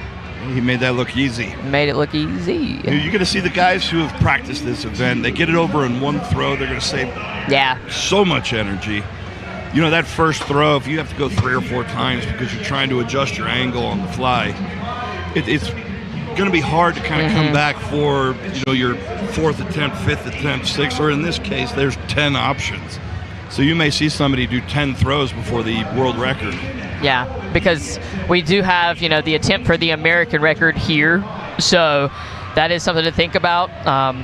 And just something to consider, just those extra swings, all this little bit of extra things like that, it does add up in accumulation to the day, right? So those couple extra swings all per bag, we still have a whole nother event after this with the kegs. So and that's it. It's tough on the guys who have, maybe if they're not a stronger athlete or they're one of the guys that are struggling a little bit more through the events because they've had to pick the frame up 2 or 3 times. Yeah. They've had to try the deadlifts a couple extra attempts, or it's their max effort attempt, whereas the guys who blow through these events, they're just saving more and more energy as the contest goes on. And then it's going to really come out on these last 2 events. Who's still explosive? Who's still got the endurance? And then 15 feet, definitely a very high barrier for these women. It's almost triple their height.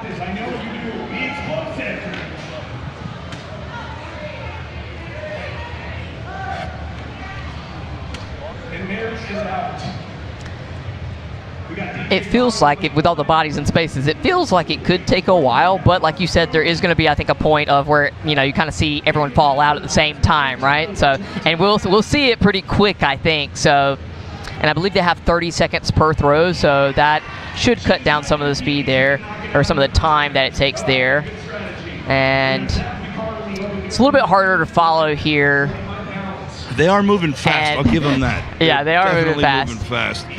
And, you know, I had a sea of people in front of us that I would manage to part the sea momentarily, but I lost my powers of Moses, and the sea has come back together.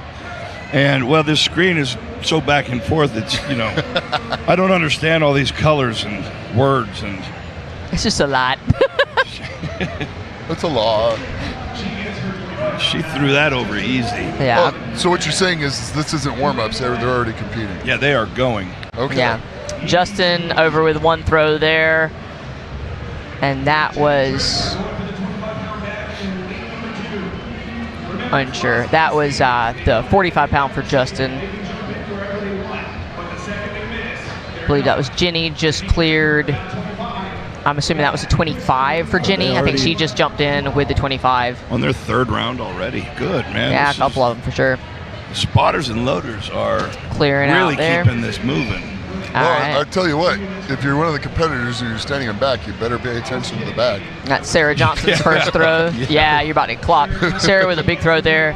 I'm expecting some big throws from Sarah. I know she's a good thrower for sure. John Parker over here on our 105 side, easy money. I think a lot of the people that have an Olympic lifting background are going to do very well. Oh, yeah. Yeah. We were just talking about earlier that explosiveness that definitely plays a role here. Cleared for Hannah. Nice technique. You know, you see the people who just kind of use a back bend and then swing. And they're losing a lot of power. You know, you want to be able to get that back swing, but you need to pull the bag through into more of a power clean position. Yeah. And pull, like a power clean high pull, and then jump and kind of lean back a little bit to release. That was one of the moves that I chose is like, you know, when I had throws in program was the high pull, right? So actually doing barbell high pulls to try to replicate that, and I think it was super, super helpful. I have no experience or no Olympic lifting background. Very, very just statically strong, and explosiveness is something I had to cultivate. That's a really good thing to know, actually, because I have athletes who have come from different backgrounds, and so that high pull is definitely helpful. High pull. Okay. And it's one of those low-hanging fruit things too, I think, right? So it's something that dramatically improved for me over a short amount of time, and I think improved my skill dramatically. Nice. All right, and it's got a lot of carryover to a lot of other events as well. Another way to improve it greatly is to make your way out to a Highland Games. Yeah. Okay. Yeah, go start doing the weight for height. Well, you do the bottle drills, and then you learn from those guys. That was my first introduction, was with the bottle. I was like, okay, heard, understood. I was like, all right. Yep. It's a really that was a big throw. Good technique for learning. Yeah. Simple. But the stuff you'll learn from doing that with them will carry over and be very good with this. Yeah. Kegs, sandbags, you know, whatever they're going to toss, it's going to help a lot. You know, something I just caught. This is another reason we know that Zach has been around forever. Right. He has some ancient-looking Ray-Ban knee sleeves on. Oh, the blue ones? The old blue ones, but they're kind of faded. I have a pair that look just like that from 2003. And they still look like that. They're amazing quality. That's back from when Hush was a puppy. Oh my God. Gotcha. Those got to smell so bad. Yeah, right. But probably scared to wash them because they'll fall apart at this point. Yeah. You can see the discoloration on it. It's like, that smells great. Love it. And we're making our way through, guys, and you guys are watching on the screen. You can see just about as much as we can. We got Sarah up coming here. Yeah. Big throws, plenty of clearance there. That looks like she's got probably about 2 or 3 foot still underneath got there. More in the tank. And I believe that was maybe, she successfully completed the 25. That was a 27.5 for her, so 2.5 pound jump. Yeah, they're moving along quick. Yeah. You can also put your knee sleeves in the freezer. Oh, yeah? Yeah, once they freeze, it kills all the bacteria so they don't smell. You can wash them after that. Life hacks from Nick Best. You heard it here. Freeze your knee sleeves. How to get rid of your smell. Oh, there we go.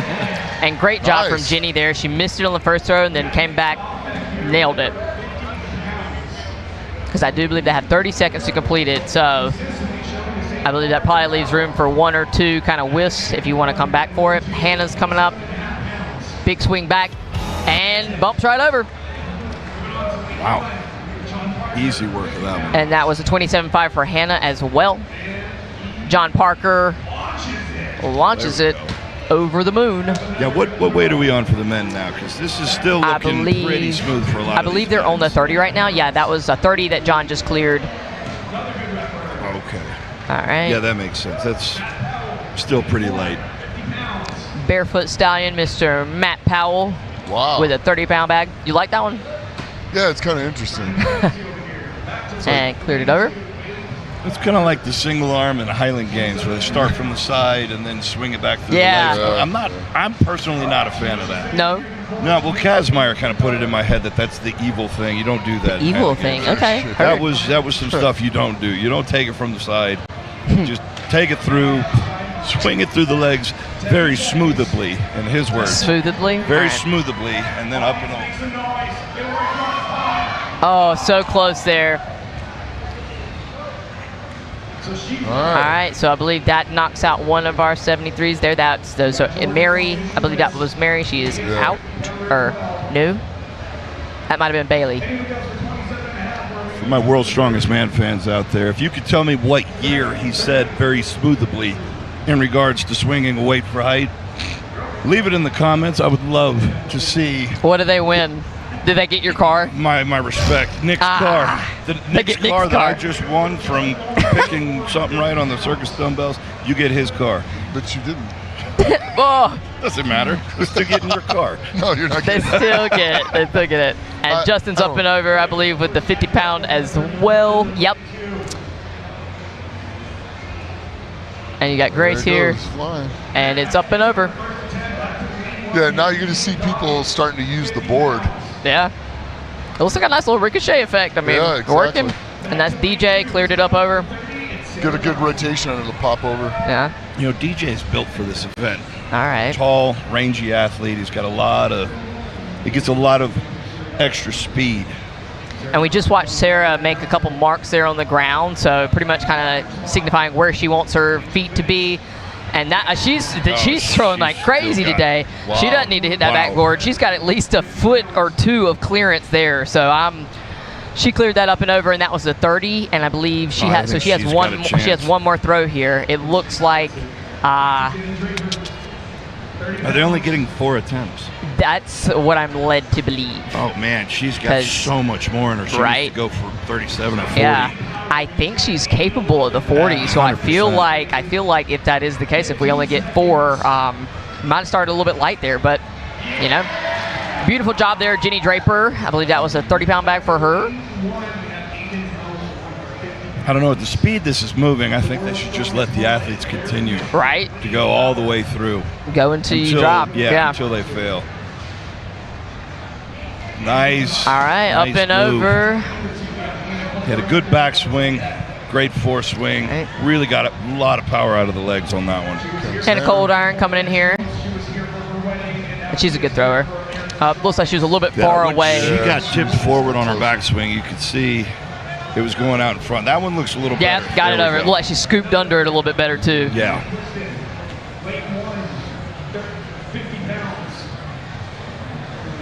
That's a big throw. That's a big dude. You know, a little bit taller, so he's got a little less distance, right? Exactly. It's nice when you've got an extra foot of height. What's that like? It doesn't hurt. Never heard of her. Well, that's great the other throw thing, there. though, is your release point. The taller you are, the release point's like 6 to 10 inches higher. Yeah. Yeah, exactly. Taller and longer arms, right? Yep. So, that's why you see like Tom Stoltman or Thor. Yeah. When they're doing this, you put your arm up in the air and your release point, they're like 9 feet. Yeah, so like 10 foot probably. They're all foot and a half higher. You're Yeah. just like, that's just not fair. Life ain't fair, baby. That's true. We need to teach kids that a little bit more. Honestly, I think so too. It's a whole different conversation. We don't have the time for it here. Sure we do. But I wouldn't mind having it. You're right. All right, how many athletes do we still have in this? A lot. A still lot. got 6 or 7 women over The men, there. we still have a ton.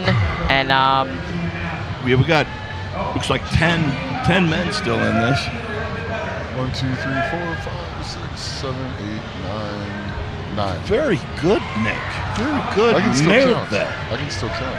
Wow. 100 kilos. all right. And Well, that's a good question. Oh. Have you learned the conversions from kilos to pounds pretty well? Yeah. okay. One of those And matters for survival. You guys, I don't know if you saw that, but Sarah, I believe Sarah is now out. She was having such great throws there, and that one just looked like it stumped her a little bit. So that was a 32.5-pound bag. So Sarah is out on that. Oh, wow. So that's, a little shocker. That is pretty shocking. Jenny Draper coming up here. Jenny's a really good thrower as well. Looks like coming up just a little bit short. This is something that I talked about with Nancy earlier with the veterans comp. The difference in 2.5 pounds, it seems like that wouldn't be a ton, but the difference between 2.5 pounds throwing over your head, that's a ton. I said for guys, they're making the 5-pound jump, so 5 pounds is a ton of difference. Well, you see that in Olympic lifting where they get the 2.5 kilo nicely done over. increase, and it's either quick and beautiful, It's fast, or or it's stop. not even close. Yeah. Well, if you only go up 2.5 kilos, though, you don't get another attempt.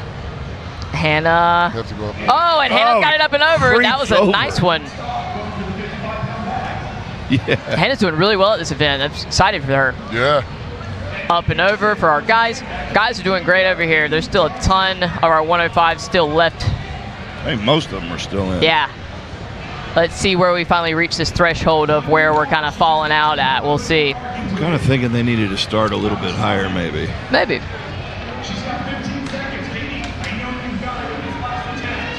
That would be good to tire him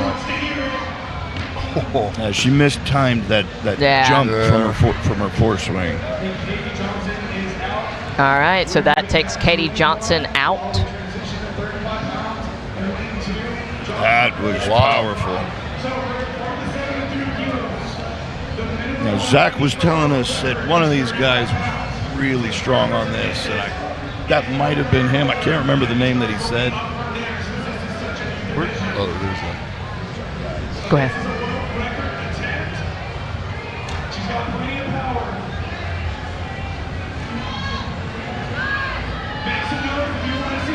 But it's great to have events like this every once in a while because sometimes people just show up and hit it. Yeah. Just to hit the perfect technique at the right time. Maybe it's your day, Oh. That one looked like it had the height, but not quite there on the way back. So it looks like that's a top end for her. All right. Up and over. Foul. Jordan. Let's see, Jenny Draper. So if Jenny hits this, I believe this will put Jenny winning this event. But this might be that threshold of we've had it, we've had where we've gotten pretty close, everybody's in, and now this might be the feather that is the last bit. Let's see if she can knock this over. Oh, a lot closer that time. So close. Let's see if she's got one more in there. 3 seconds. It's going to be a Hail Mary. Yeet it. Oh, not quite. Not quite. If this was a normal barrier height, that last throw, she didn't even wind up very much. Yeah. It was one of her best throws. There's a lot of power behind that. All right, here goes Hannah. Hannah's kind of let the last two creep over. They rolled over the top. See if she can do it again. Come on. Let's go, Hannah. Boom. It was a good release. Yeah. But needs just a little bit short. If it was a typical kind of like 12-inch, all of these ladies would be clearing all of it. Yeah, it looks like this is the devil bag right here. This is the one. This is the devil bag that's got everybody. That was a big swing back leg. Maybe mistimed it a little bit, but all right. So our 73 ladies are done there, and I believe the highest completed was the 32.5, and we had 3 of our women that did that: Hannah, Jenny, and Grace. So 32.5 is the number there with a 3-way tie in first. And for our men, it looks like we have 1, 2, 3, 4, maybe 5 left. So 55-pound bag. It looks like they changed to the Cerberus bags. Yeah. Yeah. Which for the shorter athletes is going to be a real problem because they hang a little bit lower.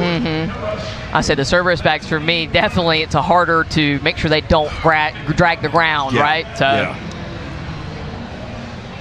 Wow. All right, up and over there. I didn't realize that. I did not realize the Cerberus bags are longer. Actually? Just a little bit. Did not know that. So it's kind of interesting. I see her mind over there cooking. I was like, is that sarcasm? No, okay. No, it's not really. It's not. Learn something new every day, huh? Well, it's good. So if you train on them and Yeah. you go to the smaller ones, that'll be easier. Oh yeah, you go to small. It's like training on hard mode. Yep. Which I always like to advocate for. Make your training harder than the competition. So Harder that and way, farther. yeah, Yep. harder, farther, and that way competition is just 6 events or whatever it is, and that's all you got to do. Now, Hannah was just going again. Did they give them a chance for a tiebreaker? I don't know. Unsure. I did not. Unsure on that one. Oh wow. Nick is still looking really, really strong. Yeah. Okay. So Did I say Nick? Zach. coming up next for our guys, we're gonna have Zach. the. That's Zach. That's Did I Zach. say Are you Nick or okay? Zach? Yeah, Did I you say said Zach? Nick. You said I did Nick. say Nick. He did say Zach, Nick was I know. his favorite. I'm right next to you. He did say Nick was his favorite. Maybe that's what yeah. Just on his mind. Oh, buddy, I got you, buddy. Oh, you weren't talking about me. Thanks a lot. Oh, that was so Oh. close. That was hurtful how close that was. Could see the handle on the opposite side over here. The best This part is is- when they get stuck up there. Yeah. And if they do get stuck up there, it does count as a completed bag. So, because Right. it is technically up over. Yeah. All right, so we got one more. Another one bites the dust. You know, I think that's a fair assessment too. If it gets on top and it's stuck on top, you did clear it. You did actually throw the bag high enough. But did you? Because it didn't come off. You know what? We haven't seen anybody get one But stuck did you? up But did you really? But did you? there. I mean, if it's literally sitting on top, then it's on top. I think we got the first double bag for the guys. Not quite there. So this might be the devil bag for our guys. This might be it. That's This is, what I think, I the said. 57.5. Okay, and interesting looking at the scores here. I believe Gabe did a 55 and he skipped the 57.5 and he's going directly to the 60. So let's see if that strategy plays out for him, because all of our other competitors, I believe, are, when they're moving up to the 57.5. So let's see, Gabe must be one heck of a thrower to make that confident jump there. Well, Zach did say he had the ability to break the world record. Gabe, Yeah. hurt. Yeah. I'm not surprised by that at all. He's incredibly strong and talented.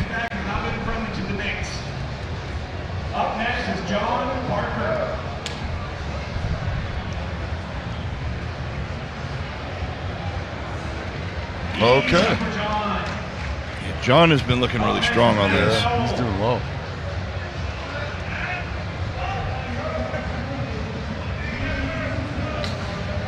Now, would you wear shoes with heels? No. Why?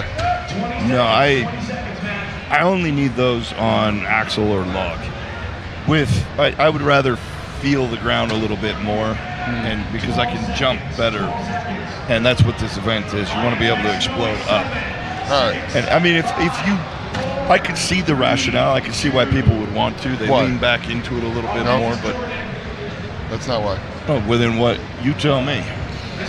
One, you're going to release another inch higher. It depends on what kind of shoes you're wearing. Let the man talk.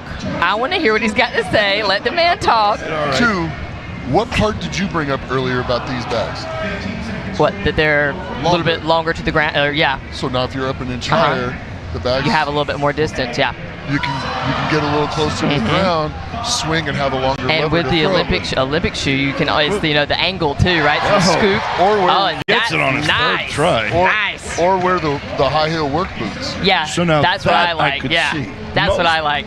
Most Olympic shoes are very flat soled until you get a halfway down, and then they start to angle. Correct. So if you're throwing from your That's toes beautiful. and really getting power, you're not actually any higher off the ground. That was my That's why I counter. said work. That's why I said work. But the work boots for sure. As long as you've got some flexibility to jump in them. It's not hard. Nice. All you have to do is lace it up like shoes, not like boots. That's fair. Beautiful throw there by DJ while my brothers over here are fighting with each other. But beautiful throw by DJ. I agree with both of these guys here, and clearly they know what they're talking about. But once again, this also brings up the point that there's so many different ways to do things. Correct. That, you know, there's not necessarily a right or wrong, but there might be a better fit for, you know, one person or the other. Well, that's exactly what it is. So, Yeah. And speaking of, you can see the way he has his backswing. It doesn't go far back. It's an aggressive pull. Yeah. And he almost slaps himself in the butt with the bag. And that stops that backward momentum, and it gives him a little bit of a pop to get that momentum forward going. Which is kind of atypical for throws. Yeah, it's an interesting technique, but it's working for him. Yeah, if it works, it does, you know. All right, we got Aiden coming up here. Not quite there, but look, see the handle on the opposite side here where we're sitting. So he's close. I feel like he needs to scoop a little bit harder under there. It needs to go back further. Yeah. He's not quite closer to the ground. Yeah. Yeah, I think honestly he should have skipped that second throw and just waited and then done Committed, his next throw at the time he did his third. Fabio did do well though. Fabio. I'm just jealous. I'm just jealous of the hair. Wow. McQuiston launches it over. I am too, buddy. I would feel love you. to have long hair like that again. McQuiston just launches it over. Again? Did you say again, Nick? Yeah. I had hair like that when I was in high school. Yeah. In high school? Mine was never in the quite early that 80s. long. Oh. When mine was down, I had shoulder length there. Wow, I'm learning so much about you guys. Were you guys like handsome? What? That's crazy. That's crazy. Were you guys handsome? Thanks. Yeah. I mean, I don't know. Long hair, you might be able to convince me. You know, I don't know. It's debatable. Catch you from behind. Yeah. I got my hair cut right before Brian Bosworth. Heard. Back in the day. Wow. Yeah. Wow. So it was all the same length, so it was more of a mohawk than it was a... I think if we wanted to look that up, we'd have to look through the scribes in the ancient text. Go to a museum. Oh, wow. Deal is, he made the right move going to 60. Absolutely. That was easy. Yeah, I think that was looking pretty easy. that's... I love to see that too, but it's, you know, it's interesting. He went 50-55, got what he wanted there. I was like, all right, send it. Oh, that was a big throw Plenty there. of power. Big throw, good hands there too. So you got to wonder, what's the difference between a keg and the sandbag? What kind of keg? Little pony keg? Yeah, the pony kegs, yeah. The difference that I've found with them is the sand definitely moves more with a pony keg. Right. So you can't have too aggressive swing either forward or back. But then the strap on the bag makes it kind of similar in that regard. You can't, if you lose tension on the strap That's during what I was the going to say. backswing. Yeah. Tension, right? That's what I feel like, you know, like with the bag, keeping that tension, because, you know, like you said, the sand does, and the kegs just move around a lot more, right? So. Now, if you're doing them in a series, the kegs will rip your fingers. They'll cut your fingers open if you're doing them right. So I always tape my pinkies. Noted. Yeah, if you're doing them from the handles, that is. You got to. And that's a tough break. I think that knocked out Justin. It looked like he had the height, just not quite the back to get it over the board. DJ coming up here, Big Texas. Let's see if he can get his devil bag over. And he does. And he does. That was pretty. That was pretty. That was really good. He's so tall. He got a lot of leg long drive limbs. He's one of those guys. He had big reach, right? So big reach. He cleared that easy. Yeet. Oh, that was nice. There we go. And, I mean, these are our 105 guys, and this is a 60-pound bag. Obviously this is America's Strongest, but that's pretty impressive. There goes Zach. To 60 over 15. Come on, Zach. Explosiveness. And Zach being one of our little bit more vertically challenged athletes, he just made that look. Wow. You know, I'm thinking those knee sleeves are from when he was a teenager. There's voodoo in there. I think they are, man. There's voodoo in there for sure. Zach almost missed his previous attempt. He got it on his last attempt, his last shot with a few seconds remaining. But he made that one just look easy. So it wasn't a question of strength. He just needed to settle down and fall into his technique. Or he just took it seriously. Or maybe that's what it was. He just needed to start taking it seriously. He's like, all right, it's going to get hard now. I got to start. All right, and that's Gabe with the 62 and a half. I mean, how many times you warm up with something, you're like, it's going, then you put the weight you're supposed to do on it, and you like destroy it. Yeah, you get hit in the back of the head with something, and you finally wake up. Exactly. Exactly. Let's go, John Parker. Carolina boy, come on. Just a little bit. I need a little bit more. So close. But everybody knows almost doesn't count. Come on, John. Only in horseshoes and hand grenades. That's right. Not sandbag throws. Nah. Come on, John. Yeet that thing. Give us a Hail Mary. Not quite.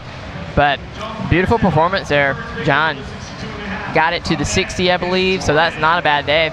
This is one of those events you can't come up a couple inches short. Yeah. Yeah. I don't know if I'd want to be sitting in front of these guys with the cameras out. Bold move. After what happened earlier. Bold move. Oh, that's a big backswing. Oh. Come on, Jordan. Yeah, what was that? The guy in your lane lose his grip on the bag. He lost his grip. He went back hard. Oh yeah, I was here. I saw that. Like straight where his head down to the ground immediately. I was like, It snapped and hit. That's a concussion for sure. Yeah. And that's something that hurt my feelings. If I'm gonna go night on something, I don't want it to be sandbag throws. I want it to be, from like a blackout on a deadlift or something. Not because that's tough. Let's go, Texas. Man. He flew back with some serious force. Yeah. And I mean, if you're going to go out on sandbags, he did it. He made it. Yeah, he made it. He put everything. The most he gallant had effort I could imagine.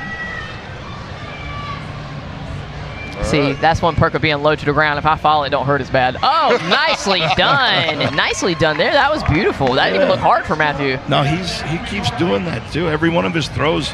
Like he didn't even leave the ground. He didn't even leave the ground. He just yeeted it. He's got a ton of power. Come on, Zach. Let's see if Zach can repeat that last Zach can do it. He's throw. explosive. Let's go, Zach. Got his timing down. Yeah. Just released a little bit too late. Threw it into the barrier a little too hard. But I think it's capable for sure. Let's just get that timing right. And he short-armed that one. Dang it. Yeah. Come on, Zach. Come on, buzzer beater, get it. Buzzer beater, throw it. Not quite there, not quite there, but a beautiful bow out there for him.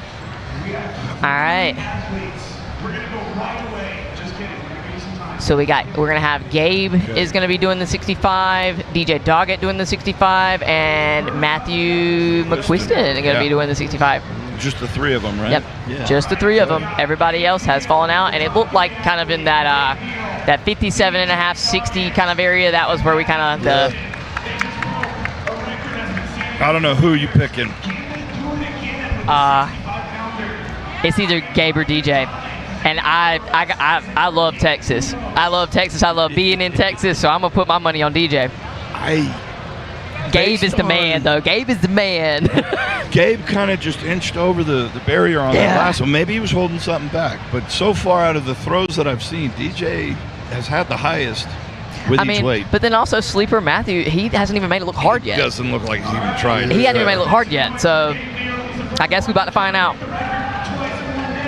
What'd they go to on the bag? I think it's 65. This is 65, and this will be for the American record. So. Oh, he loaded up. Wow, he loaded up and really threw that He was just playing games. He wasn't even trying the last one. So see the saved it for when it counted. Oh, he was putting on a show. Oh yeah, he was just playing. All right, DJ, come on, Texas. I put my money on you, boy. No. So now this is the point where it looked like he almost tried too hard on that one. Yeah. He tried to muscle it a little bit. He needs to relax and just swing. Big swing. Let the speed go. Oh. That was out in front. This is the first. This looks different. All of his other throws have looked the exact same, and this one looks like it just might be that feather. Oh man. That's it. That's all right. That's all right. Now we got these two guys still left in it who didn't look like they were putting a lot of effort in. But maybe that's the strategy. Maybe this one. Just cruise through the lighter ones. Cruise until you gotta make it work. There it is. Still not even going. looking like it. Barely trying almost. Yeah. He literally is not leaving the ground. No. No, really wasn't. I mean, that's impressive. He's got a very narrow stance, too. He almost bows his knees out to let the bag go through. And that, I mean, if you can do that, that's a better way to do it, because the more you can get into your jumping position, the more explosive you're going to be, the higher you're going to be able to throw the bag. Yeah. And so he kind of almost looks like he warps his legs around the bag and then springs up. That's interesting feedback there, because that definitely makes sense, and I see what you're saying too. All right, I guess they're going to give them a couple minutes to kind of recharge. This is where it gets really hard. You know, it's not only just heavy, you're obviously going to make it more difficult. But there's two of them, yeah. But your rest time dramatically decreases. And so as of right now, if I'm not mistaken, Gabe and Matthew both have tied. They have hit the American record. So they hold joint the American record. Correct. And let's see who's going to take away from here. Who's going to actually take it, or what we got going on here? Oh. Gabe just pings it over the bar. Wow. He still looks like he's got more, man. What's the heaviest bag we got? We got a 70. You think we'll see Gabe throw 70? We can always throw a 5-pounder in one of the other bags. Yeah, why not? You know? All right. Oh, no. Oh, my God. Say it with your chest, Travis. Say it with your chest. On his toes and he doesn't even have to do it, you know. But he doesn't even have to be perfect. Yeah, that's you can nasty. see. Yeah, he took a step forward. He still beards. threw it over. That was impressive. That's crazy. It's the beards. It's the beard. It's the beards. I don't disagree. I don't disagree. That's crazy, because for me to get a 35-pound bag over 15, I've got to do everything right and get about 3 foot of clearance underneath my feet just to get it up there. If I don't get all the situation right, that ain't going over, not even close. Man, I love it here. Well, Travis, I think they just do. Is that what they did? They slipped some weight in there. Oh, see? Yeah. So we go from 5 to 10. And he's making sure that the weight settles right. Yeah. Because that is one thing. If it's on the wrong spot, you get the spin's not going to happen right. And if you you go back and hit you in the leg. Yeah. Oh. Okay. Now we see that weight maybe pulling him off balance a little, because he looked like he was a little forward. Yeah, that throw looked a little bit different than his other throws have been.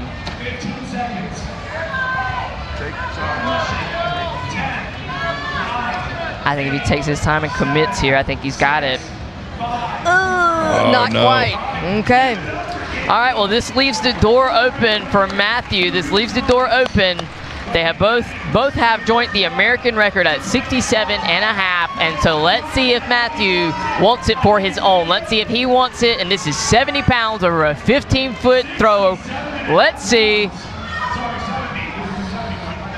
Oh, no, that slowed him down a lot. It looks like this last 5 pounds is the last Achilles heel 5 pounds. This is it right here. This is the feather. It's the straw that broke the camel's back. That's it. Yep. Pulled the final Jenga piece, and now I'm not going to count him out. He's got probably one more good committed throw. I'm not going to throw him out, but not quite. Oh, man. Close, not quite. Well, that's awesome. American record holders. Yeah. Gabe and Matthew, American record 67.5 over 15. And that concludes our max sandbag throw. Yeah. So what was your favorite part of that? Well, you know, I think my favorite part was that the final 2 athletes still in it, McQuiston and Deal, looking like they were just half asleep through the first half. Yeah. And then really turning it on. What was it, around like 60 pounds around or 60, something? around 60, yeah. Decided, okay, it's serious. Let's actually do this. What is James doing? Get out of here, James. Actually, the American record goes to James. He was a few inches short on that one. I really want to throw in a "that's what she said" joke, but I'm never going to be invited back to do commentary again. I hate to tell you, but you just did. Oh, man, that was an inside thought. Should have kept it. Oh, well. All right. So now, what we're going to be doing... Now we have the big peoples. Yeah, we're going to be moving to our heavyweights. All right, yeah, the men are here. Okay. I'm sorry, that's a lightweight joke. I apologize. Oh, that's all. Lightweights are people too. I remember. Actually, I'm really impressed with these guys' performances. These are some really strong 105 kilo guys. 105 kilo guys always really impress the hell out of me because they're just, I mean, they're such athletes. You know, they're always, like their warm-ups just look exhausting. I've never seen a group of people warm up like the 105s. They just do a whole workout, and then they come out and do the contest. And then I see the heavyweight guys, they do 3 reps, then they come out and do whatever they're doing. Yeah, well, it's the old strongman. What do you do to warm up to the truck pull? I walk to the truck. Oh, that's one of those things that I think, like I said, there's a baseline readiness. Like, baseline readiness that you have to show up with, because if you need 3 hours to warm up, no, you don't. Like, you need to get stronger. I mean, you know what I'm saying? Like, I think a couple throws, maybe, sure. Like, one of my girls, she just did an OSG qualifier, and we had kegs, and I was like, she was already fatigued. I was like, do one, get your hands on it, touch it, and that's all you need. And then she ended up having like a really good rep out session, right? It's like if you're not warm by now, you're never going to be warm.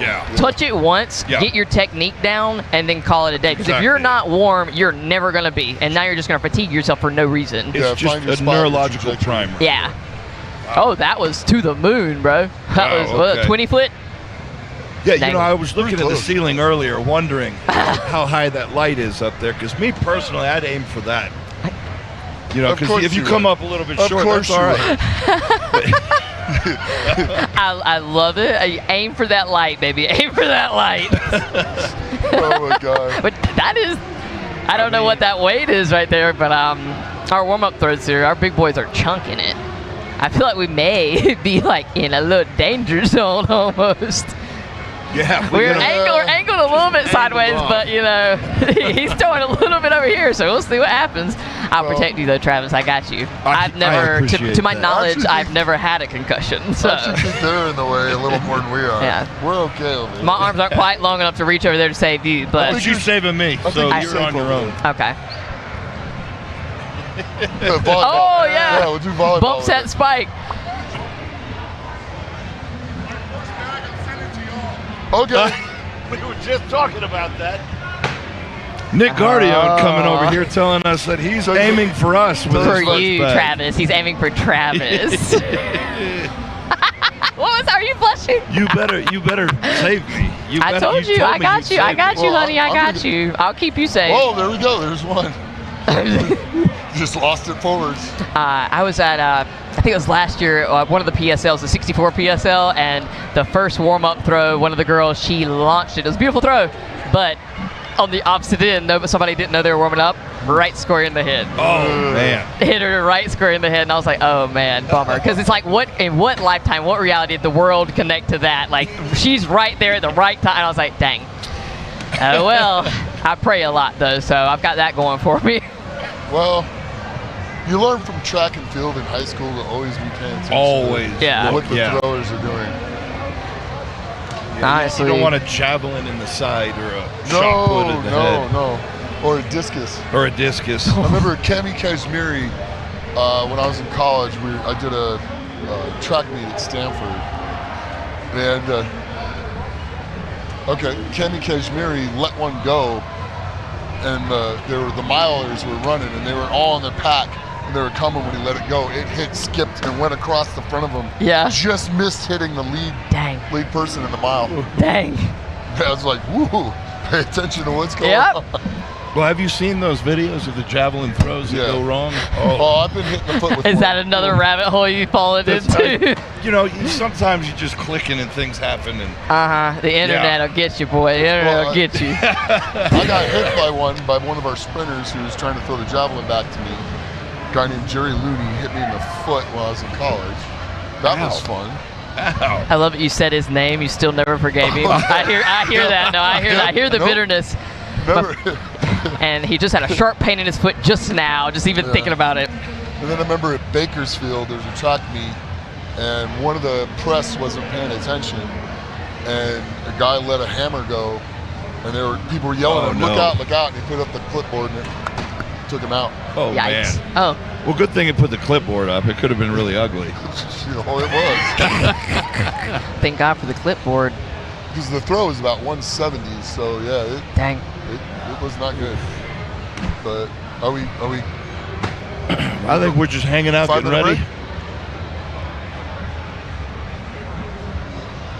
Okay.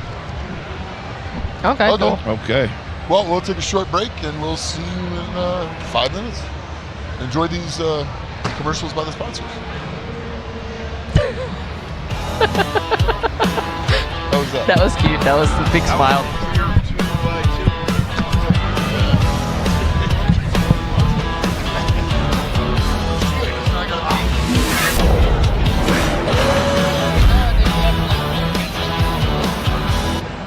I got kind of big ears, so it's like, oh, maybe.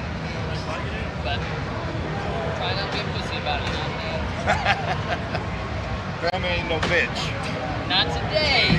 Not a bit too wide.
This is crazy. You got to get these weighted out plates. You need to start lifting these plates. That's a 45? You'll be blown away by how thin these are.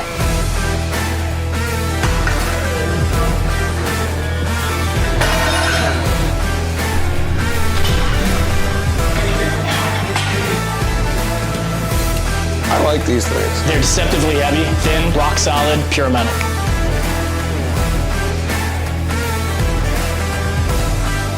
You'll be blown away by how crazy these are.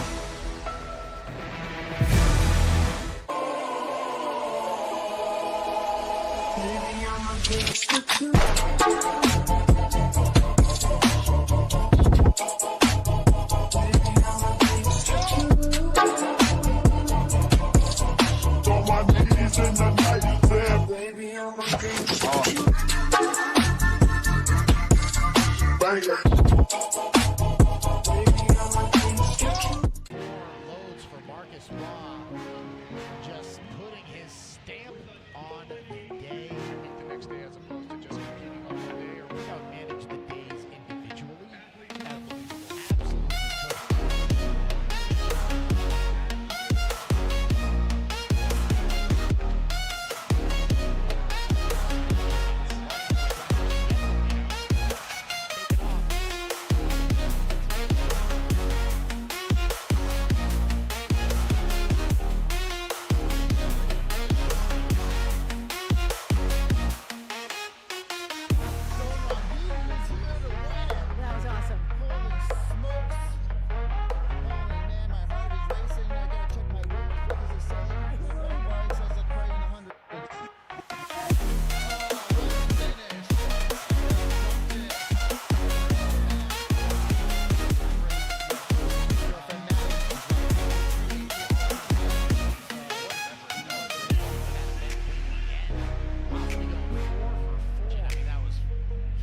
here for America's Strongest Man, 105 kilo. It's just wild because I'm looking around all these people here, you know, a lot of them been competing 9, 10. You have a 3-time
This is crazy. You got to get these weighted out plates. You need to start lifting these plates. That's a 45? You'll be blown away by how thin these are.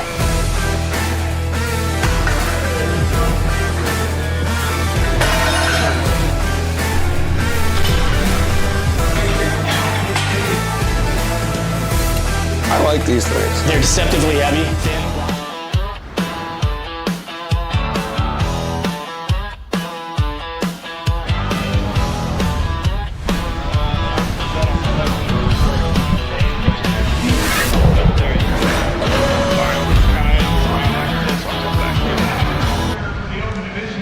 All right, welcome back, Strongman fans, to the ramblings of an ancient strongman. I've got our 2 record-breaking bag tossers. Could have just left that at tossers. My English friends would have thought that was funny.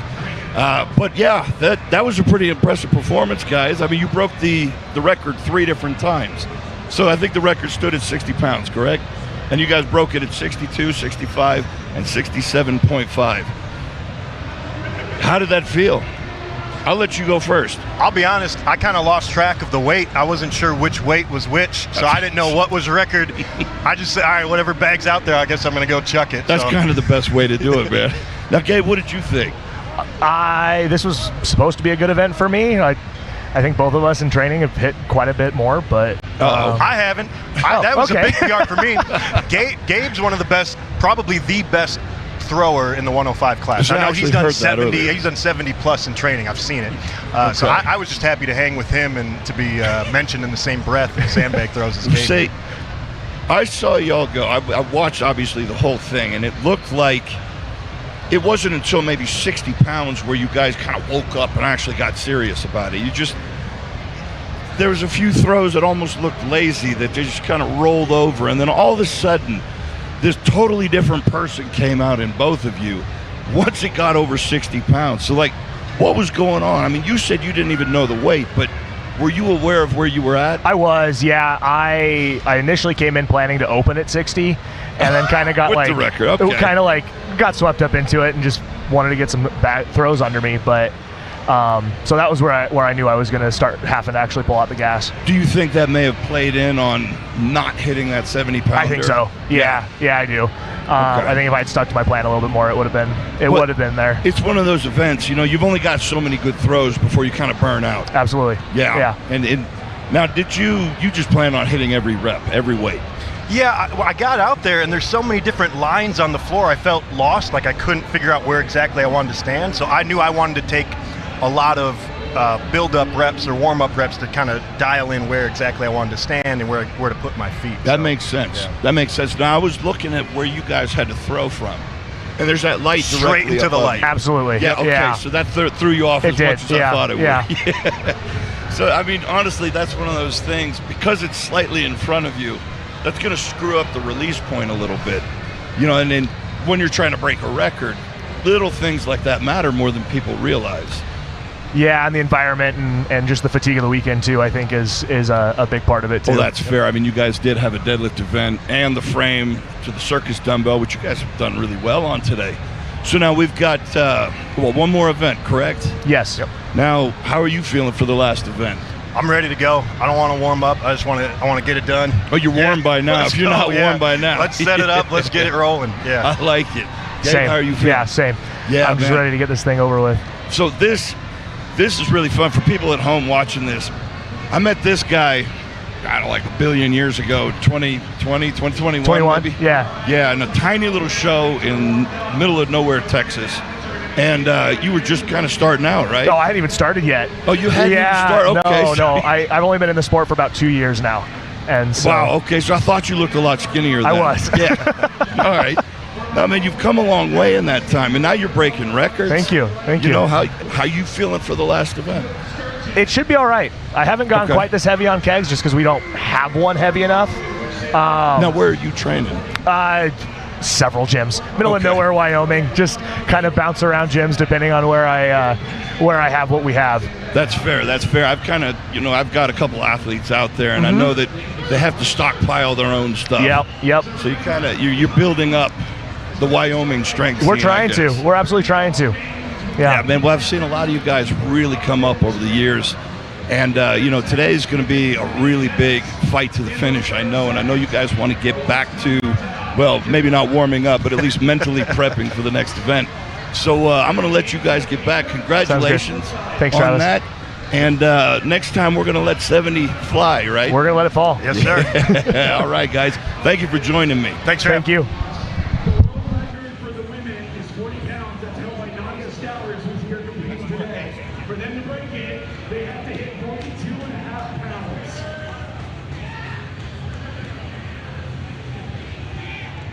And we're back to the crazy ramblings of an ancient strongman. I'm here alone. My co-hosts have abandoned me. But that's okay. We're on to the heavyweight women and men's sandbag toss. This is a 15-foot barrier. And the first weight, if I can figure out the electronics here, I'll tell you the weight. All right, it looks like our men are starting. Oh, I heard that sigh. That's one of my co-hosts. There it is. Okay, the men look like they're on to 52.5. 52? I'm sorry, 50. I'm still trying to figure this out. There's a lot of guys to go through. They're 45? Oh, these are passes. Okay. And then the women are on the 30-pound bag. Are you okay? Yep, got it now. You want some glasses? Nope. I can see it just fine. I just need to figure out what it all means. It's a long way from the caves, buddy. Now Sturgis just crushing that one. I really like this back and forth format where they've just, while one side is setting up, the other side is going, and it just keeps it flowing. I mean, there's been nonstop action for the last however long, 45, 50 minutes now. Oh, for sure. Just like things going into orbit and landing. Yeah, well, like that one right there. I don't think he even wound up for that. He just kind of grabbed it and threw it over. That's called a muscle over? Yeah, that's called get this out of my way. Yeah. Go, Rebecca. Wow. Ooh, got lucky on the bounce there.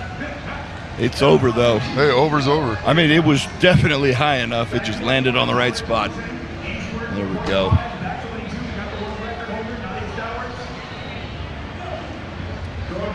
All right, and Nadia Storm Stowers. Storm? Like from the Yeah, X-Men? Storm. Yeah. Okay. That's the hair. I can see that. Yeah. She's got the powers too. That's why it rained all weekend. Oh, dude, you better hope it don't thunder and lightning you. Oh, wow. She zaps you, you're toast. You better be nice. Now, that last one, I don't know if you noticed the first attempt was kind of, it was short, obviously, and then the second attempt, she launched it over by like a couple feet. Yeah. She was talking earlier about the triple extension being one of the last things to come back after Achilles injury. Right. And so it's almost like her body's kind of getting back to retuning itself on the fly. Mm-hmm. That's what's great about competition is you could really screw up in training for a while, and then contest brings everything out. Yeah, 100%. Fix all those things quick because it's a matter of survival out here. Go out, take a little chalk, do it in your hands, leave a little chalk on the thing, throw it, see where your feet are.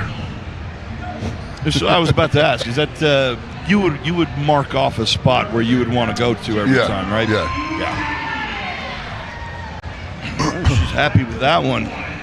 Plenty of power to get it over. Yeah, if you find your spot, definitely put a mark on the ground. Agreed.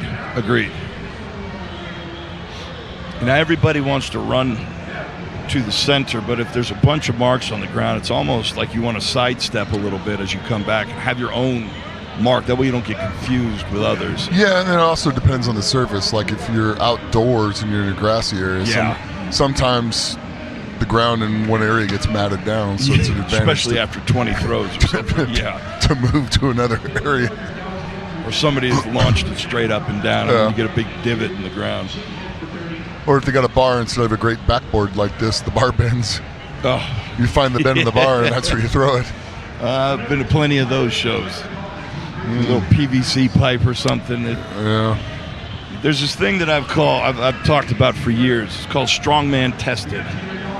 And it's a level of durability for equipment. And when new pieces of equipment come out, I have to ask, has it been Strongman tested? Because a long time ago, my first Fingal's finger, we bent this soft rolled, hot rolled steel pin, and we had one of our training partners go out and get another one made for us because he worked at some kind of foundry. And anyway, one of the workers that put it together said, well, this was unbendable, 3620, blah, blah, blah. So you took it upon yourself to bend it? Well, I asked him, I said, was this Strongman tested? And he looked at me like I was crazy, and I said, well, watch. Well, you are crazy. So fair. That's fair. But I put you're gonna make sure it got bent. I was just doing a normal workout, innocent as can be. Oh, sure. And in that one Does workout, anybody at home believe that? Does anyone at home actually believe that? I think a good 4 or 5% probably believe it. But we bent it on the first workout, and he just looked at me like that couldn't happen. But that's where Strongman Tested came from, man. If you think it's built tough, let a Strongman test it. Oh, yeah. And we will find its weaknesses real quick. Built Ford tough. Built Strongman tough. Go. Man, it's wild. There's a lot of people going. Yeah, they keep it moving, though. They keep it moving. It's got a good flow to it. What weight are they on the bag? Do you know? Can you see? The women look like they're on 35. The men look to be still on 57.5. Okay. Or 52.5. So it's getting up there. So it looks like they're going up in 5-pound increments until they get to... Whoa. He's trying to take you out. I think the heavyweight men are going in man. 5-pound increments all the way up to the 90s. Good thing he's got quick feet. Don't do that. There we go. Nadia looks like she has found her form. In case you're wondering at home what just happened, the bag that got let loose landed right at Lucas's feet.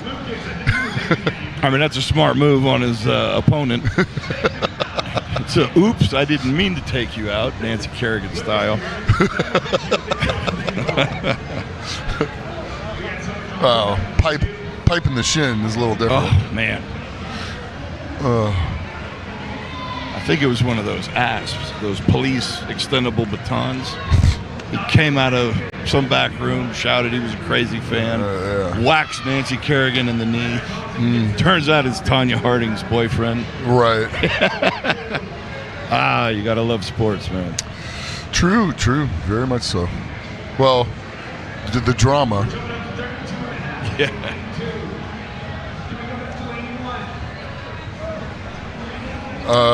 It's you definitely can't see much.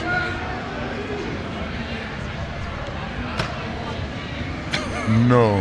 Oh, brick wall. That's why we have to look at the screen. Until they thin down, we have to look at the screen. We're watching what everybody else is watching at home because Gaines is a little large, and so is Hatton and Gardner and all of them. Price, and you just can't see through them. It's like an offensive line that just isn't lined up correctly. What a dream team offensive line this would be right here, dude. They might plow the road a little bit. Yeah. All you got to do is run to their side and just keep running straight through there. You get about 5 yards every time you run the ball. You wouldn't need to do anything else. Just run that way. With their leg power, forget it. Yeah, core and leg power. The core, leg, and just their upper body strength? Nah. Oh, big throw from Allie. And Allie is a Carolina girl over there. South Kakalaki on the boat. Yeah. Kakalaki representing. I love that you think I'm so funny, Travis. You're making my day. I love that. All right, and this is the 32.5-pound bag over there for our ladies, I believe? I don't know, it might be the 35. I don't know if they've switched it. Okay, yeah. Rebecca goes through. Justin Laguerre makes that look easy. Yep. And that was Justin. That was a 52.5 for Justin, I believe. Big throw for Nadia.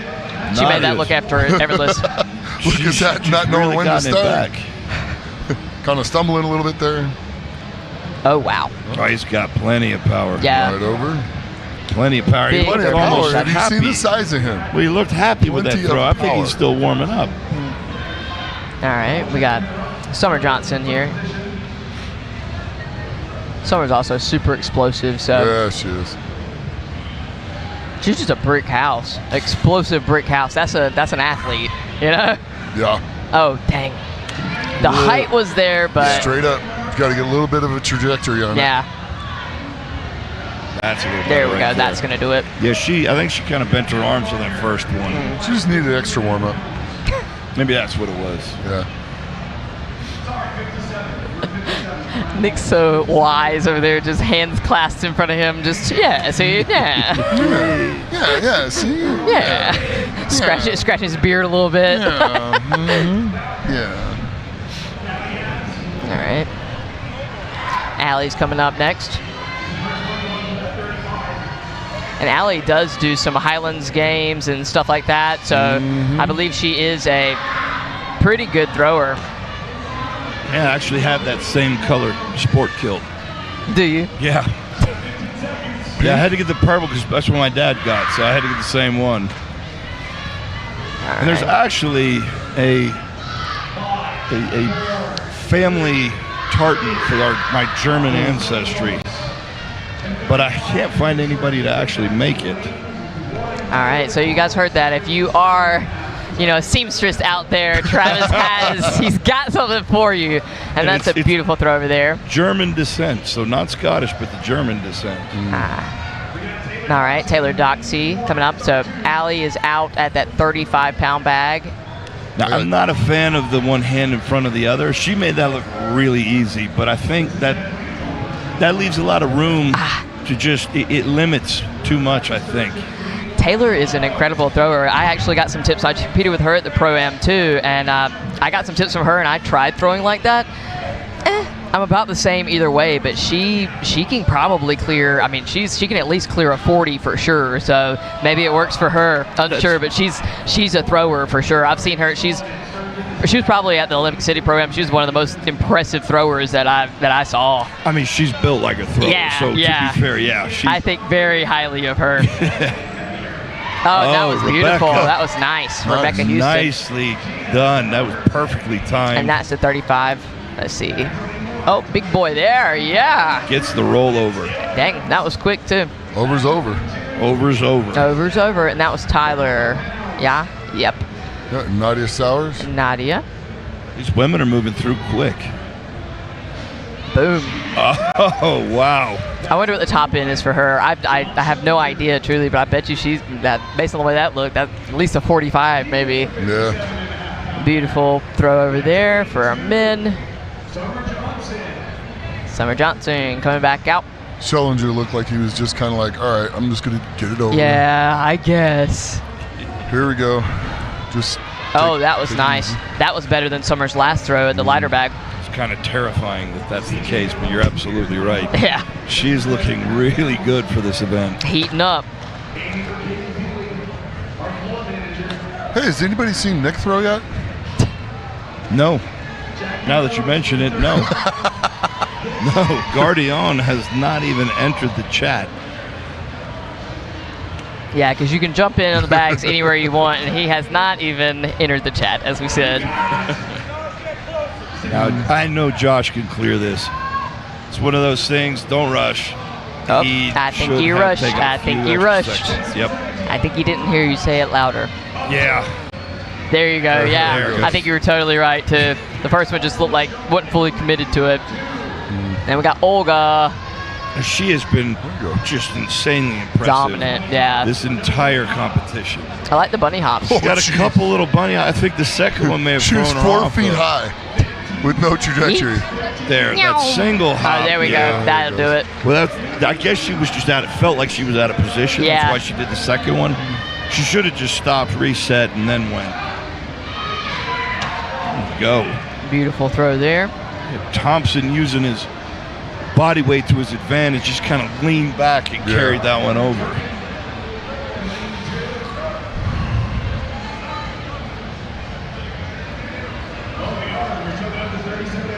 Man, taking your time. Ayuna. So the height was there, but needed a little trajectory to it. Ajuna. Either way, I'd love to hear this guy say his name. Oh. Come on. Yeah, I think this is there. Yeah, yeah. Oh, yeah. I was rooting for him on that one. Love a good buzzer beater, too. No time left on that one. No time left on it, but successful for Ayuna. Ooh. Thought that one had enough gusto, but not quite. I know she was really happy with the last one, so if she gets this over, it's gonna. I think it'll be a true surprise for her. Heard. That first one, it looked like it had enough gas. Second one looked like she might have lost a little bit. We'll see if she's got it here. Just a little bit. Not quite there. Not quite there. Too aggressive on the backswing. Heard. You see when people, they start to fatigue, and so they try to pull in other muscles. And then they get in a bigger backswing. It just throws them out of their rhythm. Yeah. They try to force it. It's one of those things. It's either going to be there or it's not. You got to keep your rhythm.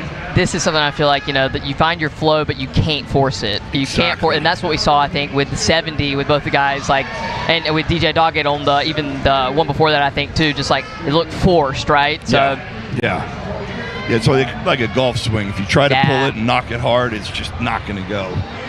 Nice. You can play golf? I can hit the ball really far. I can't really control how far I go with it, though. It just either goes far or it goes way off to the right or way off to the left? No, I've managed to straighten it out. And that was just learning how to let it flow and swing without trying to crank it. If I try to crank it, I'll slice it every single time. Like let the club do the work? All right. Yeah, we got to think about just winding up. Nice. And then unwinding. Summer let with it another quick. one?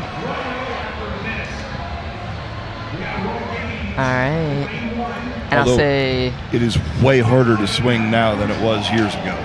So much bigger. 20 years of strongman, you get a little stiffer. Mobility. Oh, so this is Jackie. Jackie, I believe. I don't think I've seen her. Nah, I think I saw her one earlier, but she skipped and a bunch. Jackie has a background in throwing as well. So she said, when we talked a little bit earlier, she said that this is something that they used to do all the time for I think throwing, shot put, throwing all the things, right? So this was one of those. Basically, she told me she's been throwing like this and throwing over for a long time, right? So she's a really accomplished thrower. It kind of looked like it. She launched that last one. It didn't even look like she put full effort into it. And then Olga back in her form. Yeah. Just bing, bing, boom. Yeah, hop, hop. Ping. I love a good sound effect. You better keep it up, Nick. That was good. Top tier. Ooh, okay. Entertainment. This is top tier, ladies and gentlemen. That's what you do when you have little kids. Or you've had little kids. All right, Taylor. Yes, ma'am. Yeah, See, I'm telling you, man. Right, that she gave me some tips and stuff, and it was definitely helpful. But she is a massive thrower. That was nice. That's Lucas. Yeah. Up and easy. Just how you like your age. She has the timing down. I mean, she just looks really, really natural with that throw.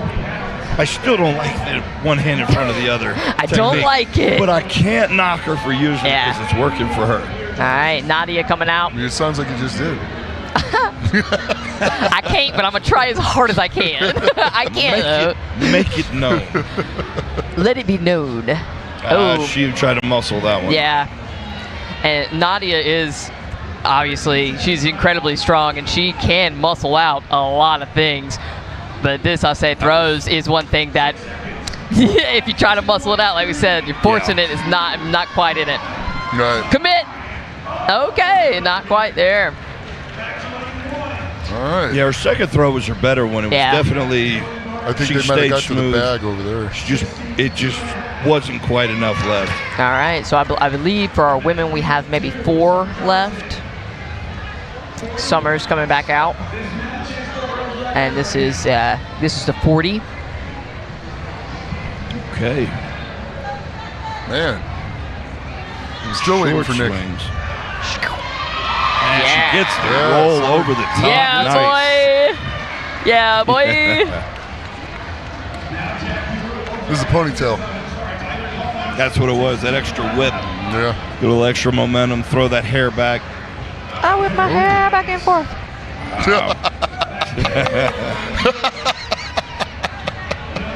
That's what I'm here for, guys. Just a little flavor. That was a beautiful throw, Jackie. Little Jackie out there just launching these bags over the moon. I love it. Jackie looking like she's just hanging out. Yeah, I mean, this is just a normal day for her. She did ask. She asked if her glitter today was a little bit too much. I thought her put on more. I think there's no such thing as too much. Whatever, look good, feel good, do your thing, Shorty. Put on that eye makeup, do your thing. Not my horse, not my saddle. But if you want to do it, go for it. Not my horse, not my saddle. With that southeast accent, that was perfectly stated. I like that. That looked like one of Olga's best throws. She gets better as they get heavier. She's getting warmed up. So that seems to be, oh wow, okay. That was almost like surprising. I didn't think it had quite enough gusto there, but it definitely did. It rolled right over. All right, Tay-Dox. Still a lot of guys left. Yeah, we haven't really lost many. Wait, we have some who haven't even come in yet. Come on, Taylor. Wait for that one rough bag. Oh, come on. All right, this is for an American record for Taylor. I want this for sure. I know she's capable of it. Get it over, Taylor. Yeah, baby. Yeah, T-Dox, T-Dox. American record holder. And that was the 42.5 over 15 foot. That is a lot. The Highland Games influence, putting the bag back for the next thrower. Don't we love that? Yeah. Don't we love that? I love some consideration. Summer Johnson coming out. Summer Johnson. She looked really good so far. She's getting fired up for this one. Well, all right. Lloyd didn't release like point. She's just getting excited. Yeah, sometimes you get too fired up and then you start trying to muscle it. Oh! 8 seconds. Let's see if she can get one more good committed throw here. Not quite enough. Not quite enough there. So that's going to take out Summer. Who we got over here for our men? We got Josh Hatfield with his shoe untied or unstrapped. Still throws it over, made it look really easy. Big Jackie. Oh, and I do apologize. Actually, my Canadian Jackie Oshevsky, she is Big Jackie. This is Little Jackie. So I have to make that distinction on the internet for everyone. This is Little Jackie. Gotcha. So Little Jack. Yeah, Little Jackie. Gets the rollover. And so that was a creeper. That's American record, yeah? That is, So correct. that means Tadox and Jackie both holding the American record now with a 42.5 over 15. All right, and I believe Olga will still have to go afterwards as well. Let's see if we can make it a three-way.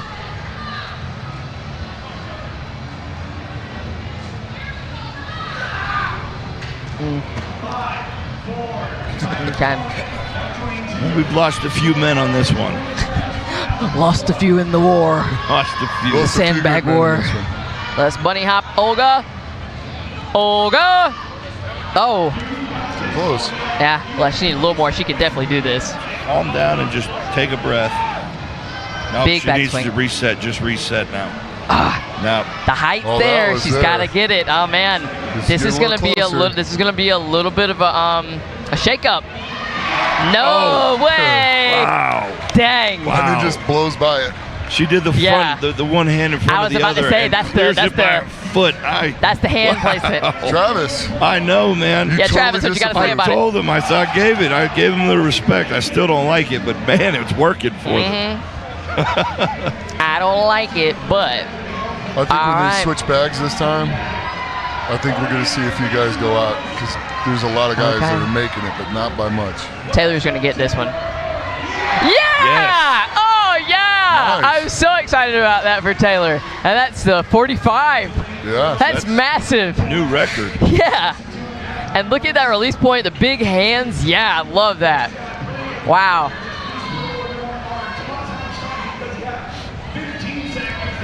I love nothing more than to see athletes that you feel are, all these athletes are very deserving, but the ones that work so very hard tirelessly, I love to see these athletes win. Yeah. Let's go, Jackie. Oh, come on. Looked like timing might have been a little bit off there for her. She fully commits to her throws to the point where she has to really scramble to get out from under them.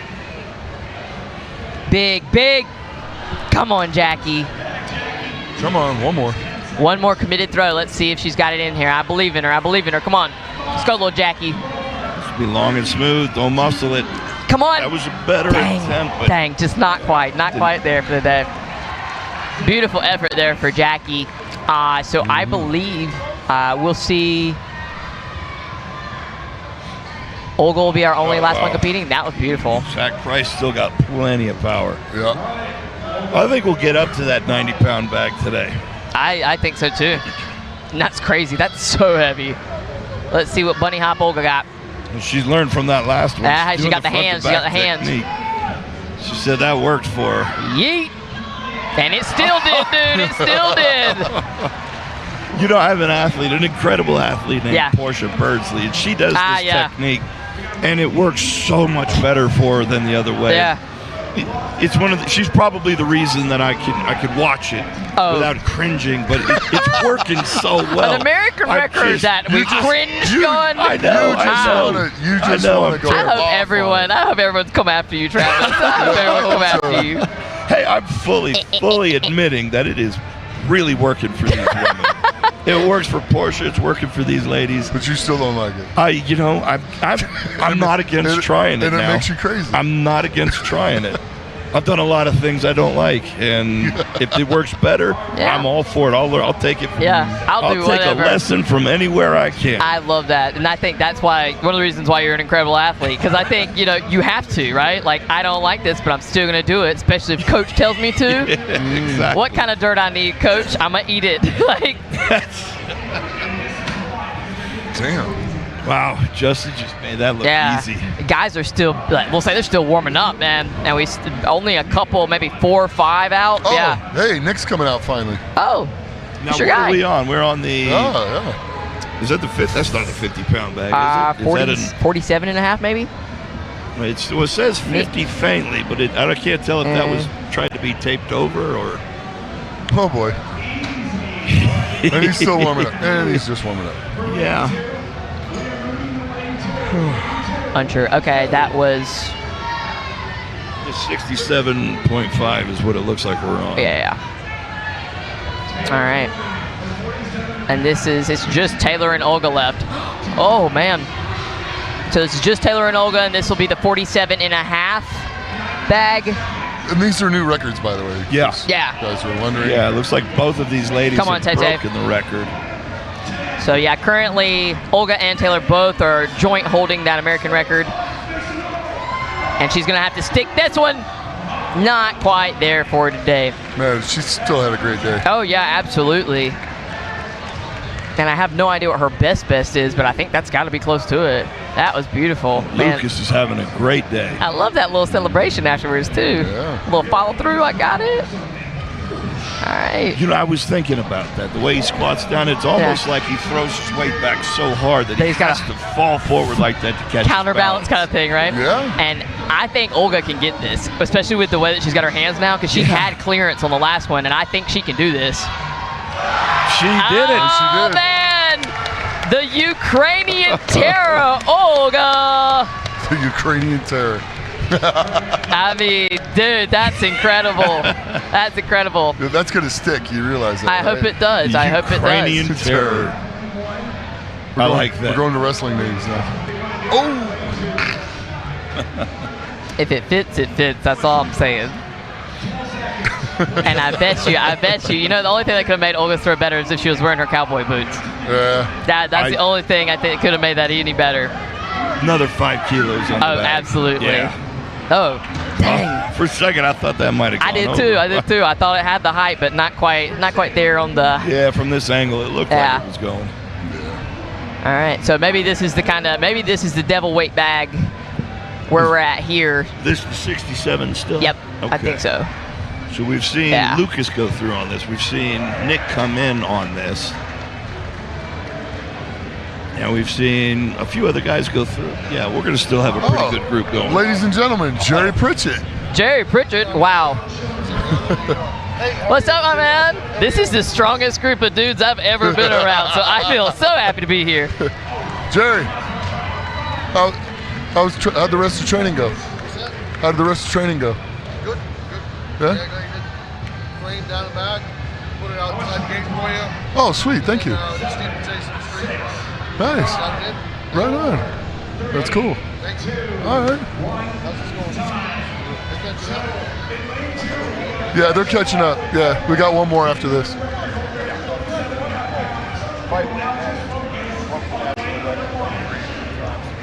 All right, here we go. Boom, up and not quite over. Missed it by that much.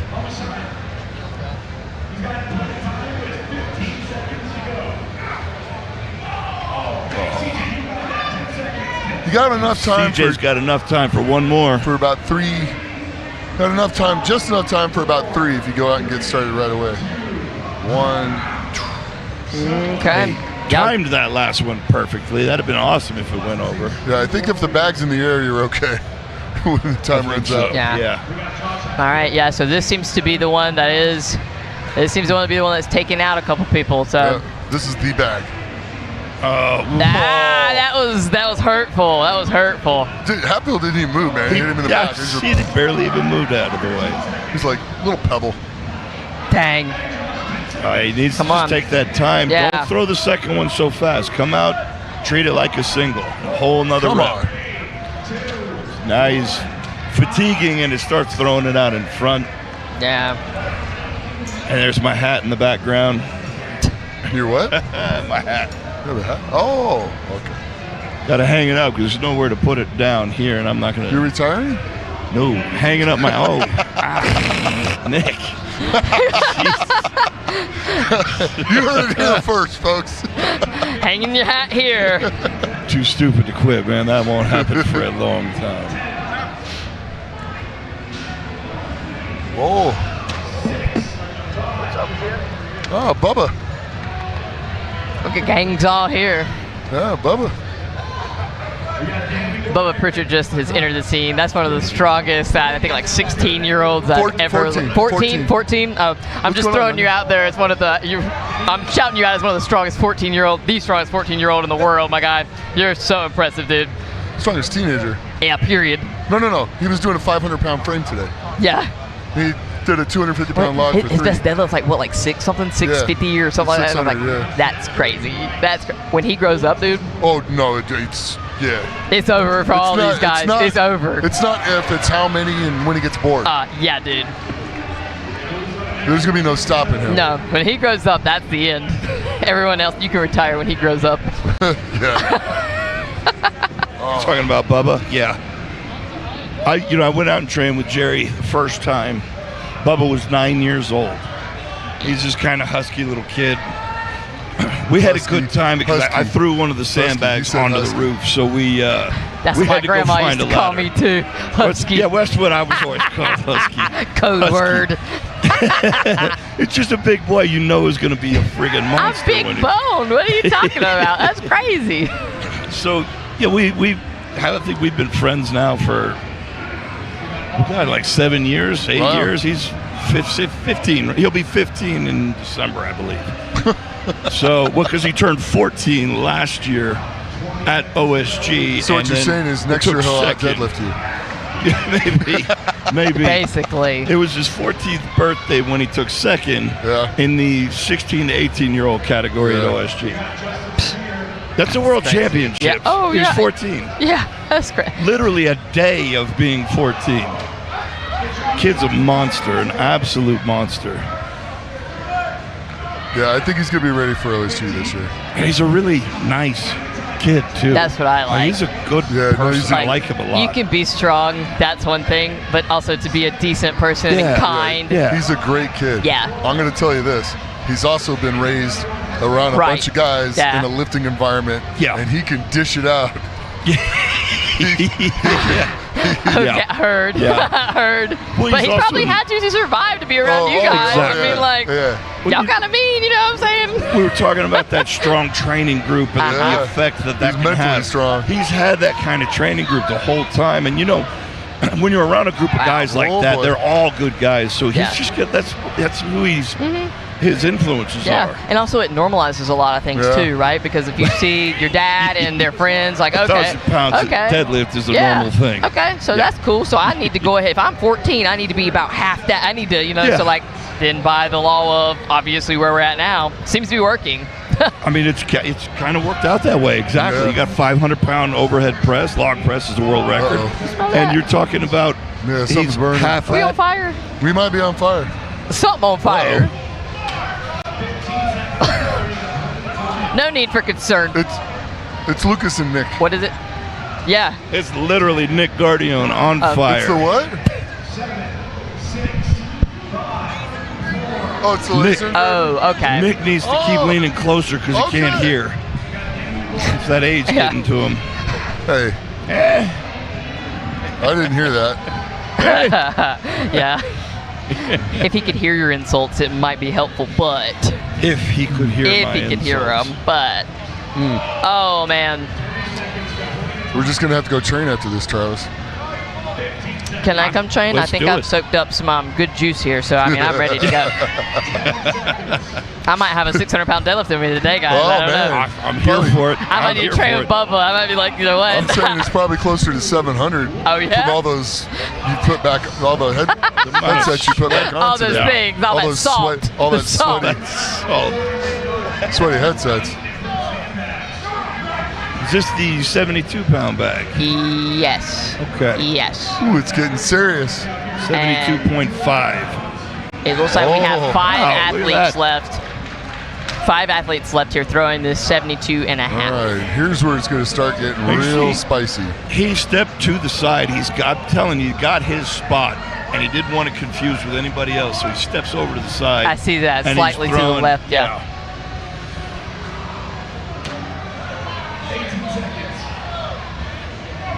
Come on now. Let's go. I kind of like that because, I mean, honestly, like, you know, you train at your house or your gym or whatever else, and you know where your spot is. You know how far away to get. But, like, when you get to a different environment, everything's out the window, right? So if you do find that sweet spot, keep it, right? But that's, you know, back in the day. You know, when we wanted to learn how to do strongman better, you learned it in one of two places. You learned it in competition, or you traveled around to train with everybody Other else. guys, yeah. And that was just kind of how we did it, because there was no social media. You couldn't spy on what somebody else was doing. You know, somebody would put the odd YouTube thing out. That was like 2010. So and it's recorded on a potato as well, so you're like looking at the pixels trying to figure it out. And that was still 5 years after we started. Nice throw. All right, so this brings up a point that's kind of a side tangent, but do you think the internet and like social media has massively impacted the sport? Positively impacted or negatively impacted? Both. Yeah. I agree. All right, Both. take it. What do you say, Nick? It's affected it both ways. Yeah. You get a lot more information, and you learn how to do things a lot better and find better ways to train. You also have a lot more complaints that are unnecessary. Yes. And people that just get jealous of others for no reason. And that's also going to cause problems. And I believe also there's a little bit of like, you know, the death by comparison and then like analysis paralysis, right? Because like if you're driving around to train, if you have to find places to train and you do your own thing, you obviously figure out and you master your skill versus trying to fit someone else's, you know. Yeah.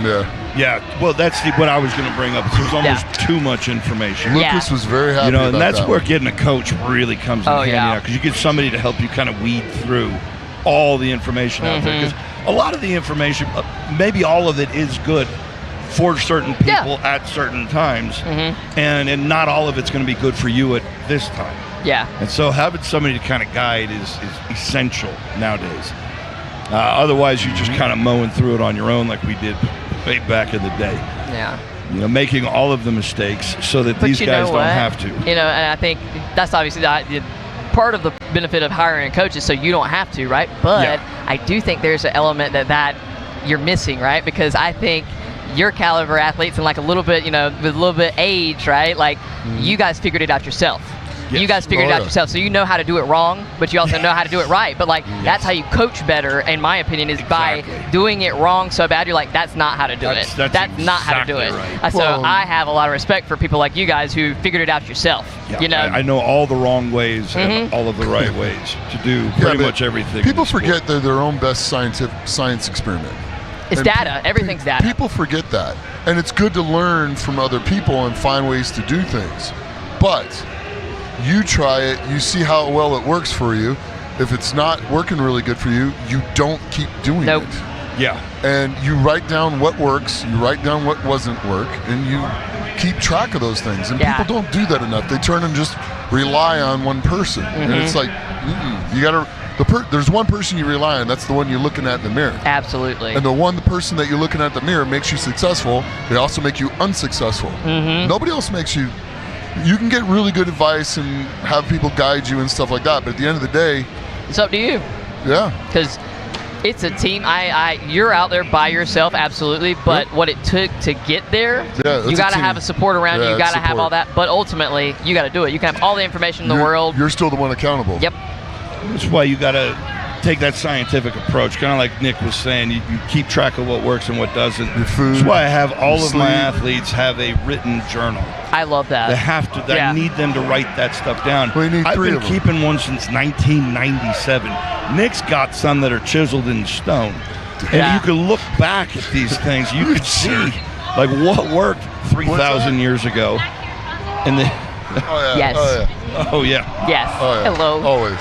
I've kept training journals since I first started training, and that's I could tell you what weight I was pressing in 2010. I can tell you what weight. Like I think that's important because it shows also your progress, but also you have the data to support what does work, what doesn't work, right? And I still have my training journal from 1994. Yeah. Getting ready for the ADFPA Nationals. Yeah, like I said, chiseled in stone. You guys get it. In your backyard. It's really pretty, actually. It's kind of a nice piece. It's got some plants around it. And then I got all the stuff that Bull Sturger circled and said, keep this in, cut these lines. He went through and said yes and no and cut these sets and do this. And I might have a lot of profanity in my book.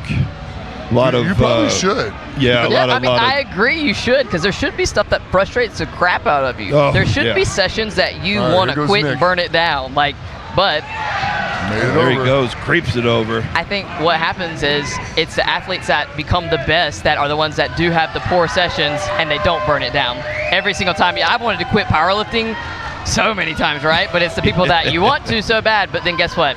You don't, because you can't, because that's not the way you're wired. Yeah, I mean, sometimes you just have to grind through. Yeah. You know, Suffer a little more. It's sometimes that grind is a few months. Sometimes it's a few years. You just got to keep moving one foot in front of the other, and then eventually you're going to figure it out. All right. And then those are the people that are successful in this sport. All right. So how many guys we got left? Nick. That's it? Yeah. Nick's the only one. So and how many guys went out in the last one? We lost Zach Price, we lost Austin Ham, and we lost Lucas. So we lost 3. I think that's it. I think Nick won. Nick won that event. Lucas must have taken second or tied for second. Yeah, so and Nick, I know Nick was counting on a lot more points than that. He was really hoping to gain some of that ground back on Lucas. We picked up some. Yeah, I say he picked up some. Lucas got the bag right before that, so 72.5, and then Nick finished with a 77.5. So how many guys were on 72? 1, 2, 3, 4. 4. Okay. So that will will create a little more distance. Yeah. Yeah, so it's what? Give him a 2-point or 3-point game. Yeah. And so that's something that we were kind of talking about a little bit earlier, just like the points game, right? So. What's that? Just a little bit. Just a little bit. It's points. Nick Guardione over here talking some smack, hoping he was going to be challenged on that event, but he had an easy win. Alas. So how many bags did Nick throw? 3? 4, I believe. 4. Yeah, I think he threw. No, he only threw 3. Yeah. Only 3. He only threw 3. Yeah. Uh-oh, we're on screen. All right. Oh, put it away. Put it away. No, we can't. What are we putting away? Poor Travis. All let's do that. Let's see that. Yeah, let's go through the overalls. All right. Okay. So we're going to go through some scores with you guys. There we go. All right. Olga comfortably in the lead. 41. Jackie Rhodes in second. And Summer Johnson in third. So our first, second, and third, well, third place has got a chance to shake up, but our first and second look pretty set in stone there. Yeah, third's the only one that's... And we got Jerry Pritchett coming in. Yeah. I'm going to let Jerry sit down for a minute. You want to join the group for a second? Hop in, buddy. He said he's right. He said he's right here. There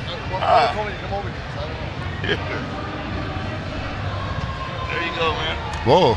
Sit down. Okay. Enjoy. Yep. Well, you're not talking to me. You're not talking to me. Oh, my God. I don't know, let's get signed up for something. Oh, by the way, you're now on the cast. Oh, okay. Yeah. Welcome. Welcome, Jerry. Hey, baby. There's your voice. How are you? What's happening, guys? Ladies and gentlemen, Jerry Pritchett, All right. the first 1,000-pound deadlifter in the United States. Yeah. And so for our men, you want to run us through those scores? We're going to put you to work since you're here. Come on. So we got Lucas Hatton leading by 85. Nick Guardione with 78.5. Austin Ham, 66.5. Justin Lear, not sure how you pronounce that, 65. Zachary Price, 63. Roy Ortego, 61.5. And we'll go down the ladder there. And this is the rest of the field, 11 through 18. Tyler, 37. Sean at 34.5. Tyler Collins, 31.5. Tyler Gustafsson at 28. Sturge, 26. Dylan, 23. Brett Thompson is out, I believe, but he's got 22.5. And Alex Kopp is out, and he has 21.5.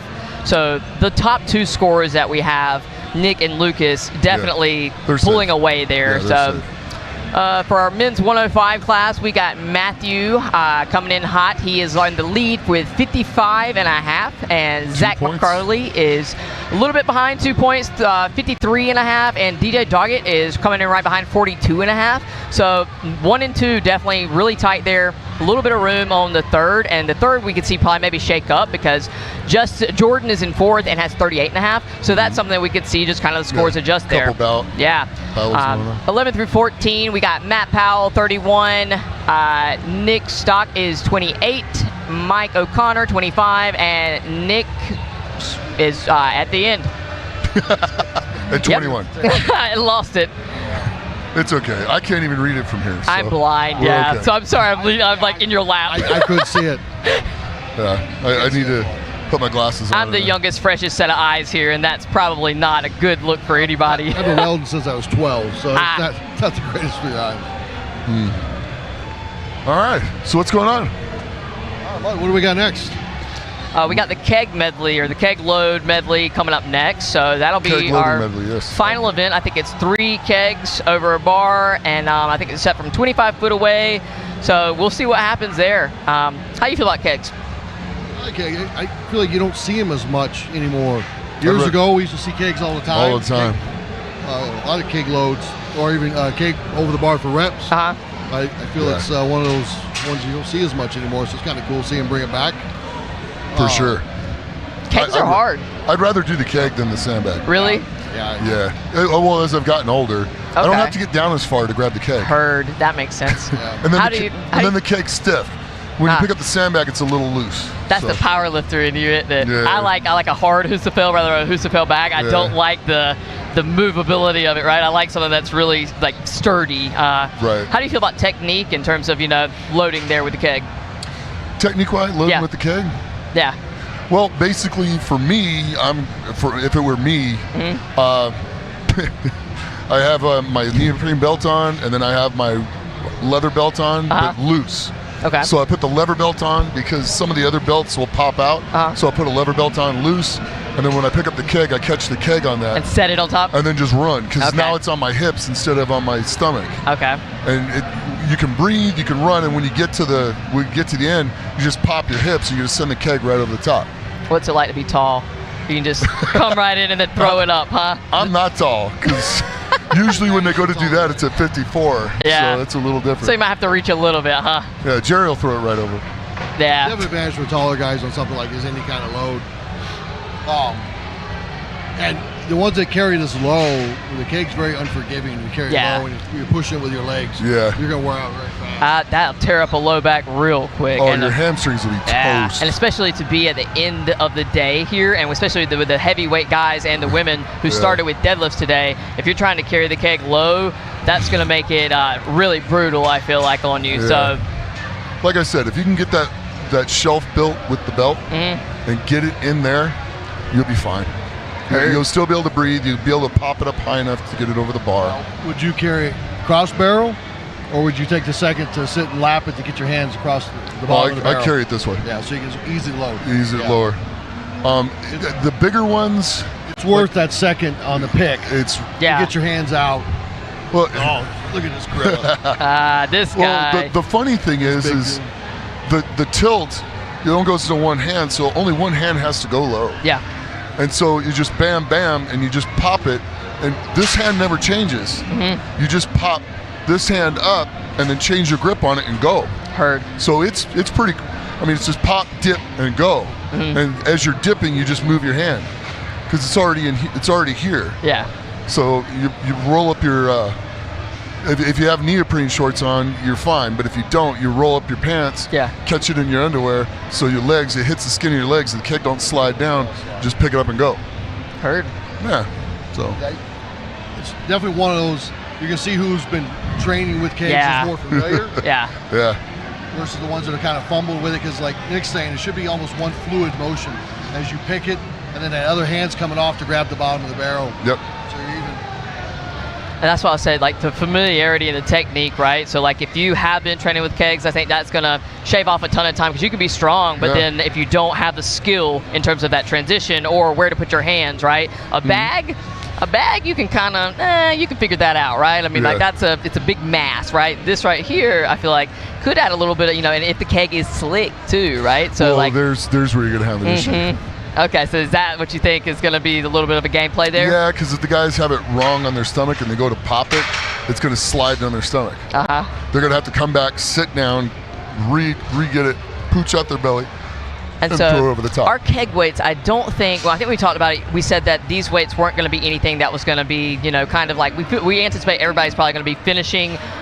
Do we think that it's going to come down to really quick split times? Do we think that those transitions in that little bit, like I think it probably will, right? Because the weight, we think everybody will probably get through it pretty well, pretty easily. Well, like for the first keg, you're going to have it as is. You're going to have it facing like this. The second and third keg, you're going to turn sideways, so you don't have to, you can stop before even the line, tilt it, grab it, pick it, and go, and you're already a step and a half towards the bar to throw it over. And as you turn and rotate, you just haul tail and then pop it at the end.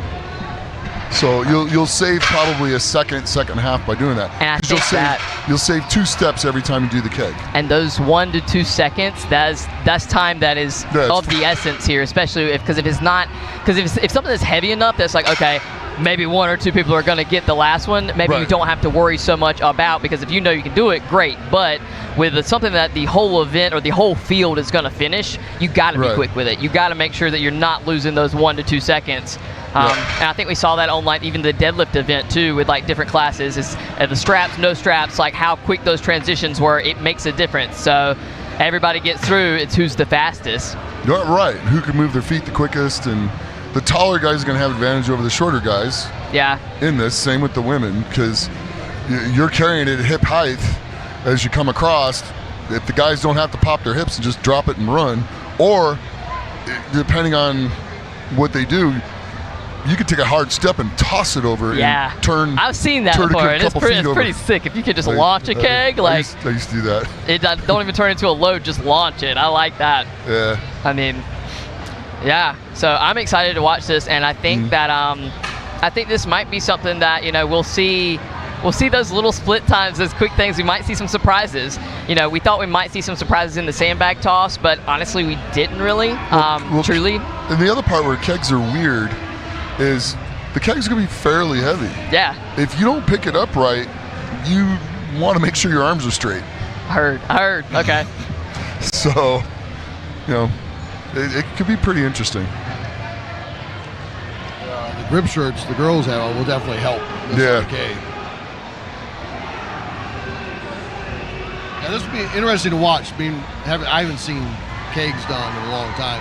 Of course, a load method like this, it's more sandbags. So I'm curious to see on how well they attack this. And then here, a little bit of information for people. If you want to get a beer keg, the easiest way to do it is go to a bar that sells draft beer, and most times they'll pay a $50 deposit fee for the keg from the company, even though it costs them $200 to make a keg. But they'll charge a $50 charge to the account. If you pay the bar the $50, because the bar is going to lose the $50. Because they won't get it turned in for the credit. You can probably get kegs that way pretty easy. I like that. You guys heard it here. Yeah, but the Coopers, it costs to make them is like $200.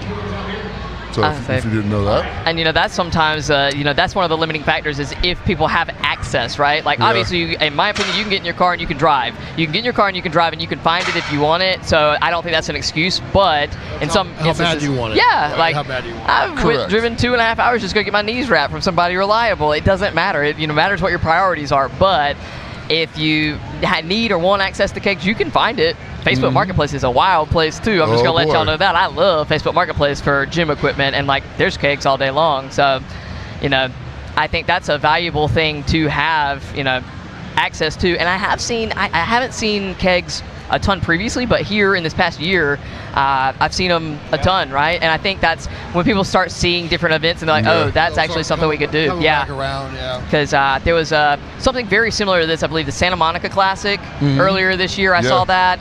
We did some stuff at Masters Nationals and regular Strongman Core Nationals a little bit earlier here too. So I like seeing different implements and stuff. That's something that I don't have a ton of experience with either, because totally out of my wheelhouse, right? It's not squat, bench, or a deadlift.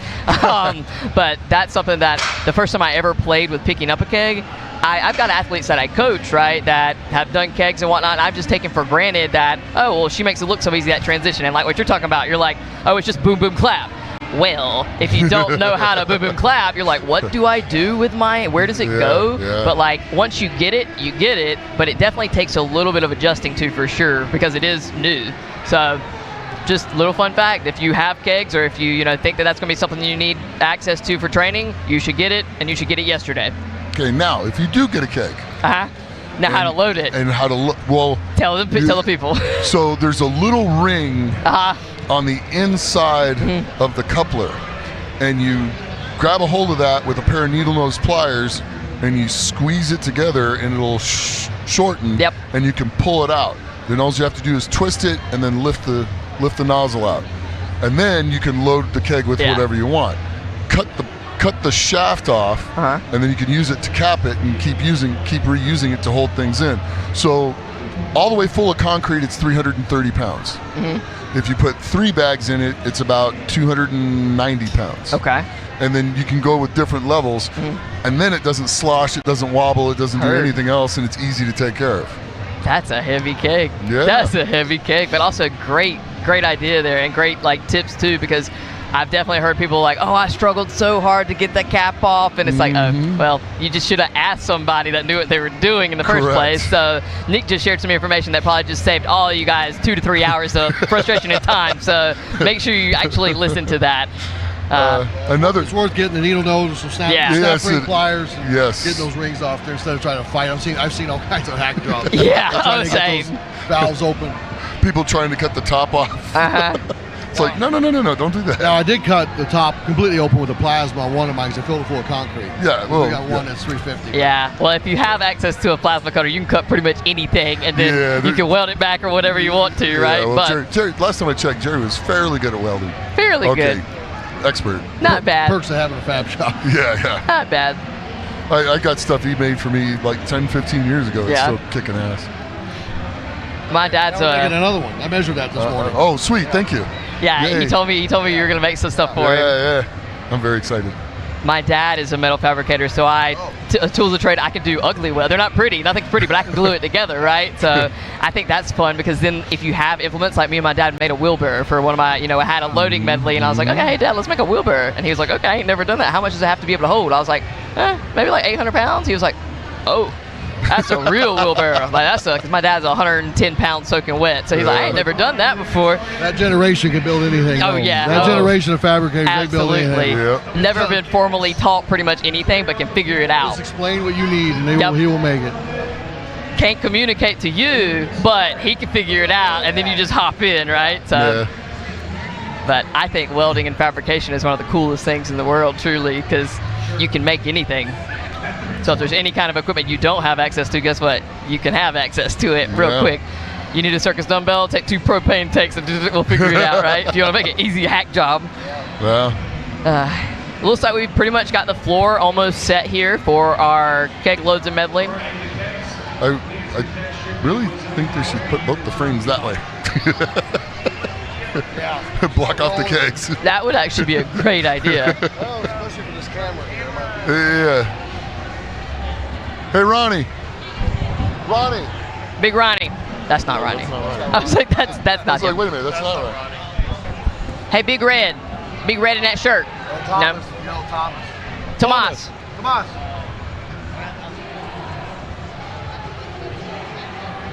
Can we move that frame in front of this? No, move the frame. They were saying if you move the frame to kind of like blockade. If those barrels start So if one of the barrels roll, it doesn't hit this? Tomas said, don't make me do that. Don't make me give me more work. Thank you, Tomas. Thank you. Well, Tomas is a pretty big, strong guy, so that's a light keg for him. But I work with him at these events, and he's always, he's a big, strong guy, so obviously he does everything, right? So it's like. It'll also give the photographers a safe place to stand. Yeah. Here's a little hole for you to hide in. Yeah. I also like our armbands that we have here with the like weights on it. So it's like kind of. It's like they're quarterbacks. Yeah, that sounds like I like that. Quarterback armband. It's playing football. Keep us safe. We're scared. Katie Feely just flexed at us. What a day. I love it here. I know. It's awesome. See, now we got you a little hole. I've got him. I'm going to keep the baby safe. We're old. We can't move fast anymore. I get out of the chair quick. Well, definitely not me. I've watched Nick get out of the chair. He ain't going nowhere. He probably got a better chance of just palming the keg. Yeah. How much is it? Okay. I'll just leg press it. Oh, yeah. Honestly, I take a little snack. All right, so it sounds like we're about to get off to the races here, and we're going to be leading off with our 73 women, I believe. And so that's going to be Kristen Ellis and Bailey Packer. And for our 73 women, I believe our kegs are 175, 200, and 225, and this is over a 46-inch bar. So typically loading stuff is, 473s or 4 anything is usually like a 48-ish, so that's a smidge lower, but also a keg is a little bit thicker kind of thing, so. Yeah. All right, they're off and running. All right, off to the races. Kristen's doing this again today. Yeah. She did this earlier. At America's Strongest Vet. Yeah. She's on to 2. And I'll say Bailey Packer, she trains out in Utah at the Sweaty Pig, and I know she trains with Jenny Draper, and Jenny's an excellent keg thrower there too, so she's making quick work of things.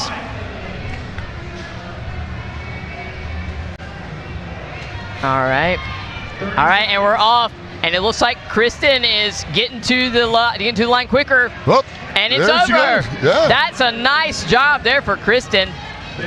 Bailey's up to the line. Let's see what she can do with it. It's up. Come on, she's going to need a little bit more height there. See, this is where the belt comes in. Yep, heard.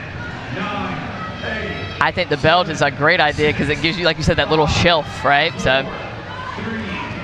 Well, the leather belt will put the pressure on your hip bones instead of on your abs. It'll allow you to get that little pop. We love a little pop. It'll help that extension, and if she could have pulled back on the keg a little bit too to get a little roll, could have gained her a little extra height too. Yeah. Some of that we're back to like how familiar they are with loading with the kegs, yeah. Yeah. Hannah Cold Iron's going to be in lane 1 and Katie Johnson in lane 2. That's a cool name, Cold Iron. Cold Iron. Cold Iron Steel. Yeah, I was like, she didn't have any choice other than to be a beast, honestly. Yeah. Hi, I'm a ballerina. My name is Hannah Cold Iron. That'd be such a waste, right? Such a waste. Doesn't fit. You have to do something. Hannah Cold Iron. I say, Hannah actually just got married too. Yeah. I think like maybe last week or something. Longtime boo, Jared. Yep. But don't know how they're gonna do names, but I'd say I'd keep mine. I'd keep mine if my name was cool like that. Yep, I'm keeping that. Maybe Jared will be Jared Cold Iron. Who knows? No. Huh? Just water. Just water. Thank you. All right. Oh. Hannah and Katie, you're off to the races. And I know Hannah did kegs at, Hannah's done kegs several times at competitions this year. I know for sure at the Arnold earlier this year. She's picking that up quick transitions there. And like I said, I think the transitions are going to make a difference here because these women are making short work here. Okay. Okay, and Katie's making some good strides here, yeah. Oh, nicely done. And Katie Johnson, like she came from behind there. Come on, Hannah. I'm good, thank you, though. What a man. Just put it all down right in front of us, Travis. Here, we'll just. Thanks, Jerry. A brew shakalaka. Thanks, Jerry. It was good seeing you. Thank you. I'll talk to you. Bye, Jerry. Boom. And Hannah gets it up and over. And a chest bumper, the win. Yeah. So there's 2 people in the United States that have deadlifted 1,036. Oh, yeah? One is Jerry Pritchett, and the other is Trey Mitchell. That's it. All right, Mary's going to be lane 1, and Jenny Draper is in lane 2, and Jenny can load some kegs. I know for a fact Jenny can load some kegs. Jenny. Yeah, Jenny. Why don't you love me? Jenny, why don't you load the kegs faster? It will be okay. That was good. That was good. Have you been practicing that? No. You've been waiting for this Nick moment. has been living that. Jenny, I'm not a smart man. Jedi. Yep. Bubba, no.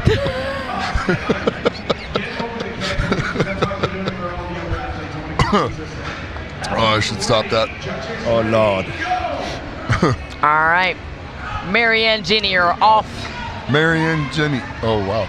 Boom. Oh. Jenny, I'm telling you, Jenny just chunked that. Jenny just chunked it, man. Speed. But Jenny, so with the shorter arms, I think Jenny has the better technique there. With the one Look high, at that. one low. I mean, she's up and she's just booping it over. That's freaking fantastic. What's she got around her waist? Don't know. I don't know. Does she have the belt like you said? Okay, she had to readjust on this one. This first one she's had to actually reset for. Up and over. Beautiful There job. it is. Nice. Did she have it? Did she have a hard belt? She got a little belt. Not a hard one, but she's got a belt. What's the belt? Are you talking about how to cheat? Yes. Yes. Nick needs help on events like this. Yeah. Oh, yeah. Especially when you beat Travis out of him. Everybody gets lucky once. Or twice. All right, this crossbar was... Got to give him a hard time. I think it was 44 inches? 46. 46 inches, okay. Yeah, Jenny just, for lack of a better term, manhandled those kegs. Nah, yeah. Jenny was flying. She's going very fast.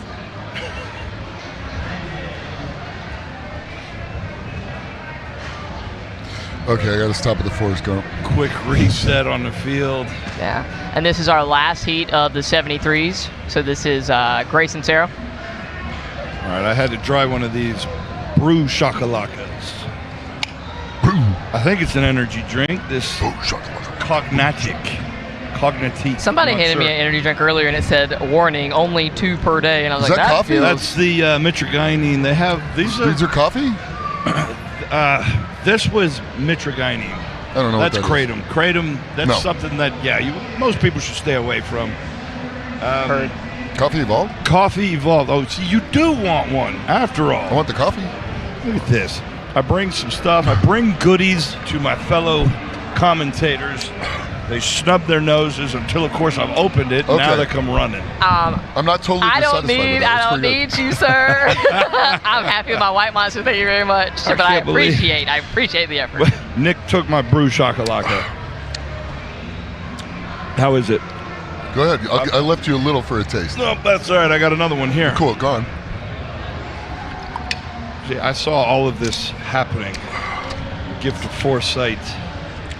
I knew how this was going to go, so I brought my own. Foresight?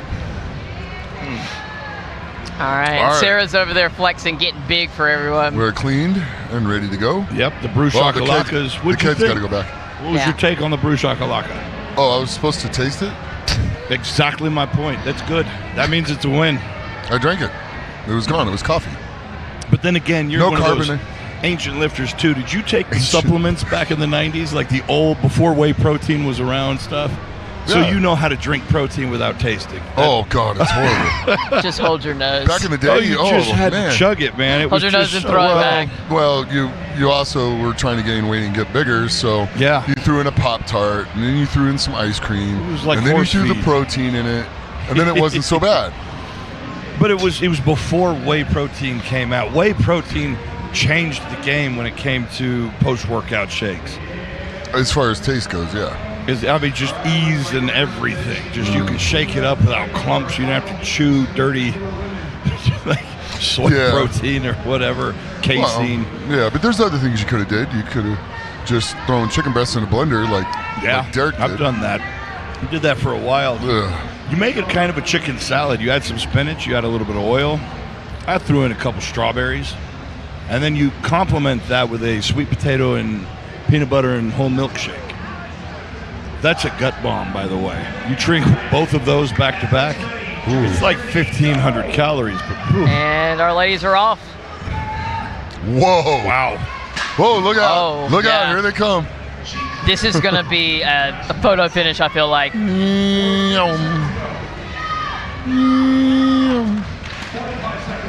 Sarah right. Johnson has a technique that takes a little longer to get started, but it really helps. Oh, that's going to hurt. That's going to hurt. What happened? I think she fell over. It landed on her leg, but she's up and moving. And that slowed her down a little bit. Let's go, Sarah. Finish strong, baby. Nicely done. Nicely done. Wow. I think she's hurting. I hope she's okay. That looked like that was a little, that looked tough. I got to hand it to her. She did not quit. No, I don't think Sarah Johnson has any quit in her. I respect the hell out of that. Actually, it's not that I don't think she does. She does not, in fact, have any quit in her. I mean, you hate to see that, but, you know, major props for finishing that. Yeah. She went the whole way. She did. She did. And now she immediately lays down, takes her shoe off, and they've got medical looking at her leg.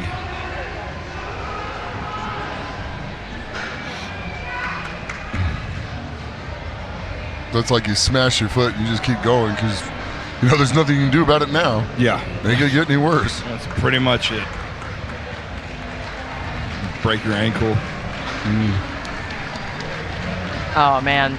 But, man. I hope she's okay. I hope she's okay, but, man, the fact that she did that, whatever that comes out to be, and she finished the run. Yeah. You know, that's the type of athlete that you want to coach. That's the type of athlete that you want to coach. That's the type of athlete that you have to hold back, right? Well, that's the ones you got to be careful. Yeah, because you got to rein them in. Yep, you got to rein them in. You don't have to beg them to work. You have to hold them back, right? Just beg them to stop. If you're the type of athlete that I have to beg to work, I don't want you. I don't want you. Who? Martins. Yeah. Oh yeah, he's got no off switch. Oh yeah. Okay. I mean, he's got the ability to push himself to break. Oh yeah.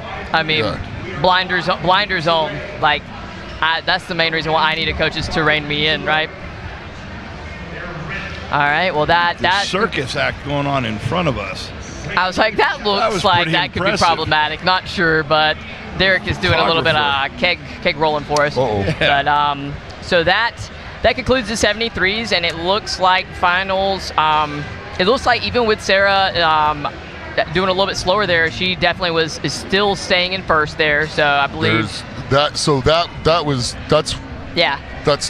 champion. That's a winner right there. Yeah. Regardless of placing, but she'll finish first, I believe. Grace will finish second, and Jenny Draper third, and Mary's going to be fifth, and I think Katie Johnson moved up to fourth. So that was pretty much, I believe there were some predictions out there for that, and I think that was pretty much what people suspected was going to happen. So ended up turning out. Turned out. And so up next. It turned out just fine. It turned out okay. It turned out okay. I think we've been here too long. What are you talking about? We're cracked up in an energy drink. We're just getting started. Oh man, look out. Look out, here comes Travis. What's that? What? Like, what's got in the bag, lady? What? It's that coffee. What? It's that coffee. I've been with you all day. What did you even just say? All right, heard. Did you ever see Beavis and Butthead? Yes. Yeah. I am Cornholio. Yeah, I am Cornholio. It's made a comeback. Isn't it come back? Yeah. They're making new ones. Well, yeah, and then they just the had new generation gets to experience. Well, yeah. What is? They just became characters on Fortnite as well. Don't ask me how I know, but they just became characters on that. I am embarrassed that you know that. Listen, you got so many fun facts on the internet, my guy. You don't be embarrassed of nothing this man Yeah, knows. but I don't play video games. Oh, is that where you draw the line? That's where I draw the line. Okay, hard boundaries. Unless it's like Nintendo. You can beat the game in 30 minutes, done, that's it. Yeah. If it takes days to play, I totally agree. If I can dissociate for 30 minutes, I'm totally into it. But if it's got, like, especially now with if the headsets, I got to talk to people. I don't want to talk to people. Oh, yeah. I would be playing my game and I'm done. I would be by myself. Now, that being said, when you have older children that actually grew up playing the game, that you can get online with when they're in other places in other states, and you can get on and play a game with them. Okay, There's bonding. trios and I can stuff understand like it. All right, Grandpa. For me personally, I'm not into it. It's fun. All right, we're going to have Allie Abs in lane 2 and Aaliyah Worley in lane 1. She looks ready. Ooh, man. Like this. I don't want to be that keg right now. Yeah, right. Now, Nick, when you're setting up these 3 kegs, do you leave them all turned that same direction, or do you cock the other 2 to the side? I'll cock 90 the other degrees? 2. Yeah. So I'll come in. You want to run in, hit the second one and the third one sideways, so you don't have to go all the way around and turn. Okay, so You just here tip we're it seeing forward and go. Aaliyah's got the keg high, and then Ali Abs is carrying it low, like what we talked about earlier, is going to be super taxing. So big extension on that, so definitely strong enough, but man, I know her lower back and her hamstrings are screaming.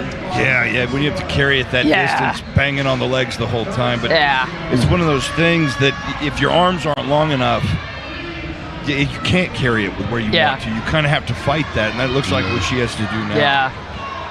And then... Well, I remember Alana would carry it like this, but with the belt. And she was able to carry it up high, because Alana's... Now that definitely helps, Alana Casey. She's like really strong. And I don't think I said this for our women here. This is our heavyweight women, and these kegs, 225, 250, and 275. And this is over a 48-inch bar. So respectable set, man. I think I'm gonna... I'm a head out. Yeah, I'm a head out. No. So at World's Strongest Man back in the day, the kegs were like 245. On the first event. Oh, yeah? On the, wow. The first 2 were 120 kilos. There's some and then there were stuff- sandbags that were like 130 kilos. Just 4 parts, like 50 or 60 feet run. But of course it was on sand. It was like 15 meters. Yeah. It would be in sand. Yeah. And then of course that was that sandbag loading medley in the water. Yeah. 2010, that was fun. That was pretty nasty. Oh, it was awful. Well, not that they got water soaked, because they were sitting on a stand in the water. Oh, yeah. That you had to pick them up off of. They were completely soaked, which was fair. At least they dunked them in the water before every person went. Yeah, that's so true. all of them were filled. They were 264-pound sandbags, but soaking wet. So that's brutal. 3. Oh, it was pretty ugly. That's brutal. 3 something. And you had to walk through the water, and the water was probably not quite waist deep. Yeah, so it started about at waist at the top of your thighs. So you're trying to drive your feet through the water at the same time. Uphill through the sandy beach and then loaded on a platform. I mean, whoever won that event must have been a stud. Yeah, some bald guy sitting next to me. Well, he wasn't bald then. No, that's true. Good times, good times. Was not. Coming up next, we got Tay Dox in lane 1 and Rebecca Houston in lane 2. I kind of wish that I had a name that I could abbreviate like that. Yeah. Trav Hort doesn't quite have the same Tay Dox feel to it.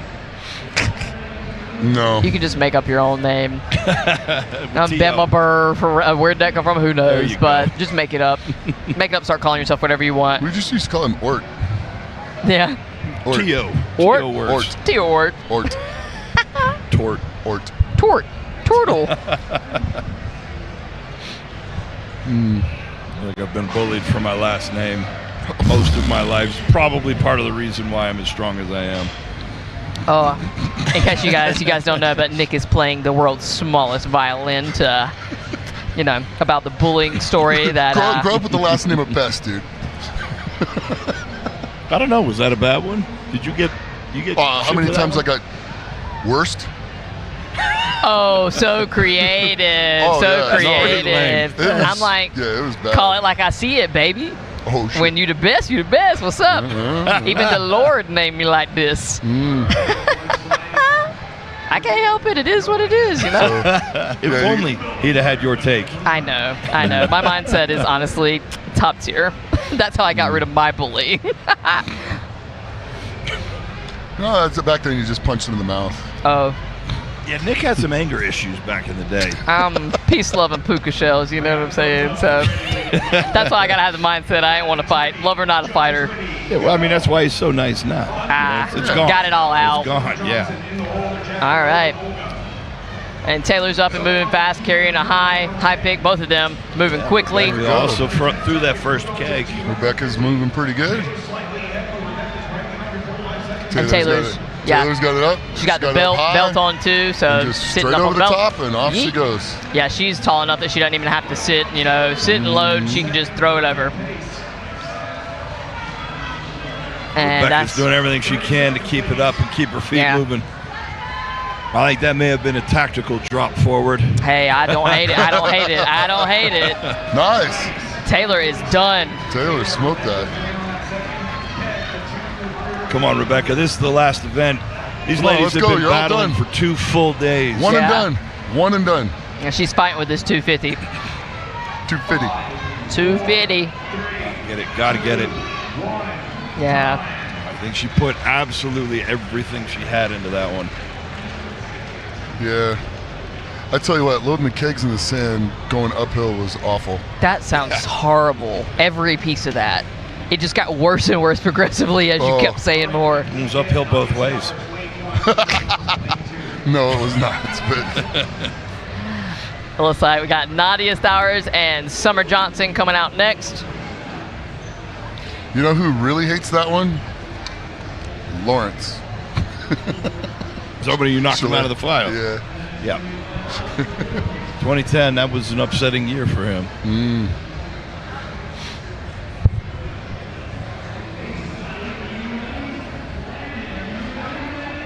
Came back a lot stronger, though.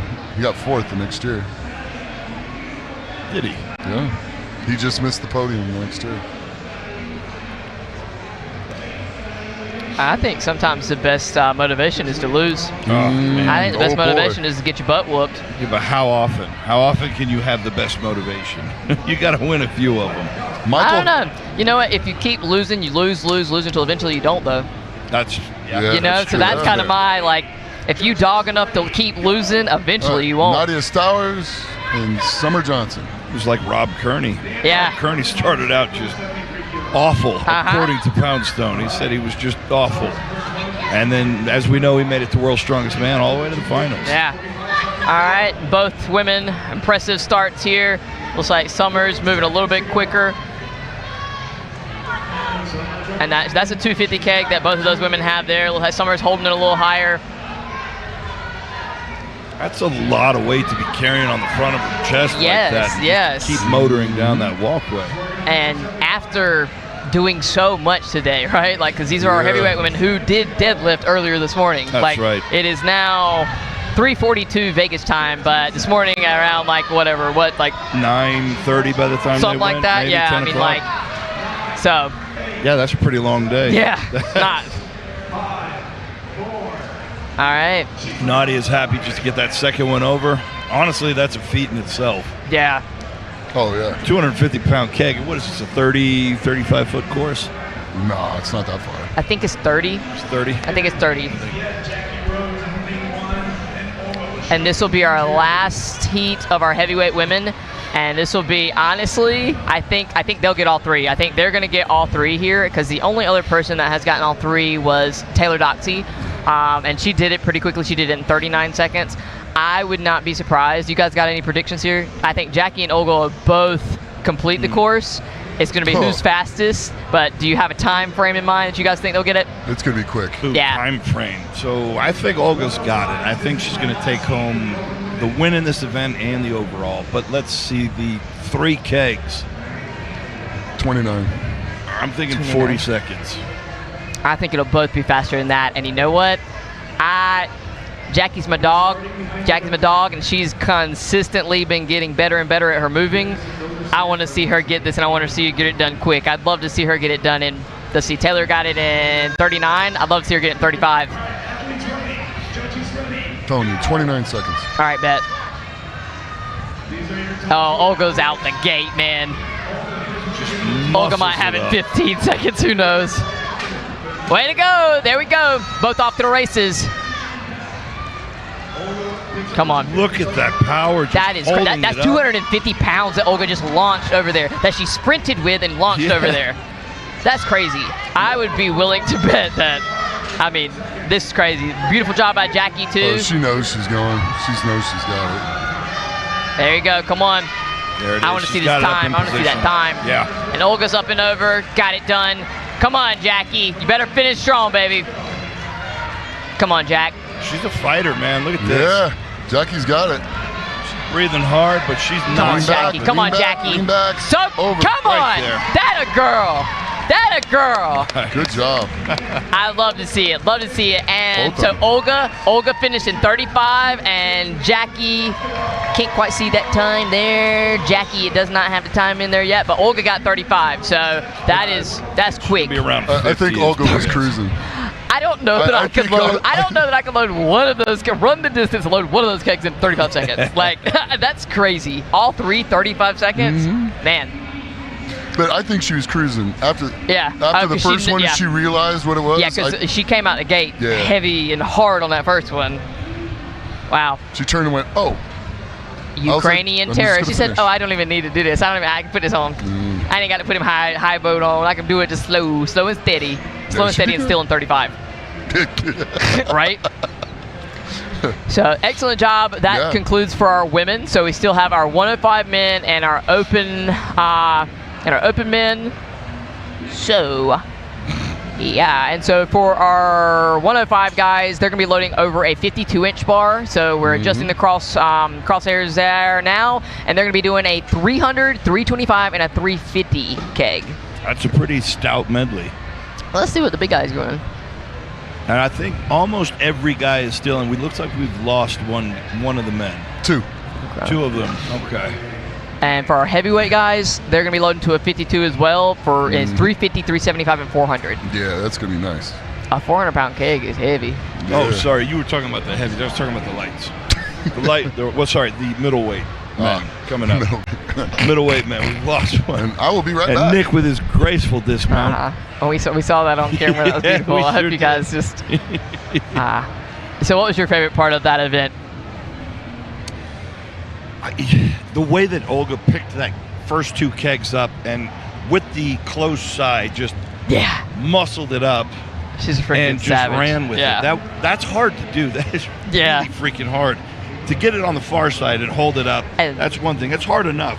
But to hold it on the close side and just lift your elbow and pull it up. And that's one thing that I don't think it's hard to that's hard, period. All this is hard, but to do that specifically is crazy, right? And I mean, I think I hate to say this is my favorite part because I obviously never want anybody to get hurt. I never want to see anything like that. But to see Sarah overcome. come back after that, to get hurt and to finish. Absolutely. That's mad respect. Nothing but dog in that. That's mad respect. And that's when I say I've been so consistently she is an athlete, and that's the type of thing that you hate to see anybody get hurt, but for someone to have the gusto to do that. Because I mean, when you're in the moment like that, you don't feel anything. I think you and me, we both understand that you feel it, but it's way in the back of your mind. You feel it. You feel some type of sensation. Something has happened. Yeah, that's exactly. But I have to finish. But it doesn't matter. Something has happened, but I have irrelevant. to finish. Yeah, I have to finish. And so that's why she won our 73 class there, and I believe. And did that give her the overall win? Yeah. It did. Okay, good. I believe she was just maybe a point and a half in the lead at the finish. So,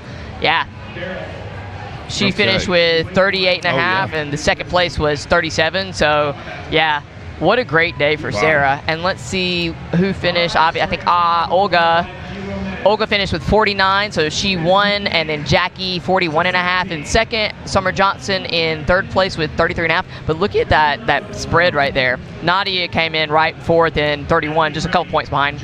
Really close. Right. Looks like we're position. Going ahead and leading off here with our 105 men. We only got one on the floor right now. That's right. So we have one guy drop out, so we got Nick going by himself. Nick's going to be going by himself.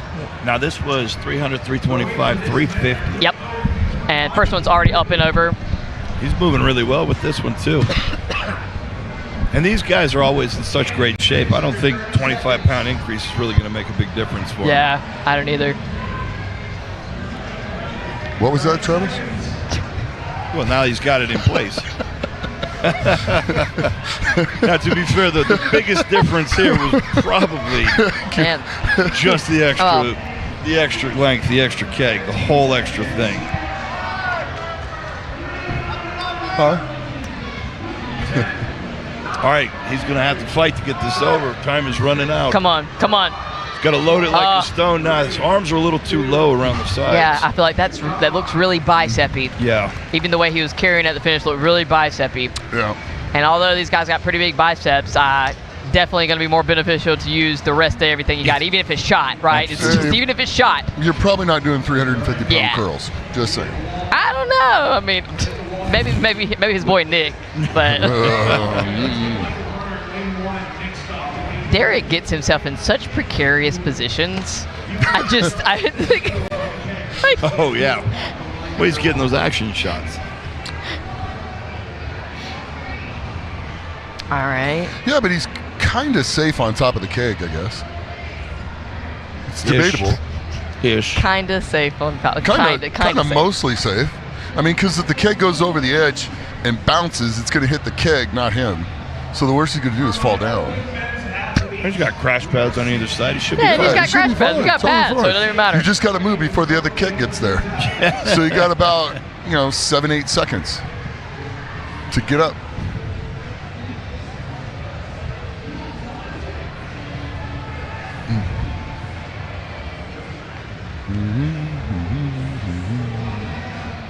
All right, coming out, we got Mike lane 1 and Nick in lane 2.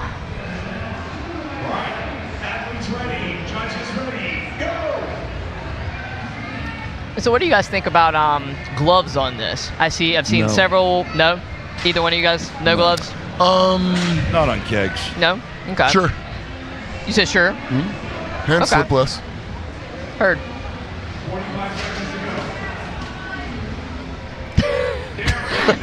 Differences in opinion I'm hearing here, but I mean, I think for some people it could work in their favor. Some people maybe no, because I know some people do like more contact, right? Like I want my hands on touching the implement, but I guess if it is slippery or slick, maybe potentially the gloves could work in someone's favor.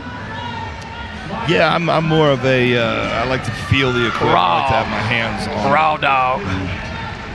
I could understand that. He just overtake the win. Nick overtakes Mike at the last second there. 8, 7, 6, 5. Oh, come on. He's got to get that over. Come on, get it up, get it up. Down. That sucked. Yeah, that's why you got to keep your weight behind. You can't when you're Can't. loading anything. That's always when I'm coaching athletes. You can't be scared of it. You can't be scared of it. Yeah. Stone, keg, whatever. Because you step back, you think it's over. It ain't. No, it's coming exactly. back. It Stay there. weighs And 100 pounds more than he does, so he has to keep leverage on it. No.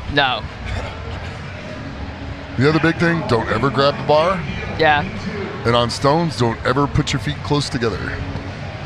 Heard. Because, if you're doing an Atlas stone, and you take a step and move your foot in and you drop the stone, it goes on your foot. Okay. You always keep them at shoulder width. Well, that's one of the first comments I get from people who are just seeing the sport. They're like, oh my gosh, won't you ever drop that on your foot? It's like, well, if you're doing it right, no. No, correct. No. Sometimes I'll do a lot of, I like being barefoot, right? People will be like, oh my God, you're doing that barefoot. And I'm like, yeah. I mean, if I do that, then I did it wrong. That's so I exactly shouldn't do it. If I have the motivation that if I do it wrong, I break both my feet, I probably am not going to screw up. So if that's the motivation, get it or die, I'm not ready to die today. So, I mean, I don't know, whatever floats your boat, right? Gabe Deal and Matt Powell. Gabe is on the right-hand side and Matt is on the left. Fresh off of setting the American record. For the sandbag. Long way. Oh, here we go. That was a beautiful transition on the hand That for was Gabe. quick, yeah. He's launching it. Wow. Now Gabe is flying through this. Oh, yeah. I love the sprint back. Yeah. No wasted time. Oh. Guys who try to run back and catch their breath, what are you doing? You're not going to catch your breath. No. Just keep going. The event's only a minute. Yeah. Exactly. You can do anything for a minute if Just you can't. about. Come on. A minute's a long time. It really is.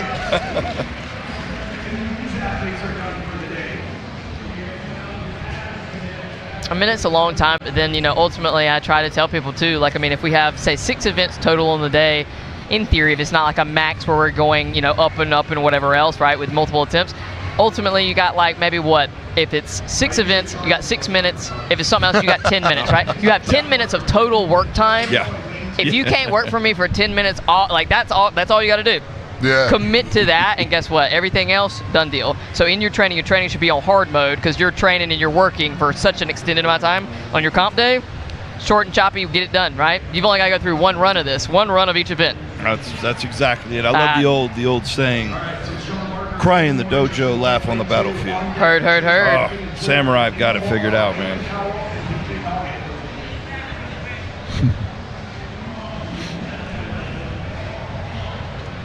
Sorry. It's okay. Nick's waving to his fans.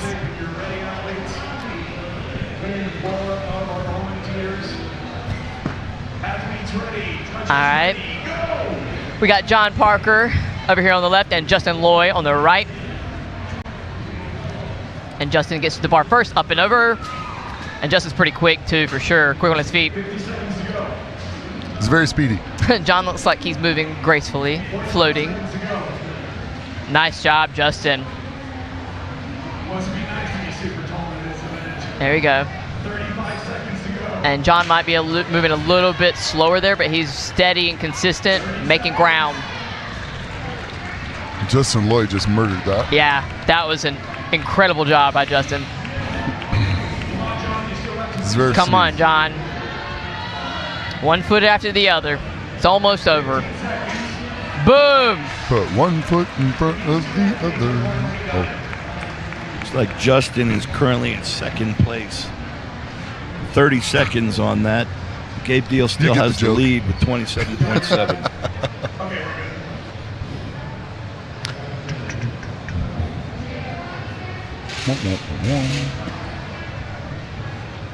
Oh. All right, the time to beat right now belongs to Gabe Deal at 27.73 seconds. 27.73 Yeah, the time to beat, that was Gabe's time at 27.7. Yeah.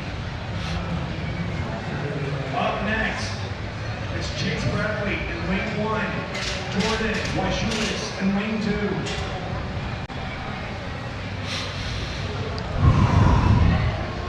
Oh, yeah? Practicing our breathing over here. Yes. All right, Zach and Matt coming up next. Zach will be quick with this. Yeah? Yeah. Yeah, he's a pretty good mover for sure. Yeah. Oh. And Jordan Washulis is pretty fast Oh, too. I'm tripping. Let's see. This is Chase and Jordan. Okay. Why did he say Zach? Unsure. Maybe they're coming up next. Both of them off to a great start. Mm-hmm. Oh, almost got a runaway keg over here coming to us. We got a present. This is free. All right. Oh, Jordan had a little slip there at the end when he was trying to readjust to get it up and over. That's a hard drop right there. Yeah. Oh, big extension. And big extension. That could have gone. That could have gone a little differently if that bounced the other direction, but glad it worked in our favor there. 17 seconds. Man. 17 seconds left on the clock. Chase sprung a leak. Do they get a measured distance, or is this just splits on the kegs? This is just splits on the kegs. I think it's bar, just right? splits. I think it's just splits. Based on what I'm seeing too, I'm pretty sure it's just splits. Hold up, guys. Or not. Hayden, you can go out there, I guess. Hayden, lane 1's over here, bud.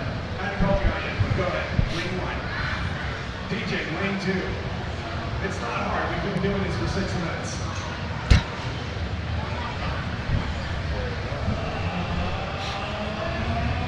Oh, clean up. Aisle 1. Y'all can adjust the kegs. You just can't move them all the line.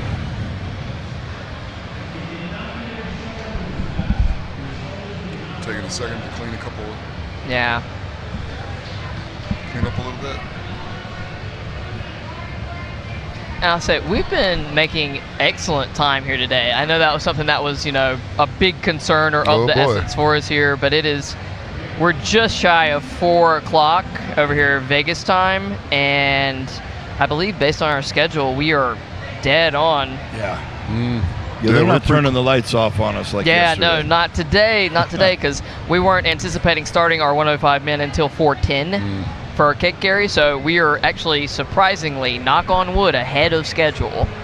Yeah, big shout out to the talent and the hard work from our pit crew, the spotters and loaders out there, keeping things moving. Especially with an event like this where you got to move everything back. And it's like Strongman does not get lighter. You can't break things down into small pieces. They get heavier by the end of the day. Yeah, oh, yeah, exactly. I think it's worse to be loading and unloading all day than it is to actually do the show. God, 100%. Yeah. Well, I told you, I mean, That's not even competing's like 10 minutes. Yeah, Loading and unloading is 10 hours. Just saying. But I'll say that's part of my endurance training is actually being part of these events. You know, and like I'm little, right? Like I'm big and bad, but I'm 150 pounds, playing with these big old resetting 300-pound sandbags. It's quite the challenge, but I feel very accomplished at the end of the day. So you're moving a Travis sandbag. Yeah. So you better watch out. I might throw you over somewhere. You better watch your mouth. I'm here for it. I'll keep you safe, but I'll also throw you over somewhere if I need to. Protects me from flying keg. Take you to the train me station. into a flying keg. Take you to the train station. Throw you off. Throw you off the edge. That was a shameless Yellowstone. Oh, that's right. That's right. Take him to the train station. Oh man, I didn't even think about that. Gee.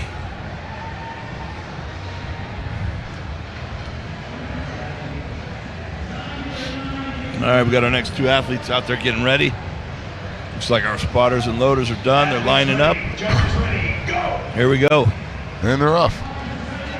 Looks like DJ has angled his kegs so that he can run back and not have to go all the way around.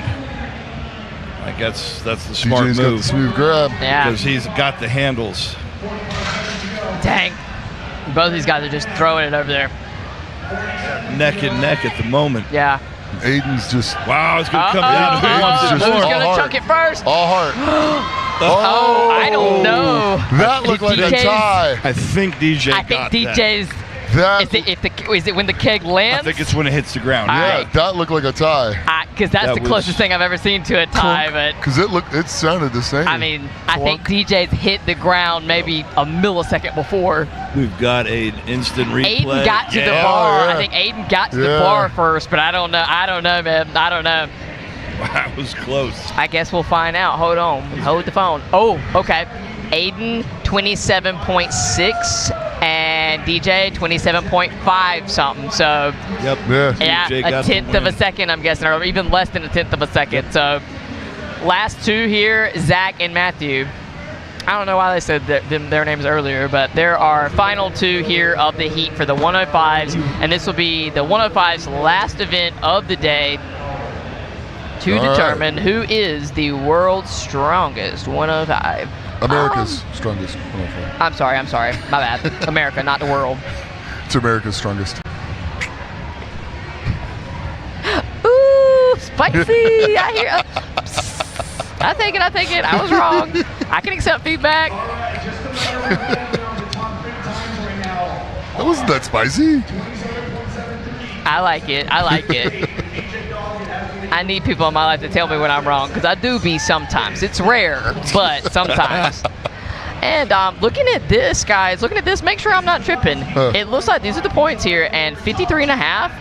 Are all three of these guys here, do they all three have 53.5? Matthew has 55. Oh, that's 55. Okay, so those two. Yeah, I had to double check. It's real. Okay, yeah, it's little text, but DJ and Zach are 53.5 Matthew. They're 2 points apart. Okay, yeah. So these guys so Zach's got a haul ass. Yeah, so this could be, I mean. Zach got one over. Both of them are pretty quick here, so. Oh, no. Oh, and Zach that right there, it. that's the. Come on, Zach. Dang. Come on. Come on, Zach. Matthews. Come on, Zach. That fumble. That may have cost him right the fumble and then the refumble afterwards. Zach's got to find that other gear. Zach's got to find that other gear. Up and over. Up Boom, and over. come on. Yeah. Nailed it. Zach has that gear.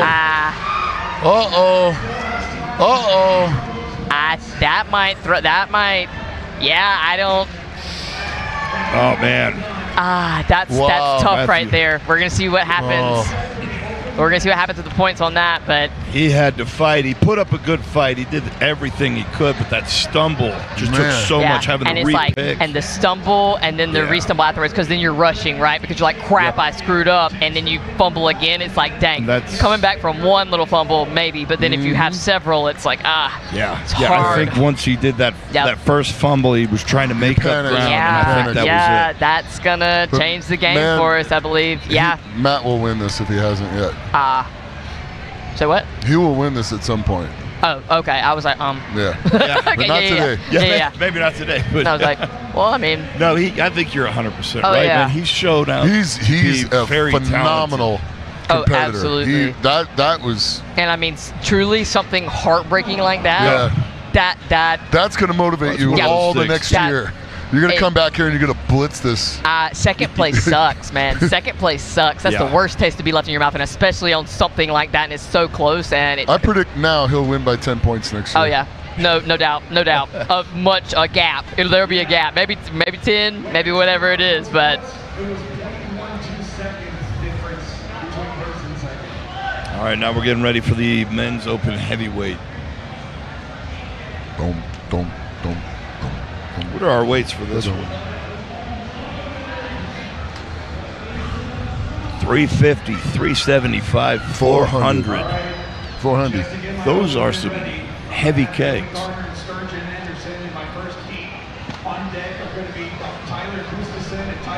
What do you put in a keg to make it 400 pounds? Lead. But how do you keep it from not sinking to one side or another? You just layer sand in between? It kind of depends on what you want to do. If you do it the way I would do it, you would pour the concrete in and just pour the shot in. But that'll sink to the bottom. Not necessarily. Concrete's pretty thick if you mix it right. So you pour a bag of cement in, you put a bag of shot in. Pour a bag of cement in, pour a bag of shot in. Put a bag of cement in. You don't think that shot would drop? Pour a little down? bit more cement and then put the rest of the shot in. No.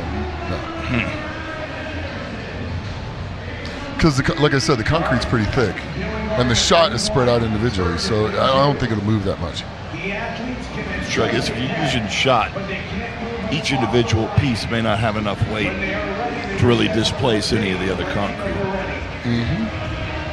Now, Steve Slater made me a 600-pound Atlas stone, had a 300-pound lead ball core, and a 4-inch shell of concrete, but the concrete was so dense that the rocks that were in it floated to the top. You can see him on the top of it. But he had to keep the lead ball. I mean, it was a solid piece, not individual shot, but he had to keep that in place. But when you're mixing the concrete too, you take like a nylon rope and cut it in about 2-inch lengths. Fray it and drop it in to mix it in with the concrete, so the stone never breaks. I think that's what he did. He used some little nylon bits like that, some fibers. Yes, it's good stuff. I mean, it's a 4-inch shell of concrete, and I've used it a few times, and it's still in perfect shape. So, never been lifted? It's been to my lap, but not in my lap. Yeah, it's the first 600-pound Atlas. All right, here we go. Dylan Gardner. No. Sturge Anderson and Dylan in Sturgeon's lane 1. flying. Yeah, he turned that on. Woo! So now Dylan Gardner's technique of picking it up from that side, I'm not a fan of that. There's way too much time. Yeah. You need to be able to tip it and then grab the bottom and go. Pull it up and no! That's a brutal miss there. And it looks like Dylan's probably going to overtake him in the overall in this event. There he goes. Yeah, now they got that 400 pounds. Coming back.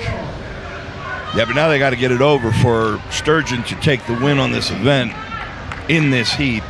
He's got to get it all the way. Before, And that 400-pound keg does not want to move. Yeah, I mean, and these are big boys, but that's a 400-pound keg, and like sitting that thing right in front of you like that, that's tough. Yeah, all of a sudden gravity just goes turn up, goes on a whole lot tighter.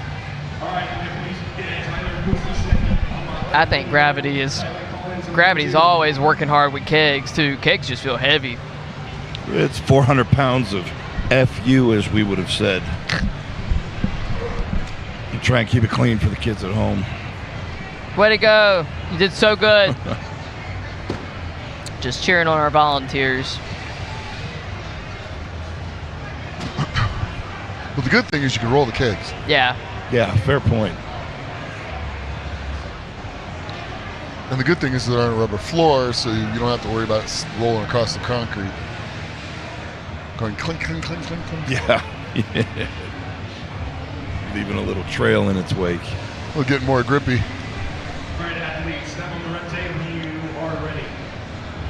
All right. Tyler and Tyler. Yeah. These guys have been up against each other all day. Yeah. I think they like a little Tyler duo, Tyler had a great start and a great look at that speed. Whoa. Wow. Straight up and over on that. Whoa.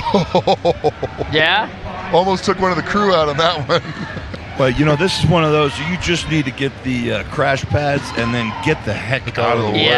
Yeah. There's nothing you're going to do for a 375 or 400 pound kid. Nah, that's where I'm glad we put the frames here.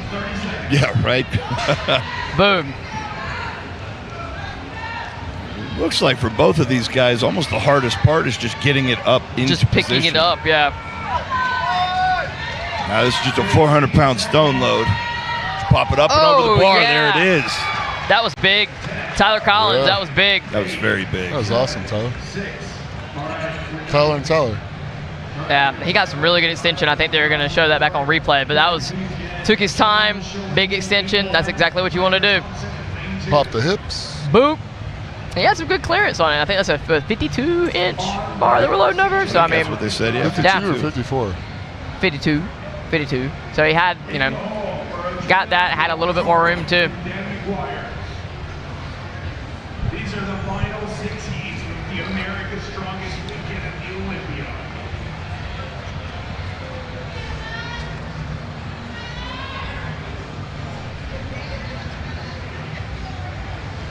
Whoa.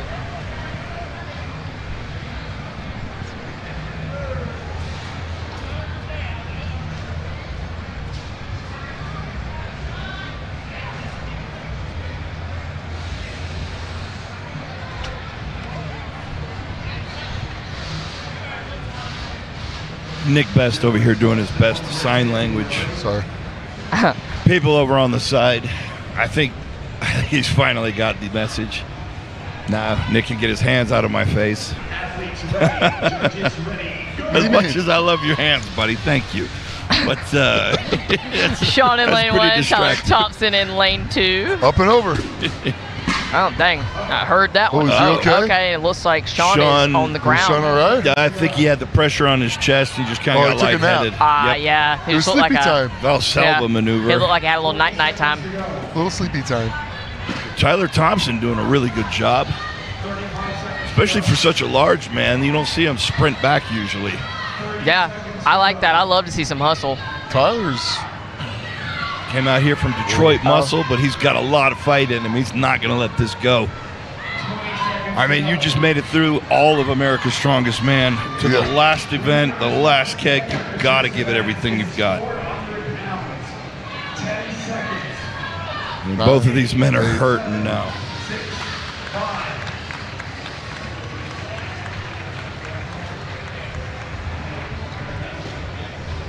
Oh man, I remember that feeling. It's like, oh, I'm done. Yay. Part of me misses that. Part of me can't wait to get back out there, do it again, and suffer. And the other part of me is wondering what the hell the rest of me is thinking.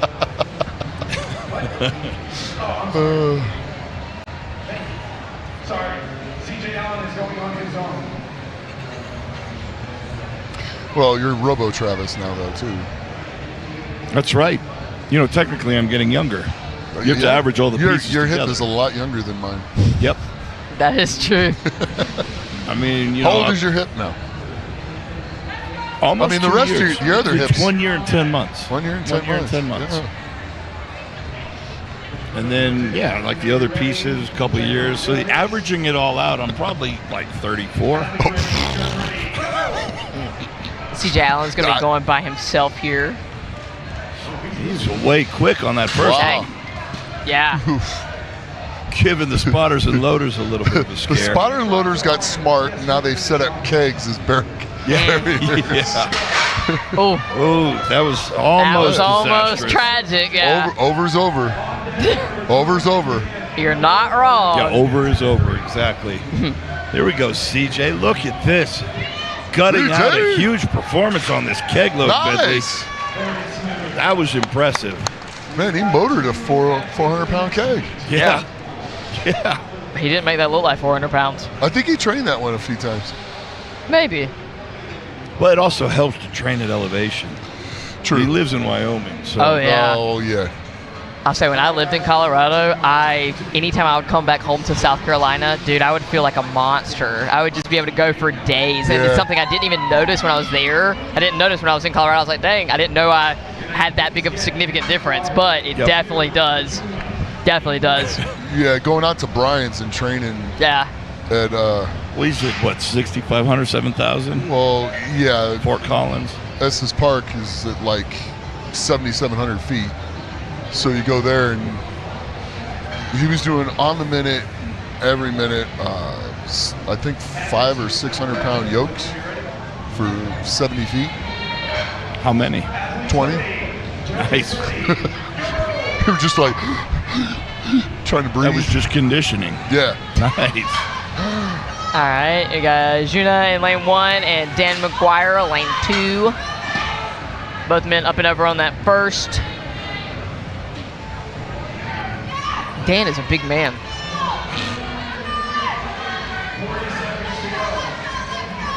Big man, but he's carrying that keg low, so he can't just up and over, but over here we can, so. He almost could.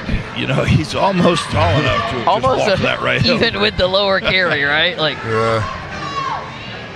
He's going to need to get that arm on the other side. Yeah. That's going to burn his hamstrings out carrying it like that. Yep. But honestly, I don't think I've ever seen a full-size keg look so small. That's a 400-pound keg, dude. That is a very big man. That is a big man. Come on, big man Blastoise. Get it up, Dan. Come on, come on. Oh, dang. Yeah, when you fought a keg, you've been walking with it like that, where the hamstrings are just doing so much work. And then you need those hamstrings to extend and load get it over the bar.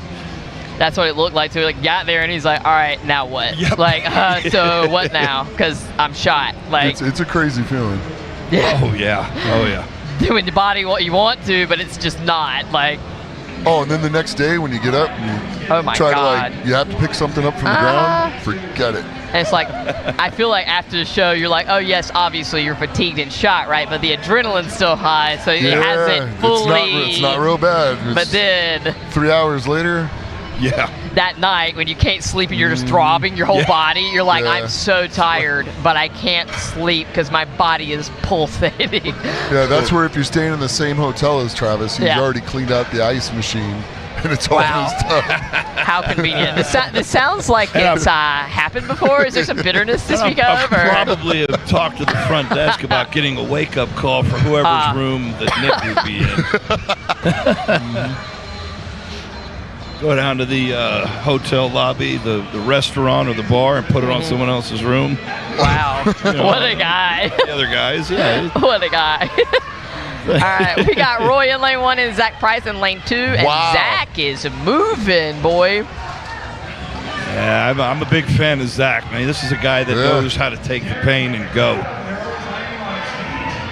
There's no quit in this guy. No. Where's Roy's Zach keeping up with him step for step. Man. Both men picking this 400-pounder up and moving. Woo! Zach's in the better position to finish, but Roy's a little bit ahead. Zach gets it in the end. Yep. Come on, Roy. Come on. There's no time. We got to pick it up and get it over. No time.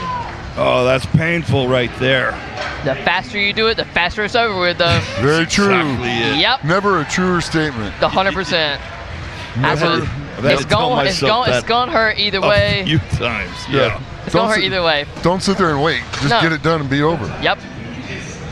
It's going to hurt either way, so you might as well make it worth it. That's what I always make it worth it. Make it worth it. There make you it worth go. it. You know, because I mean, like the level of doing is one more rep gonna make you feel differently than no.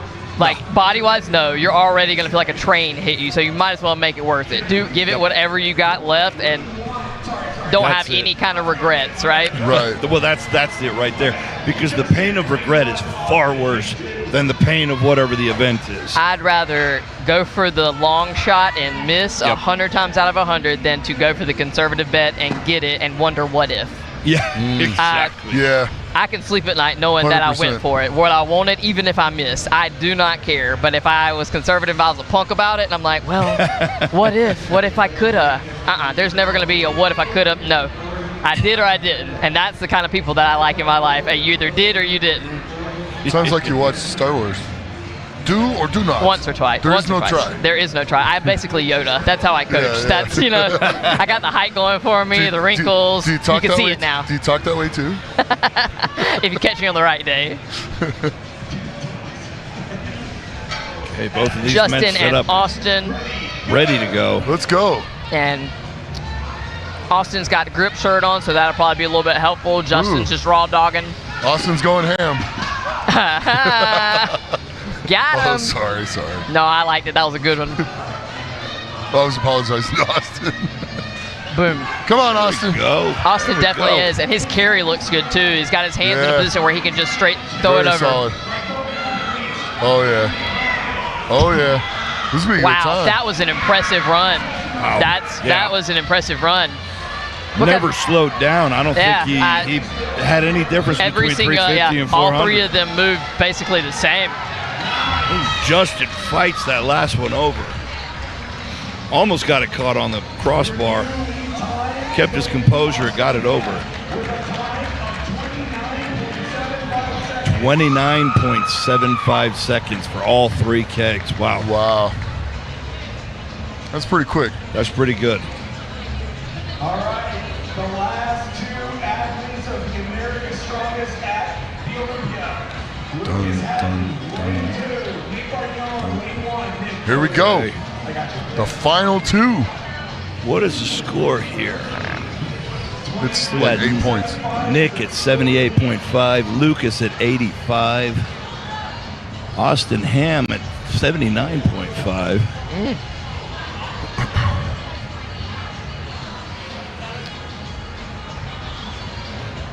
All right. Okay, let's see what we're gonna do with it here. Nick and Lucas, here we go. Who you got? Who you got? I think I got Nick in this one. I got Nick in this one. But I think Lucas wants to I see you. Paul-tail, so. I ain't gonna say nothing. Go ahead. Do your thing. What? Yeah. All right. It's a game. It's a game. It's on. Both men taking this like they want to win this event. There you go. Nick's got the high gear on. He's watching it over. Come on, Nick. Wow. Let's go, big man. 400 pounds up and over it. All the way up Done deal. and over. And Lucas Done right deal, behind baby. him. Done That was deal. all Lucas needed to do. Yeah. Oh, I love everybody. I love everybody. Congratulations, Nick, and congratulations, Lucas. Yeah. Lucas what a on winning No idea. America's Strongest I'm Man. training. I'm having fun. 25. Good to see you. So he's got Way to 3 go, reps. Lucas. 28 seconds. 28 seconds. That takes the win, but Lucas coming in at 31, so he took third on that event. Yeah, but Barely beating CJ Allen. but difference maker, not. No, Lucas has still got the lead. He is 4.5 points clear of Nick Guardione. Lucas has 98. Nick Guardione finishes with 93.5. Those two are clear of the pack. Yeah. Austin Ham had a great performance on that medley and put himself into third. That was badass. With 80.5 points overall. Wow. That was, that was a fight. That was a great group right there. The whole day, great group of people. Yeah. I think the defining moment for Lucas was to take second on the sandbag. That was what he was the most afraid of coming in. Yeah. And he got second place on that, and I think he knew it was in the bag at that point. Yeah, because I say that's what could have been the game changer, but it turned out how. And that's the thing, and that's the thing about these contests. You work your strengths, but you improve your weaknesses, and you mitigate the damage. And he did a great job of mitigating the damage. That's absolutely He really did. He did a better job of doing that with the toss than Nick did with the deadlift. Yeah. Well, I think Nick, he definitely put himself in a little bit of a hole with the slower run. He went through it just fine. Yeah. Just didn't have the quickness getting the straps on. Yeah. And Lucas, I guess he gambled with those Versa grips, and it worked. Paid That's off. what I mean. off. Yeah. That's the thing. And like I said, you got to gamble. You got to put it out there because that made a difference. That gave him a pretty good lead. So that I think stock in Versa grip, whatever that company is, just about to jump. I mean, sometimes you take a risk and sometimes you gamble, and it may not work in your favor, but it either does or it doesn't, right? So we won the day here, and that was a good one. Yep, it's a smart decision. You know, I've used the Versa grips, and they are way faster. But I always wondered if they were going to be tough enough to hold something like 750 pounds, especially on a fat bar like an axle. An axle. That's the thing, because I love Versa grips. You know, like even when I train like bodybuilding style, like I love Versa grips. It makes great, but are they strong enough to? Apparently so. You heard it here first, ladies and gentlemen. They look that way. Battle tested. Strongman tested. Battle tested and proven. And even just like because it's like the leather kind of like handle or whatever it is. So like the leather, that would almost feel like it might be slick too, in theory, right? I guess once it's broken in, I mean, it's once it's probably broken grippy in. like your skin. Yeah. True. Rough it up a little bit with the like a nail file or something. Oh yeah, actually that would be smart. Yeah. A little bit of abrasive. Oh, that's how I made the finals at World's Strongest Man in 2010. Yeah. Remember the car hold? So we had to pick up and hold the car, and they gave us some brand new Iron Mine straps. Okay. Well, those are slick and snot. Nylon. When you get them brand new. And so I took a nail file the night before, and they gave them to us the night before, and I sat there and I filed those things down so they were perfectly broken in. They were soft, they were smooth. Yeah. Chalked the heck out of them, locked in. Nailed it. And as it started to slide in my hand, caught my fingers, and that was there. I couldn't let go. Yeah. They weren't coming out of my hands. But it dropped out of Cedrunas' hand, and then Louis Philippe went ahead of him, and Louis Philippe just thinks because he beat Cedrunas, he's going to win the event, and drops it. That's right. He got cocky. And then it was me and Lawrence, and I was going, and I closed my eyes. I heard Lawrence drop at about 54 seconds, and I was like, okay. So Louis and Cedrunas were ahead of him. So I was like, all I got to do is hold it like Stay a little another longer. 10, 15 seconds. So I closed my eyes and just put my head down, and I kind of started to pass out a little bit, and I look up, and I see everybody doing this. And you're like, oh. Put it down. I'm like, okay. I thought I did something wrong. Yeah. So I put it down. They're like, you held it like 10 seconds too long, mate. You won. All I did was pass out a little bit. Sorry, I just wasn't won here. The event. I just wasn't here. That's what I found. I took a really short nap. In Strongman, I found with certain events, like even like a Conan's Wheel or something like that, the one who can dissociate the hardest, the one who can not be there but there, that's the winner, right? So that's the one, because Conan's Wheel, you pick it hurts. It hurts from the start to finish, or like a Max Husafeld, that's gonna suck from start to finish. So if you can dissociate the hardest, go somewhere else. Winner. Probably why we were good on those events. Yeah. Pain tolerance. Hey. Congratulations, it's our man. Good job, man. The legend. Dude, it's coming. Don't worry about it. Nick Guardione being hard on himself over here. Had a really hard-fought second place. I think he's got everything in the world to be proud of from that performance. Yeah. Lucas just didn't let anything slip. Nope. The one event that he could have lost a lot of points on, he closed the door. And that was that. Yeah. So we like to take a second and thank Odd Objects, Zone Smelling Salts, Cerberus. Oh, they're not? I was like, I don't know if that's I don't know if that's the guy. Okay, well, We want to take this moment. anyway. Hey, how are you? Yeah. What's up? Nathan Payton, everybody. The man. The wizard. Yeah. If you need to learn how to eat, there you go. I love this job, man. You get to talk to some of the greatest people in the world.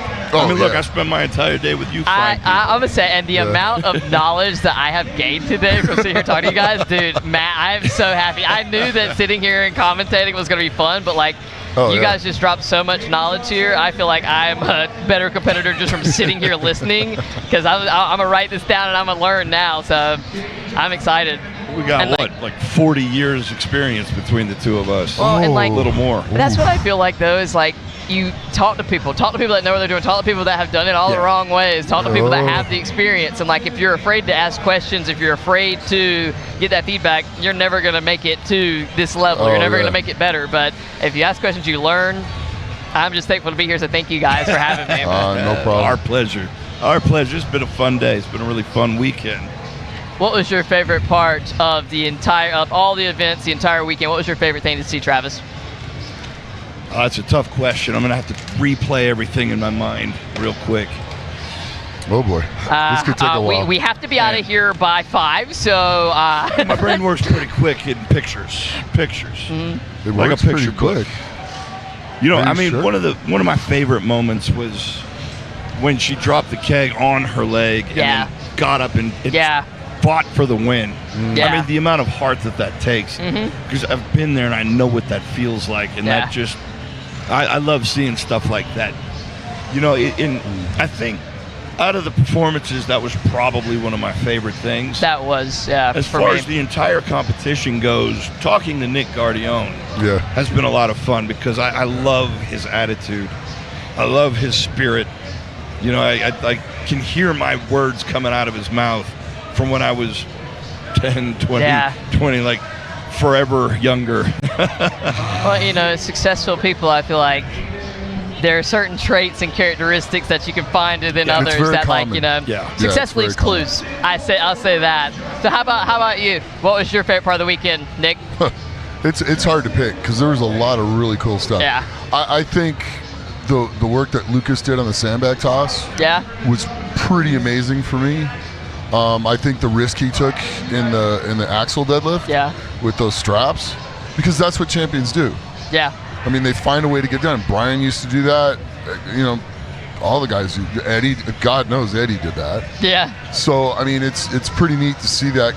It's a very common trait between the leg guys that win at the top, is they put it all out there, and no matter what they do, they're bringing it full tilt.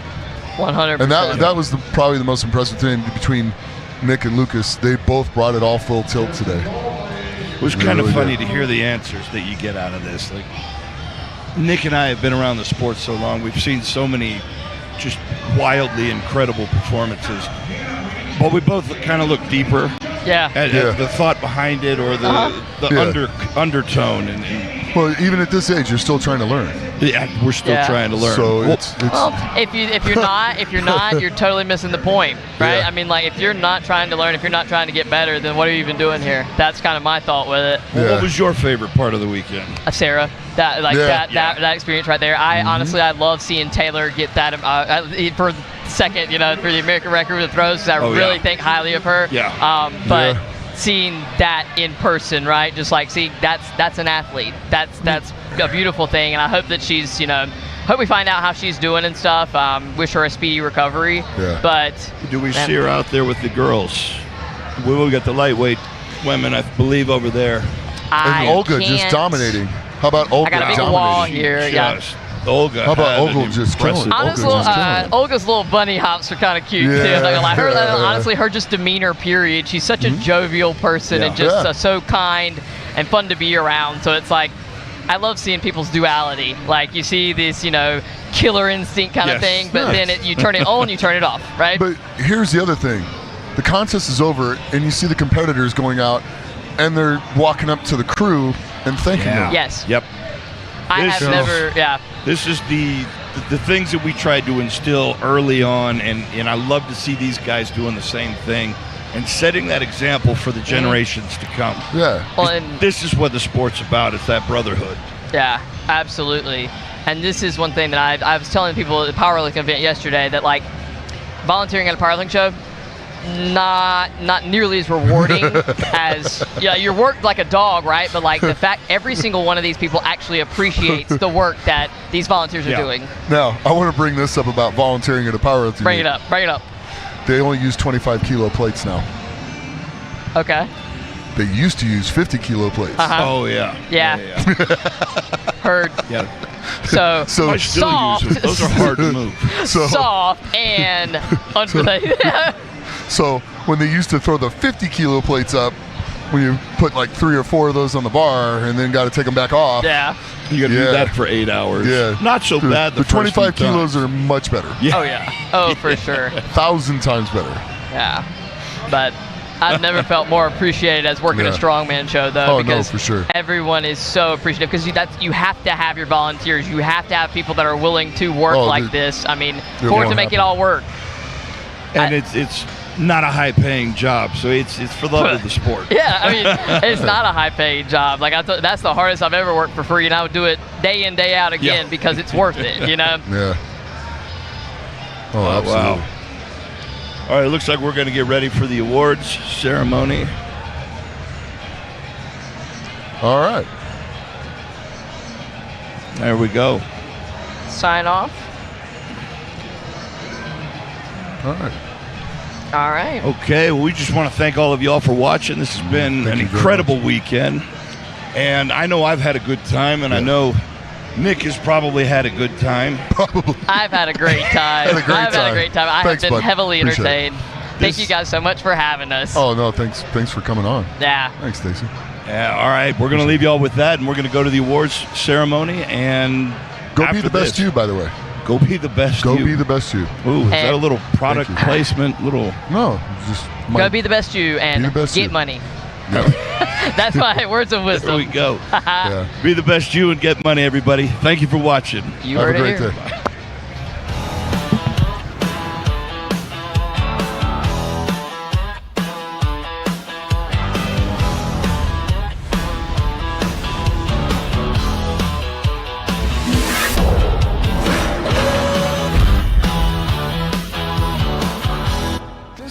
Crazy. You got to get these weighted out plates. You need to start lifting these plates. That's a 45. You'll be blown away by how thin these are.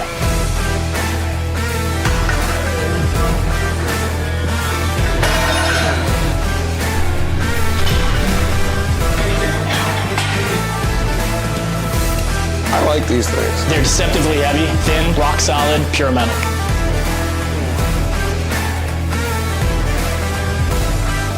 You'll be blown away by how crazy these are.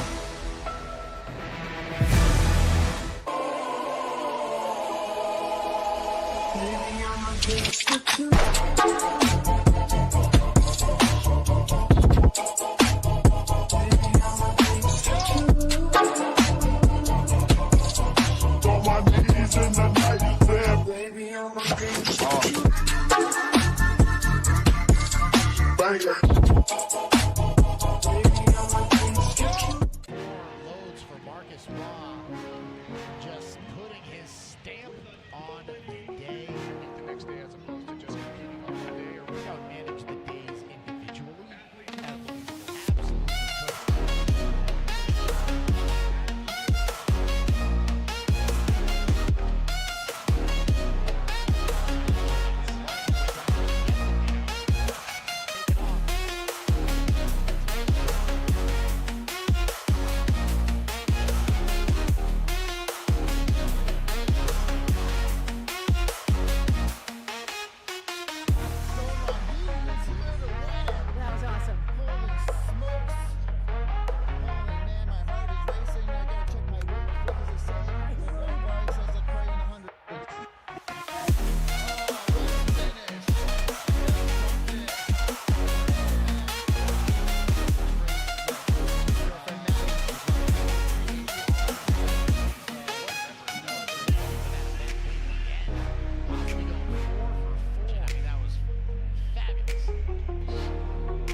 It's just wild because I'm looking around all these people here, you know, a lot of them been competing 9, 10.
This is crazy. You got to get these weighted out plates. You need to start lifting these plates. That's a 45? You'll be blown away by how thin these are.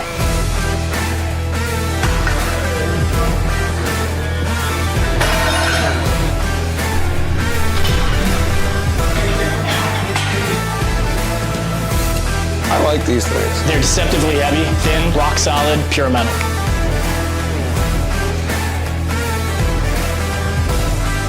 You'll be blown away by how crazy these are.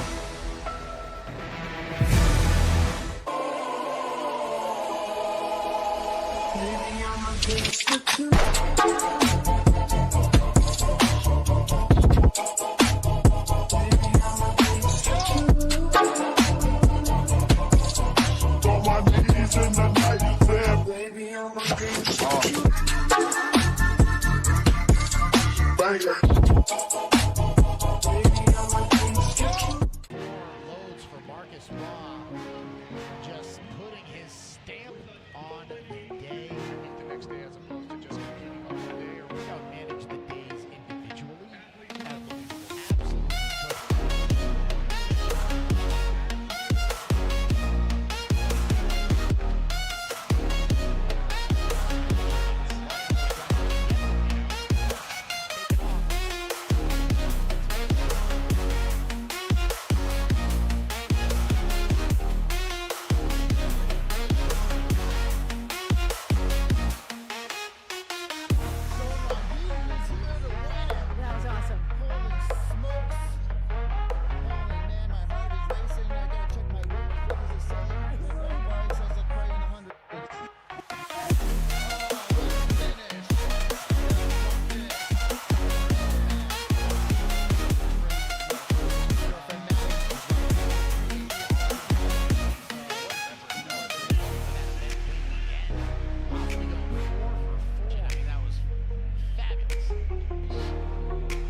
America's Strongest Man, 105 kilo.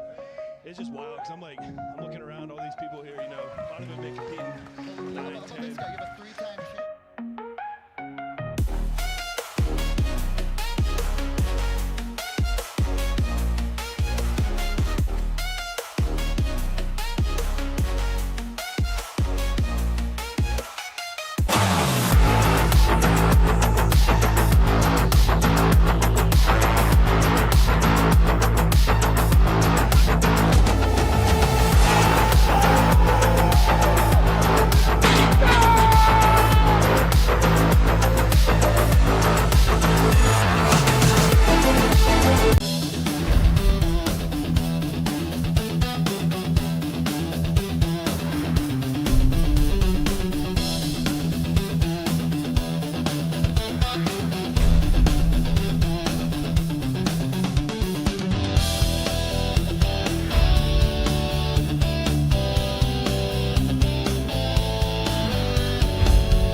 This is crazy. You got to get these weighted out plates. You need to start lifting these plates. That's a 45. You'll be blown away by how thin these are.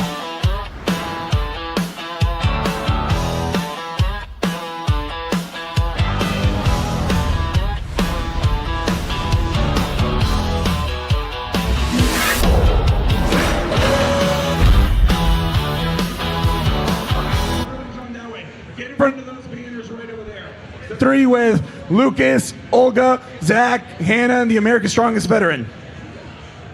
We're going to start announcing the awards.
Women, men. No. All right. Athletes, make some noise for the awards. Make some noise for margaritas. Yeah, that's what I thought. All right, we're going to start off with the 73 kilo women. In third place, can I please have Jenny Draper?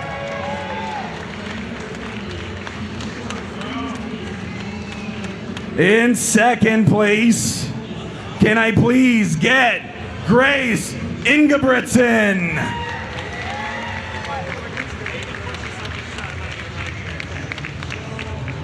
And in first place, can I please have Sarah the Handicap Johnson?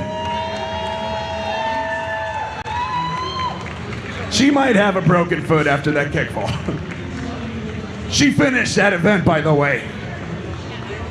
She gets a Thor. Oh yeah, by the way, first place. This is their award, a Thor's hammer. Mjolnir. Big round of applause for our 73 kilo women.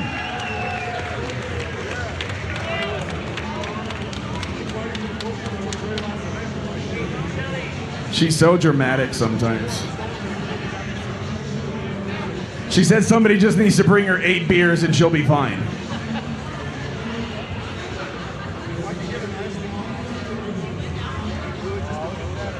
Oh, go Dennis! Dennis is like, I need to go home. All right, now we're going to the open women's division. Give me 1 second to get to my screen. In third place, Summer Johnson.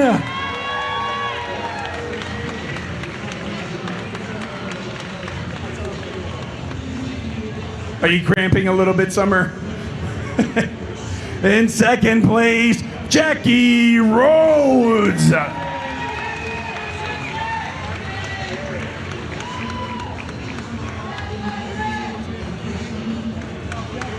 And in first place, give it up for Olga Lashuk.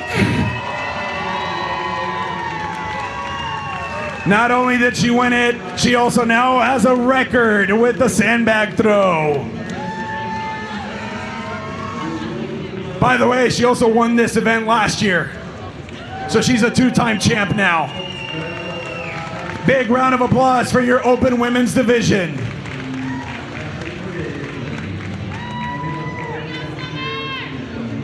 Thank you, ladies. All right, we're now going to switch over to the America's Strongest Man banner over here.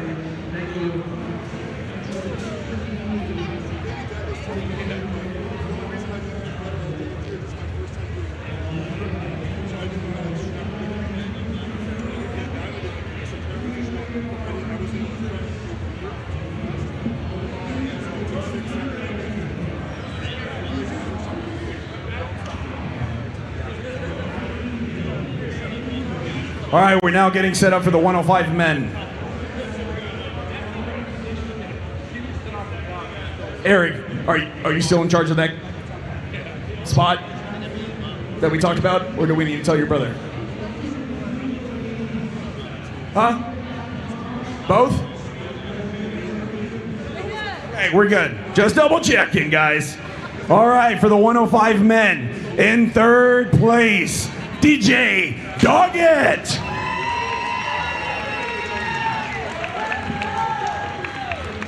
Hey. James, you try to do that. In second place, Matt McQuiston.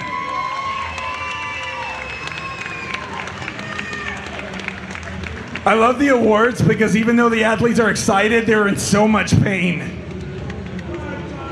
And in first place, your 5-time 105 kilo champion at America's Strongest, Zach McCarley.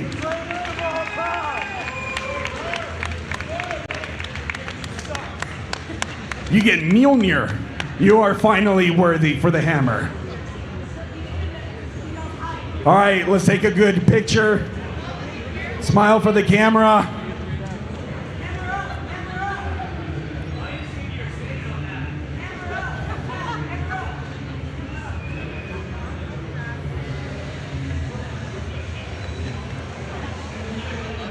Real quick, can DJ and Matt please step off?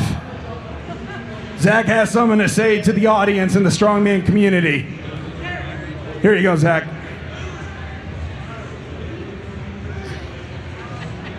I just want to thank everybody for coming out and all the people that have supported me and the community. I've been competing for a long time, been competing for about 9 years, a little hiatus in the middle of it. And I feel like it's about time that I retire. So in tradition, I'm gonna leave my shoes up here and I'm gonna go out on the top. We have incredible athletes coming up and growing and learning, and I wanna pour myself into that now. So that's where my effort will go. Big round of applause for Zach McCarley as he steps off the podium one last time.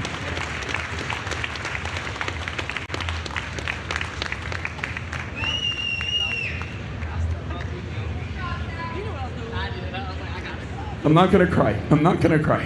I'm not gonna cry.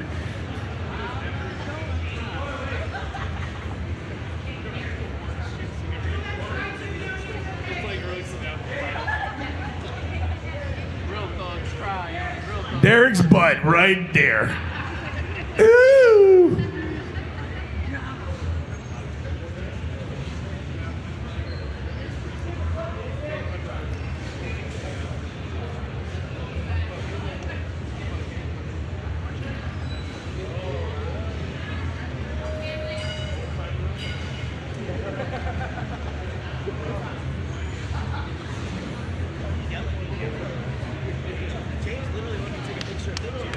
All right, big round of applause for the 105s as we move on to the open men division.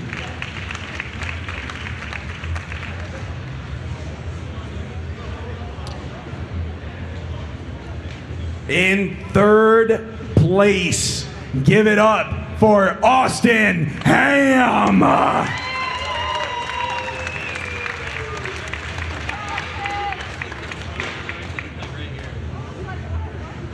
In second place, give it up for Nick Guardione.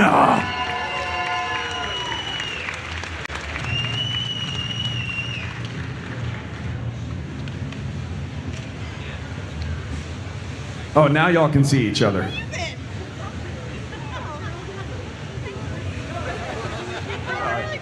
And in first place, give it up for America's Strongest, Lucas Hatton. This is Lucas Hatton's third America's Strongest title. Consecutive 3-time champ.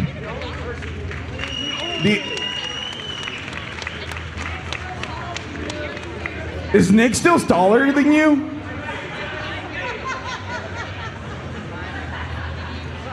Oh, cramp. And Nick is out for the rest of the season. Family, is there family that wants to jump in? Yes? No. She said no. We're good? James, Katie, we're good? All right, that wraps up America's Strongest at the Olympia, brought to you by Strongman Corporation. Everybody, athletes, family members, friends, volunteers, everybody that helps put this together, thank you so much for joining us for the last 3 days. Go have a beer, go get a burger. I'll see you at the next one.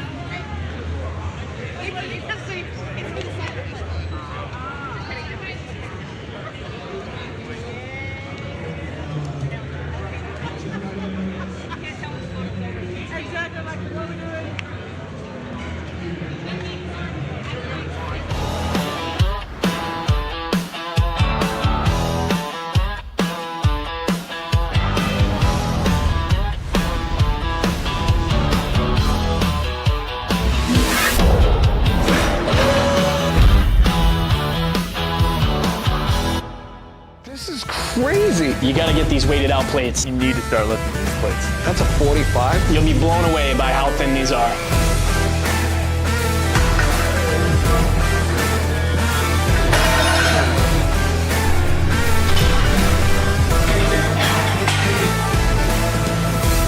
I like these things. They're deceptively heavy, thin, rock solid, pure metal.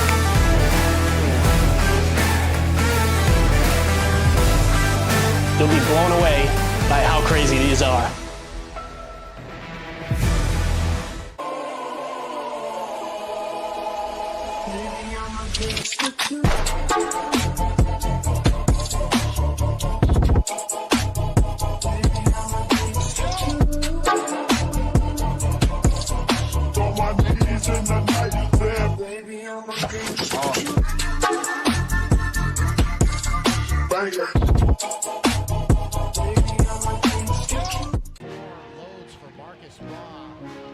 Just putting his stamp on the day, the next day, as opposed to just competing on the day, or we don't manage the days individually.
Absolutely America's Strongest Man, 105 kilo. It's just wild because I'm looking around all these people here, a lot of them been competing 9, 10. You have a 3-time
This is crazy. You got to get these weighted out plates. You need to start lifting these plates. That's a 45? You'll be blown away by how thin these are.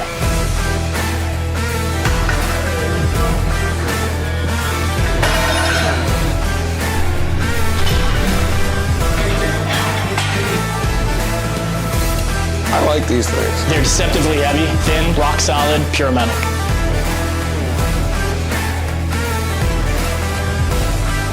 You'll be blown away by how crazy these are.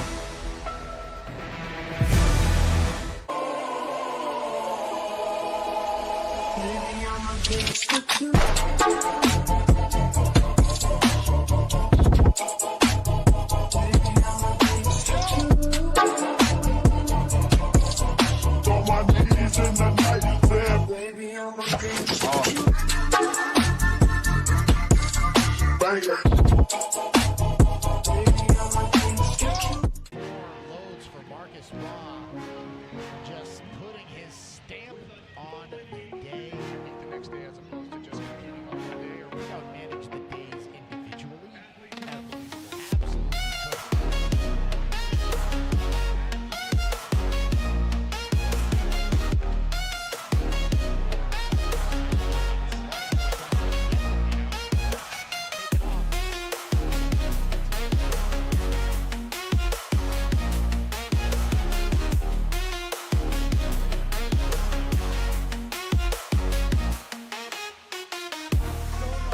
Absolutely.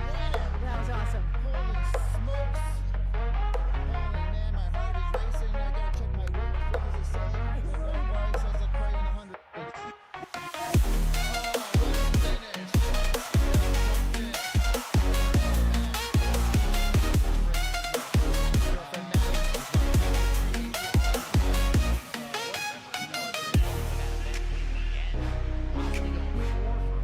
That was fabulous.